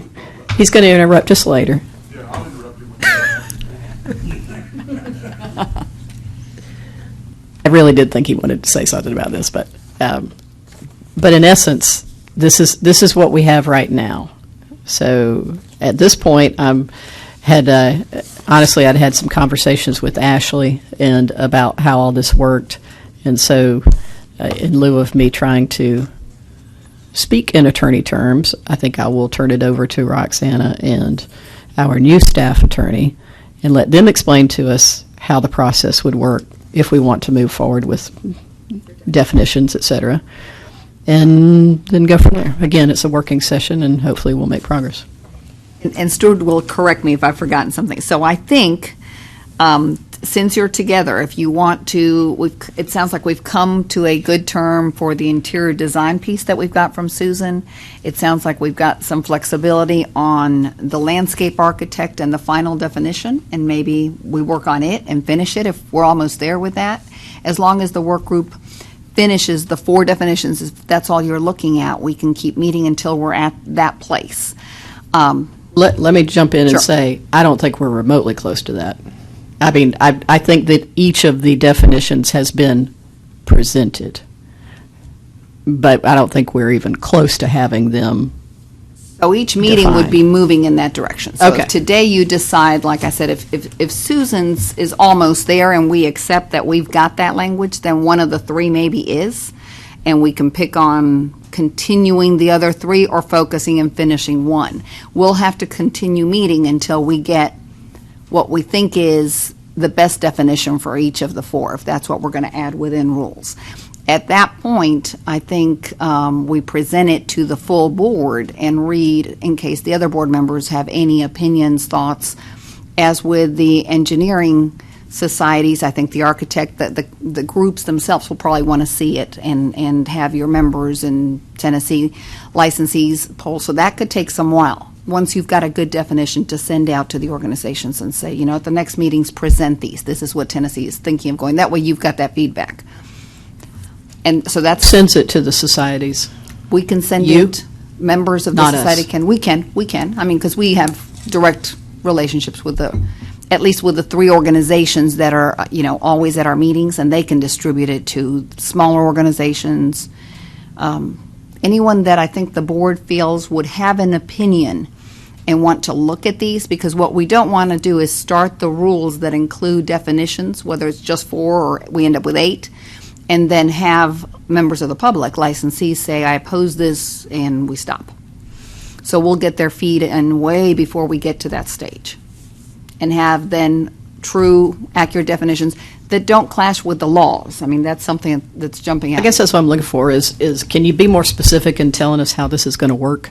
Because I hear lots of, well, this might happen and that might happen. I mean... So what has to is we have to have the definitions, and we're not there. We'll keep meeting until we have the definitions, and you all decide, is it just 4, and we're defining the 4 disciplines within architects and engineers, or do we find along the way another definition that's needed? When we have the final definitions, the organizations would play a role, because that's how they will distribute it to licensees and get other feedback that we're missing just by whoever's watching the meeting and listening to it. That would be an important piece to get right after we've got what the board thinks is a final definition. We have to have definitions for all 4 practices.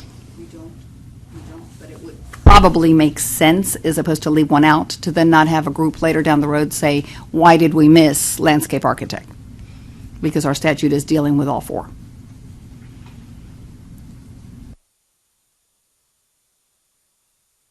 Have one that's agreed to and the other 3 are not agreed to. Does that one advance on its own? It could. The drawback to advancing rules, now we're going to have a set of rules we're going to be moving soon anyway, as we talked about in October, kind of looking at different things that are needed, best practices for engineering, just different things that keep coming up. I think we're going to be starting rules soon. If one is finished and you decided to start it, you could. I don't think there's anything that says you have to move all 4. I think it could be confusing if we move definitions for 2 and not the other 2. So that's what I would caution on, just because when we answer to the representatives and meet, because they still have to approve everything, the question would be, well, wait a minute, this chapter is on landscape, architects and engineers, and it covers 4. Why aren't the other 2 here? And they could hold it back. Yeah. And it also goes back to y'all kind of play on each other, different different responsibilities and duties. So, Stuart, with our sunsetting coming up in August, you said, Roxana, having all this completed, it's probably not going to happen that fast, but would that make an impact on anything? Not at all. I don't think any sunsets ever asked for the definitions to be there. This is completely up to you all to add to and protect the public with complaints if they come up. So if we go down the path of having all four together, that will take longer. I think it'll work more efficiently as opposed to be questioned and go in line with all the statutes. The full board agreeing, that won't be a problem if it's coming from the committee. Presenting it to the organizations for feedback if we've missed something, if they think it's too long, if they think it's not long, it doesn't encompass the full practice, then we get feedback. And once we have the final language of what we want to put in the rules, then whether it's a set of rules all by itself about definitions or we have other rules we're working on anyway, then legal would open that chapter and it would work through filing it, putting the proper notice to the public. We address it in the full meeting, we vote on it, all those steps. And those steps can take 3 months to, I've had one take 1.5 years. So anywhere in there. And way before then, we would know if the definitions are not contradicting anything else. That will be very important for legal to guide us on. If the law only says a certain thing, then the definition can't add anything that would make it not meet the law. It can add to it, but it can't overstretch too far. Does that make sense? Yeah, it does, and it kind of brings to bear an immediate question I have, which, sorry, welcome to the fire. Stuart, if you could provide feedback to us with regard to, is there anything that we need to know right now to comply with so that we don't get 4 months down the road and say, actually, you're not allowed to make a definition of engineering? I mean, can you, I know you don't know, I mean. No, I mean, right now, no, I don't think there's anything that's going to stop you. I mean, you can make the definition, but to get to that point, we have to have the actual definition and ready to go. You don't know of anything that we need to take into account at all? At this point, no, Okay. I don't.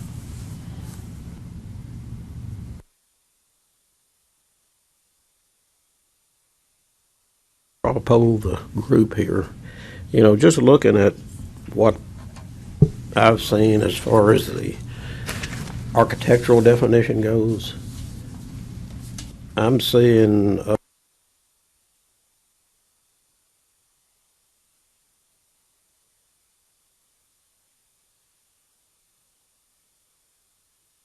And can I get you on the mic? It's not picking you up. Thank you. okay. How does that fit everybody else's schedule? I mean, if you were We going to would say. miss the legislative opportunity to introduce it in January, is that correct? These are rules. Rules are Okay. not part of what the legislators will be looking at. Those are the laws. So this is in our hands completely. Okay. Got 1 year left on the board. I would love to have this completed before I'm gone. Deal. Is that reasonable for you? I mean, Yes, that is reasonable okay. for us. And engineers. I'm sure we can move faster than that. How's that? And one other comment on the engineers for No, go ahead. Bob takes Before, yeah. takes over.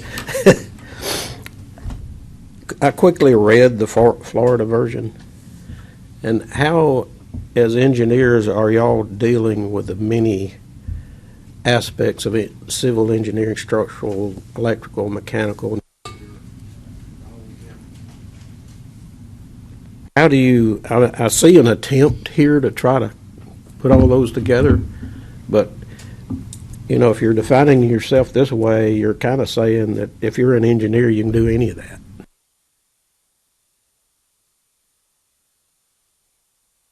Well, we have, Break it out, or, I don't know. There's two, even by education, an electrical engineer is not a structural engineer. He's not been taught how to Well, true, but the law basically says that you get a license as a professional engineer. It does not. You do not get a license as a civil engineer or a mechanical engineer. And Some states. now some states might be different, but generally speaking, in Tennessee, you get a professional engineer license, and that license allows you to practice engineering in the areas in which you are competent to do so. So theoretically, I can do anything I want to if I'm qualified, and that's part of what we intend to put into the law is services for which the registrant is qualified. If you're brought up in front of, for some reason or other, for doing structural design, then you need to prove That you're qualified. qualified. That's right. That's right. Yeah. So why is that any different than where we are today with our, quote, definition of our professions?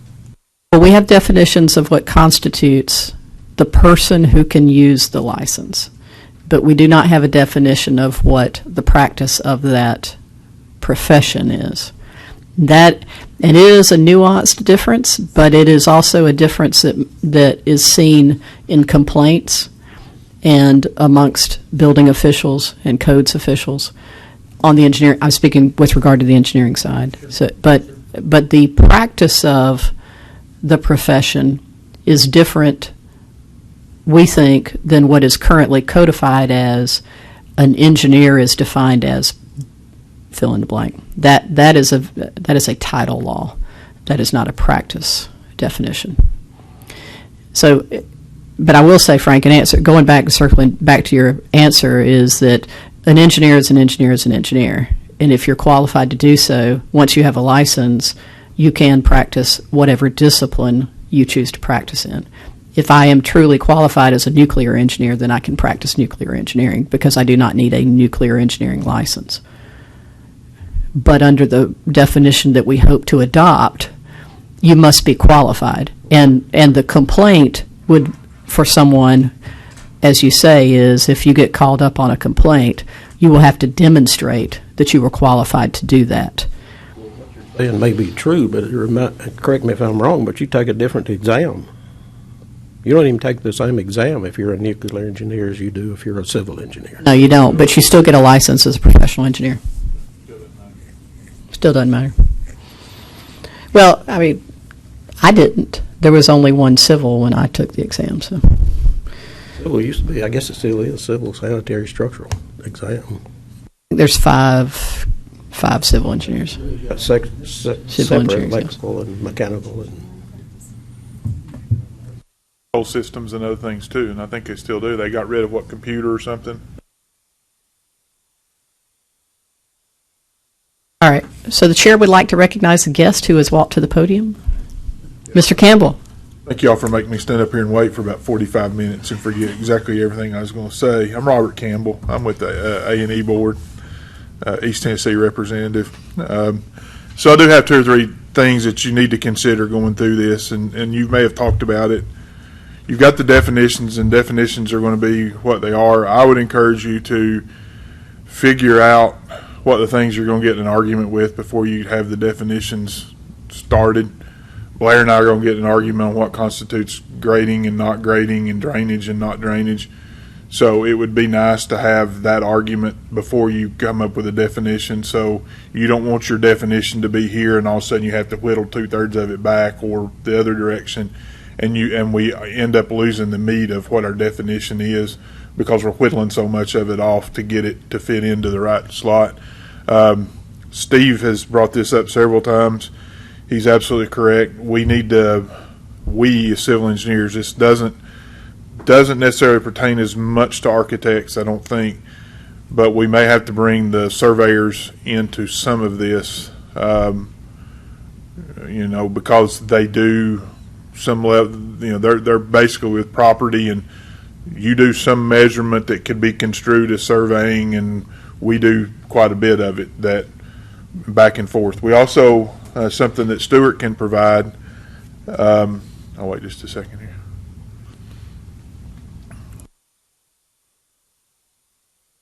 things that probably needs to happen as well are any attorney generals or other opinions that have preceded, and that's part of the law part, that do tend to define what the professions are. I know we have kind of a famous one in engineering about the between surveyors and engineers and who could do drainage and who couldn't. There's an AG opinion out on that. It would be nice to have some of those things too, just to make sure that we're not going in the direction that the AG's already opined on in one way or the other. So those are a couple of things. And your point's right, but we can do whatever we want to that we're trained to do.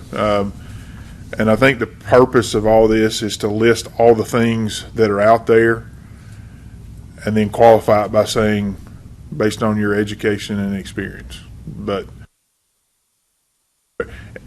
our profession, and I'm sure yours is too, is going in so many different directions and so many subsets that we're trying to capture as many of the big things that we can, because we can't break down every little thing that somebody can or can't do. So those are my admonitions to the committee. Thank God it's you and not me. But get your differences resolved before, as much as possible, because you end up with a definition that may be 2 words by the time you get done whittling it back, and that won't be good. Those are my comments. Were those constructive, Madam Chair? Actually, yes, and concise.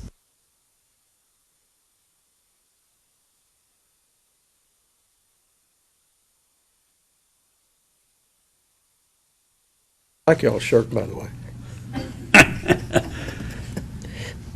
Well, I wanted to, Steve King, Associate Engineering Member for East Tennessee on the board. Something Blair said reminded me of something I've said to the Engineering Committee several times. I think it was you that said, well, why do we need to do this? Because we're all on the same board and we all coordinate and we investigate complaints and we talk about what one can do and one can't do and what one's qualified and one's competent and so forth. I've been a proponent of definitions of our practices long before I ever even thought about being a board member. It started back in, I think it was 1981, and it had to do with overlap between engineering and surveying. So the reason I think we need definitions is not for any of the disciplines represented here or the professions represented here, it's others. And others have definitions, and we don't. So that's where the rub really comes in. It's when there's a court case and maybe it's a geologist and the attorneys pull out the definition of geology, and then there's an engineer, say a geotechnical engineer, saying that's not geology, that's engineering. Well, there's nothing for the judge and the attorneys to even look at because we don't define it. So that's why, primary reason I've been a proponent of definitions. Thank you. Thank you. Well said. I appreciate that. And it's kind of funny. When I was at the NCARB meeting, somebody brought up that when they were working on this definitions that the landscape architecture people were any work outside the building. And it's like, yeah. And it sounds kind of like we're all kind of integrated together when it comes to site design from the civil standpoint, from the architectural standpoint, and from the landscape architecture. Like anybody needs to fight over it. It just, the only stuff I see is the civil guys don't like the landscape guys do storm sewers and stuff like that. But even though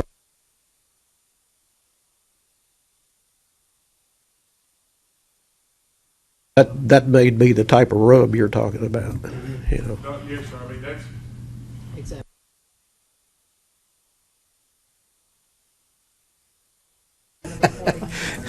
Red light's not coming on, so. Blair and I've had this conversation offline on another issue. There are some landscape architects that are trained, educated in, for instance, grading plans at a level higher than civil engineering graduates are. And then there's some that are not, and vice versa. So a lot of this is still goes back in what you said earlier.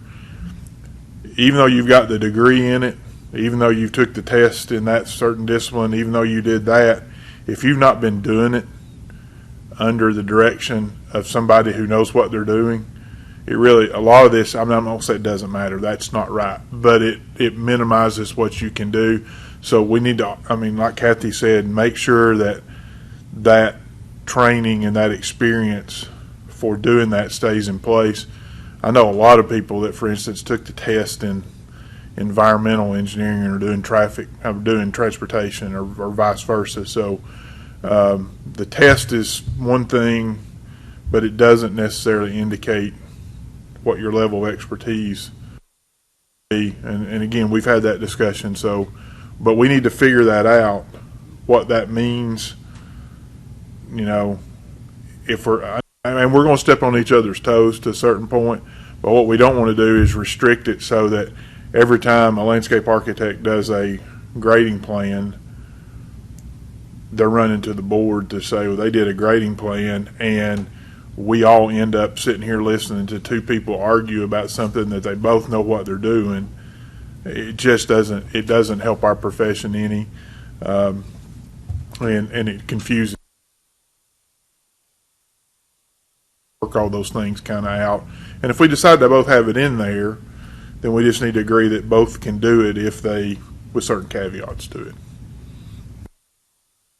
Yeah, thank you, Robert. And I would echo that, and that I would encourage all of us to think in terms of using the words that are unique to your profession so that you feel comfortable that your definition is reflective of that practice without restricting others, so that we can all add in the qualifier of to the extent that the registrant is qualified, and you may choose some other words, but adding that phrase so that should there be a complaint filed, that indeed if a landscape architect has done a drainage plan or a site plan or whatever it is that is up for discussion, and he can demonstrate that he is qualified, then the complaint is nullified.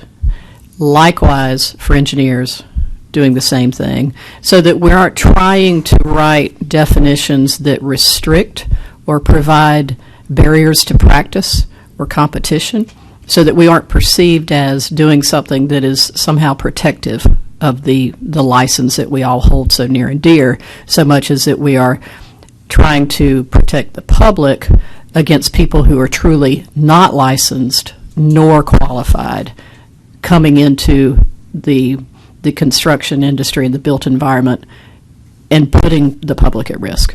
So thank you, Robert, for bringing that up, but that's how I would encourage you to think about it, is whatever words you want to use, and then let's all strive toward that qualifier at the end. And I think we'll end up, again, with something that's going to be, we all need to recognize it'll be changed in a few years. Somebody will come along behind us, and they're smarter than we are, and they'll figure it out. But this is a great starting point. So, yes, sir, go right ahead. Yes, you're through. And I've brought this up before, and I think we've talked about it a little bit. First of all, don't you think that when we come up with a definition, that it should be the practice of architecture, the practice of engineering, the practice of landscape, and the practice of interior design? The reason I'm saying this, are you asking if there's 4 different definitions? I'm saying what we call it. In other words, the practice of introductory phrase. It's like the interior design, it says definition of interior design. I think the phrase practice of interior design is what we're trying to define. I think that Are you following? Yes, I do. Okay. So, for instance, on yours, it says practice of architecture. And so practice of engineering. Okay, I see what you're saying. So you just want to confirm that the definition is of the practice, not Some the individual. similarities about how Okay. we go about this. Susan? That would be wonderful, except we don't have a practice act. We have a title act. No, I'm not sure. We can get an opinion on that, but I think the definition is okay. The law itself is a title act, but it's okay to define phrases that are used inside of the law. Am I correct, Stuart? Okay. I think we're okay with that. But I meant in terms of the using practice act, because we don't have a practice act. I'm sorry, I didn't Okay. hear practice act. Okay, so Frank was trying to have it consistent, which I think would be nice. The practice of. The practice of, but I'm not sure we could do that because we have a title act, not a license. Do that. The practice of. Yes. Okay, all right. Here's where I was going even further with that. And again, I'm not saying the architects know everything. You're not? This is most. Oh, come on. This is a brand new version of, this is a contemporary version. The landscape definition is a contemporary version. I'm not sure about these engineering deals that I'm seeing are. We've been around longer than you. Yeah, well, you have, and there's a lot more of you. But what I'm saying is the format appears to be a definition, and it says this practice includes, and then you have definitions of what these inclusions are. I'm just thinking it'd be a good idea if everybody had a similar format. I'm not sure that'll be possible. I hear what you're saying, but I don't think that I'm going to suggest that we can get to that point. There you go. I don't know if it's something that we'll want. I mean, I just don't know. I hear what you're saying, and I agree with you with regard to the conformity of a law or a rule that looks the same, so that when a reader of it finds the information they're looking for more easily. I understand that. I'm just not sure that we'll necessarily get there on the engineering side, because I do think ours is probably going to be different from the bullets that you have here. The Texas version, even though lengthier than the architectural, is kind of that way. Look at it from that standpoint. The Florida's not, but and y'all are going to kind Florida of. might be it's going to, yeah, Y'all I'm the one who lean picked it. I y'all picked lean Florida more and that way. Texas, so, that by no means it's going to be that way eventually. But if I were to choose, I would say the Florida paragraph would be the introductory paragraph. Generally speaking, it'll be at wordsmith, and then some other bullets underneath it. But I just don't want to commit to that format, or even that the format is a goal at this point. Does the NCAAS, or do they promulgate the exam? There is a model law for So they have a model law. the definition of engineering does exist in the NCAAS model law, but we are not remotely held to that. Right, but you apparently didn't bring it as an exam. Nope, I did not. I didn't say I didn't like it. I think that would be interesting to see. You want to see it? Yeah. Okay, I can send it to you. The other part of that is that something that, in other words, the NCAR is revamping their entire model law, and this is part.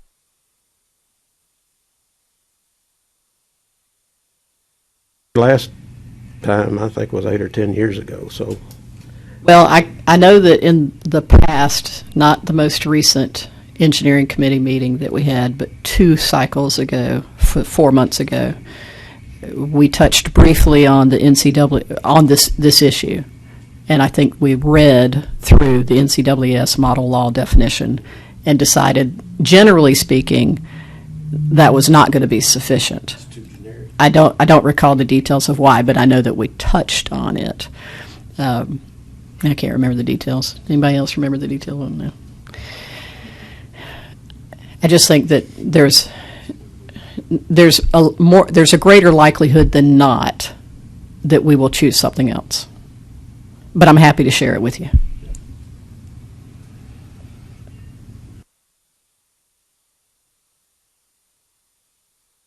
certifying agency thinks would be Well, a good model law. I can tell you that of the 50 states, there might be one or two that actually used it. Yeah. They use bits and pieces of it, and we will do likewise. But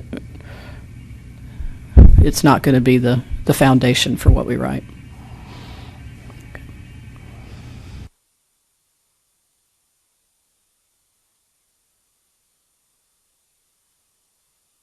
Okay. So Frank's already, thrown my schedule in the trash and said, well, he won't have anything until next year.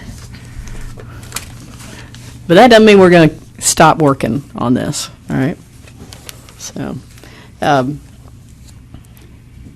given Robert's comment, and I think that's a valid one relative to working through the issues of, and just as an example, I'll say architects and interior designers and then landscape architects and civil engineers, do we need to set up working groups for those groups to try to hash those things out, or is that done on the industry side, and so we just do what we want to do and push it out there, and then ASCE gets with ASLA, or how does that work? I don't think we would count on the industries to coming together to put those two pieces. I think if we need to do work sessions or have an hour of the work session just be for two versus the four, or, when you're together, if the two specific people want to, first meet or talk, I don't think it would bore necessarily or delay the meeting too long. We can always do the conference call like we did last time and have two of you meet on a call and not the other two. Completely up to you, but I wouldn't leave it for the organizations. I think if we've got overlap between the disciplines before the definition goes to them, we should go through that piece. Because then your definitions could be completely changed by the time you get them back. I can or will, pass this by the, like AIA Tennessee and several smaller organizations, I guess you'd say. But, and you're probably not going to like what I'm fixing to say, but a newsletter that goes, in other words, the AIA only represents the people that pay dues to the AIA. And the same thing for any engineering society. The only way to get to all the architects in Tennessee is a newsletter that goes to all the registrants. So, would it be possible at some point, before these are actually voted on, to put out a newsletter that would include proposed definitions? It doesn't have to be called a newsletter. It would be an informational bulletin, an informational flyer, informational email is how we'd send it. And we've had to with statute changes for a couple of programs recently, and it's more definitions are being created in an industry. You're licensed by the Architects and Engineer Board, therefore you are impacted possibly by this. Please review. Yeah. And then the question there is, who wants the feedback from that review? And it would come back, we can come back to all four of you, to one person. We can hold on to the emails and bring them at the next group meeting. So I can see that as being good feedback and being able to be done. I'm not saying do that now or, or even 6 months. Because you could end up with 22,000 opinions. Yeah. So that, be careful. I think we have that many in this room. Robert be glad to read all those.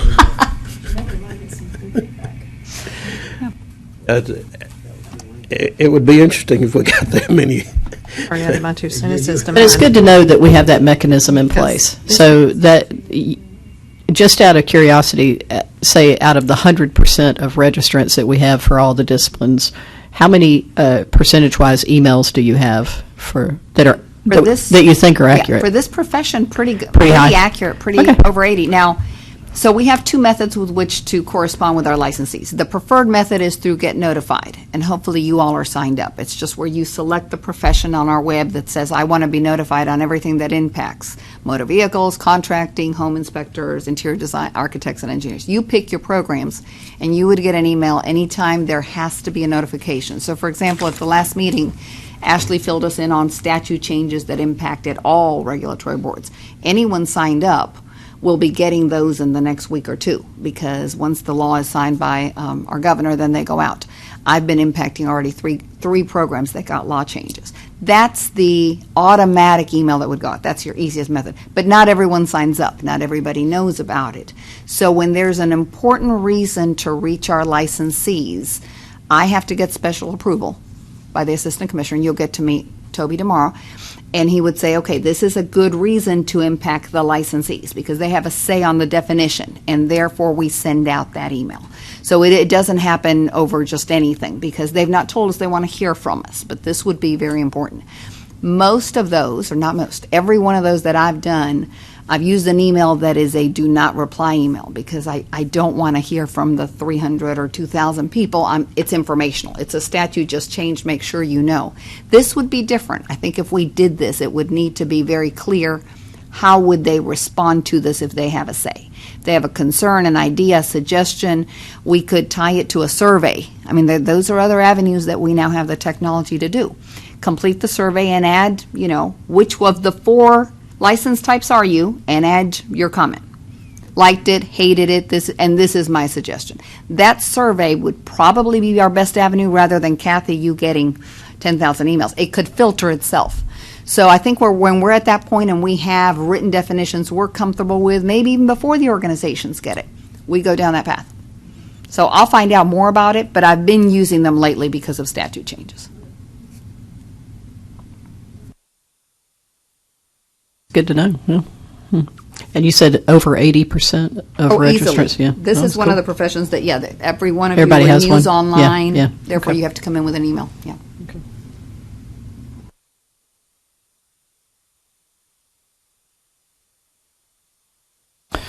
Okay. Well, next steps. What do you guys want to do? Just added the 2 phrases y'all asked me to. So mine will be ready in about 5 seconds. So.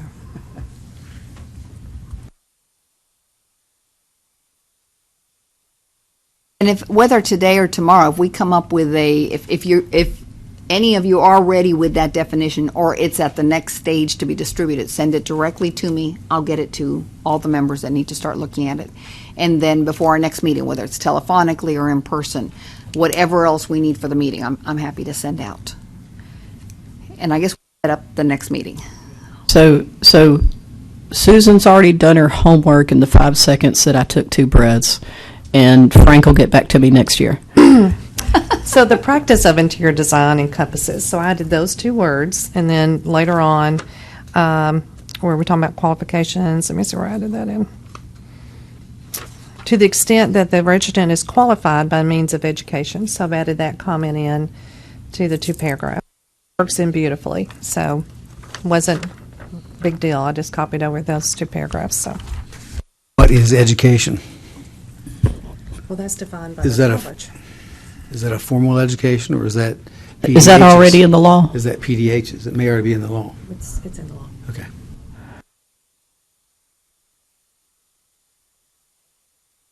I think we'll have to have some assistance from Stuart or others that help us refer back to those kinds of things, because I agree with you. We want to make sure that we don't leave that open-ended, require as qualified by experience or whatever we're going to say. So in order to be Defined a registrant, in such and such, yes. In order to be a registrant, you have to have gotten your education. You have to pass the exam. So those 2 things qualify you before you get to that. So same with a bet. You have to have experience to take the exam. Yes. Okay, those are the. A 3-legged stool. So we ended up copying your all's format where you have a part of the exam you can take, right after graduation, and then you build your hours within each category, and then you take the next part of the exam. So. Well, in all seriousness, Frank, is there any way that we can use what you've got here as starter language, or would that be okay? I mean, if y'all are talking about it, then it may change over time, but at least it gives us a way to move all 4 disciplines forward at the same time. Since this is about a week old.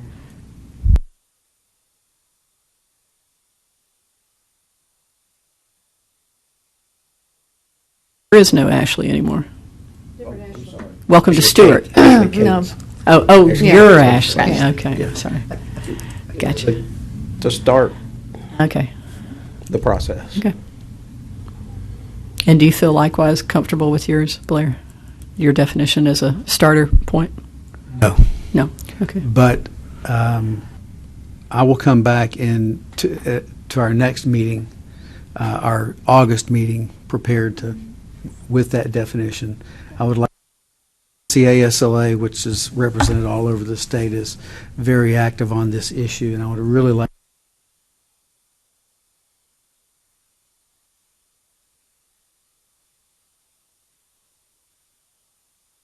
Okay. Fair enough. Yeah. Okay. On the engineering side, so I'm going to circulate a document via Roxana to the other engineering board members and get them to provide some feedback and wordsmithing of my jumbling together of Texas and Florida, and then see where we go from there. And that'll be something I can share at the next meeting, but we don't have it tomorrow. So, does that sound good to everybody in terms of a next forward formal step in the process? Yeah. Okay. So, August, let me open my calendar, and I was going to check and see if we want to do it like we did this time, to where one committee meets first and then the second one. We are on Wednesday the 7th and Thursday the 8th will be our board meetings. That doesn't matter. It's fine with me. I mean, it allows me to make the engineering committee get over with. Actually, fairly quick, since we're here in June, at the end of June. I think, yeah. It's fairly quick, but I'll push to get it Okay. done. ASLA is paying attention and helping. So we're going to shoot for that, the 2-day meeting, and that means that Thursday afternoon, similar to this, we'll start at 2 o'clock, and as long. Afternoon. Wednesday, yes, Yeah. yes. Okay. Sorry, the 7th. Got it. To the engineering board members in the audience, do you guys feel like you will be able to get me back commentary on starter language that I send to you for wordsmithing and editing and just general feedback pretty quickly, like within the next couple of weeks? Is that reasonable? Steve? Yeah. Okay. All right. Thank you. All right. I think we got a plan going forth at least another 6 weeks out. Good? Sound good? All right. Anything else? Any last call for commentary? All right. Well, thank you so much for being here. Thank you. Thank you.